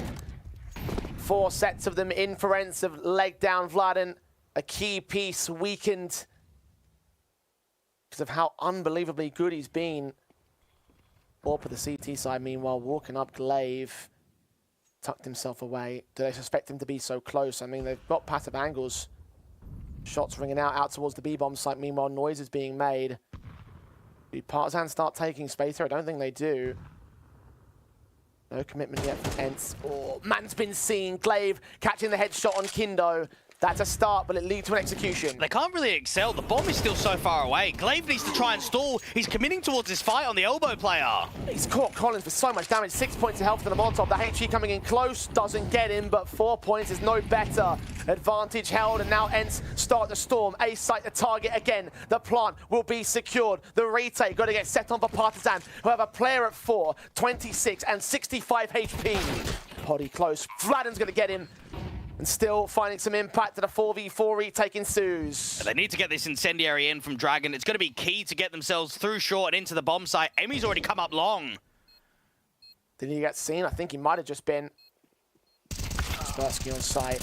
Here comes a kill against Glaive inside of the smoke. Dragon's going to get him as he walks forward of it. SDY's been seen. Needs a tap. Needs a burst. He's being marked. Kaspersky gets his kill. Nighty's traded. SDY goes down in turn. 1v2 for Kaspersky. All he's got to do is stall. They've got 1 kill on Collins, not on Dragon. Collins is low, and now he's dead. It's up to the pole now to close it out for ENCE. And they've done it. Their one opportunity to close the series has locked in for them at 22-20 and a 2-0 best of 3. ENCE are going to Prague. And they qualify to their first LAN in 2025. It feels like such a long time since going to Alyssa Masters in October last year. From winning your first LAN with your new lineup of Naito and Kaspersky, it goes all the way back to May of this year to finally make it happen. Jeez, what a best of 3. What an overall game of proper entertainment between the two. Oh, yeah, man. It's like, you know those matches that you just get 2 teams that are just dragging it out because like, they're just failing at one side of the board to the other, and you're just like, man, I just want this match to end. No, not at all right here. Vladen and Dragon showed up on their side of the board. Potty had some impact in the early part of the matchup, but Kaspersky and SDY took over in the second half and the overtime. We just saw impact from so many individuals, and man alive, like I think the ENCE had to earn this matchup. They certainly did today. Like there was a hell of a fight put up by those impact individuals, but they were the ones that got the 2-0 at the end of it. Partizan, they're going to have to go back to have a look at things because they had some decent impact, but I think in totality across the series, Dwayne, they didn't quite make all that impact work towards the rounds. Well, the way that you have to look at it, it's kind of how we broke this game down at the beginning of the best of 3. I know that we looked at it differently in terms of the form and how I rate this Partizan side. This is an ENCE project that has got tier 1 players that should be a top-end tier 2 team, whereas for Partizan, they shouldn't be a top-end tier 2 team. They don't have the caliber. They don't have the players for it. However, what they do have is a really good system, and it tells you because they've been together as a core 4 for over a year, and a lot of these guys had played together on iNation and For Glory, so you've obviously got a really good system in play. This is them overperforming of what they've done recently, getting to a grand final in CCT, taking the distance against these sort of like tier 1.5 teams. I've been thoroughly impressed with Partizan on what they've been able to achieve. It's just breaking that barrier is going to be really difficult with the players that they've got. Yeah, and that's an unfortunate reality of being a regionally, nationally based team. And in the Serbian scene, as you mentioned, there's not really anyone breaking through that you can just sort of say, right, we're going to give you the call up, and Partizan are going to start to become like an absolute star unit. Like, you know, Vladen's only one example of a guy who had a little bit of international experience, but as you mentioned before, he's a role player. He's not supposed to be a star. You can convert him into a star, but that's not what you're supposed to do here for Partizan. So yeah, you are right. Like there's going to be a difficult challenge for them to really make further progress and work your way up to the high end of the tier 2 space. I think they've done fantastic given their circumstances, given what they've been able to do. And I think this series is a perfect example of what these players can achieve when they've really got it down pat. I think this team could be at least contesting the top end of tier 2. I think they really need a coach. I think that's something that's going to help them quite a bit. It probably won't be a local coach. It might even be someone on the international landscape. I mean, I'm not sure what the budgets are like for Partizan in terms of their esports division, on how much they could potentially bring. But not having a coach, and potentially trying to bring someone in is a perfect opportunity. I know that Emmy's worked with some good coaches in the past in some of his previous projects. As an example, he worked with Devilwalk quite a lot on that FPX and Godsend project. He's not coaching at the moment. Is there maybe something there? You have to look into the contacts. You have to look into some of the relations and try and see, okay, how quickly can we sign a coach moving into the middle section of the year? Maybe that is the ultimate solution right there for Partizan. I mean, look, I look at the way that things could have played out, how the tactical pauses could have offered things more, that a sixth voice could have offered more in terms of how the matchup could have shaped up. We saw a lot of tacticals over the course of that best of three, so maybe there was a different avenue of approach. But, you know, at the end of the day, you can't do much about it now. It is a 0-2. Partizan will be eliminated here from the Conquest of Prague. But I think they've had a very good run overall. And to do battle against ENCE, to give them a hell of a fight, I think that's a hell of an achievement as well for the Partizan side. That concludes our very long opening day of the deciders as well. I'm exhausted. I can barely speak, Dwayne, so I think it's almost time we head off here. But tomorrow we've got 2 more best of 3s for you. Na'Vi Jr. take on 9 in a matchup that we should see 9 do well on, but equally we also shouldn't because the players are good, but the team is bad. And then you've got Fnatic versus Eklot in a battle that we'll look to see whether the Czech team can make their way forward to the Czech LAN. So look, lots to look forward to, I think, mate. Yeah, it's probably 2 matches that have got heavy favoritism, right? But to me, anytime you have these high-pressure matchups where loser is eliminated, winner qualifies to LAN, I don't think it's as easy as what it says on paper. I think 9 will give a little bit more of a fight to Na'Vi Jr. than what most are expecting. I think Eklot are going to give a lot more of a fight to Fnatic than what a lot of people are expecting as well. Well, we're back tomorrow, of course, the same time, 5 p.m. CEST. We will kick things off with Na'Vi Jr. versus 9, but tonight we're going to go to bed because we need it. Thanks for joining us. Thanks for sticking around for the best of 3 if you did for the whole thing. And we'll see you back here tomorrow for the final day of the online stage of the Conquest of Prague.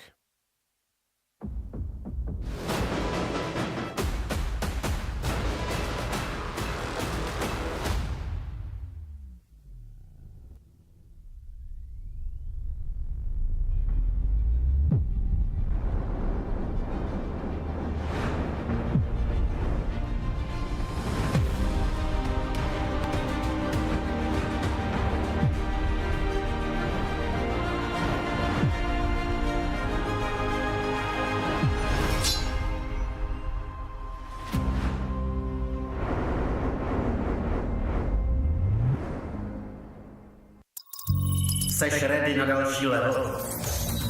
Hackni realitu. Urči si vlastní pravidla a staň se tím, kým chceš. Game. Nová vůně od Straight.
Vodafone Playzone Arena.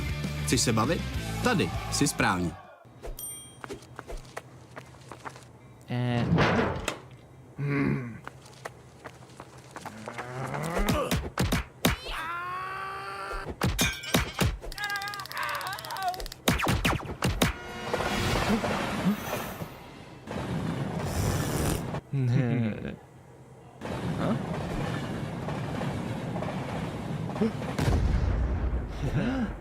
KFC patří ke hře. Hej, šéfe, dostanu vás ven. Tady máte Red Bull. Co? Dávám křídla.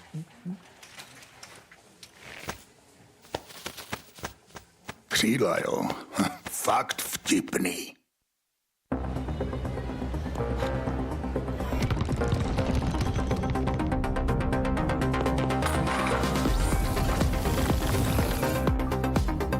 Hraj svoji hru. S neomezenými tarify pro mladé je to v tobě od Vodafonu.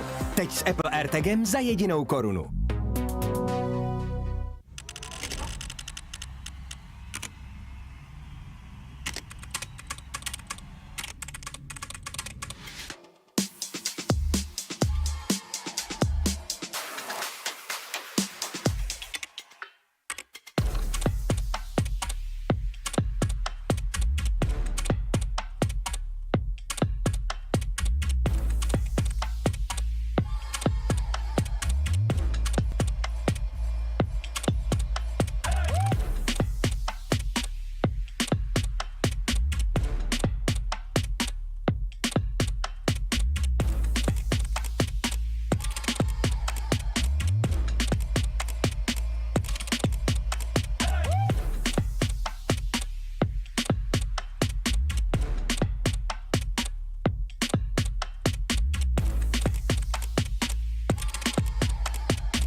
Největší komunita sázkařů je tu i pro tebe, Jirko z Poděbrad, který si jako jediný z vaší hospody vsadil proti našim a myslíš si, že tvůj tiket nikdo neviděl. Ale my tě máme rádi i tak, že jo, pasto? Přidejte se k nám a získejte 500 jen za registraci. Tipsport, oficiální sponzor mistrovství světa IIHF v ledním hokeji.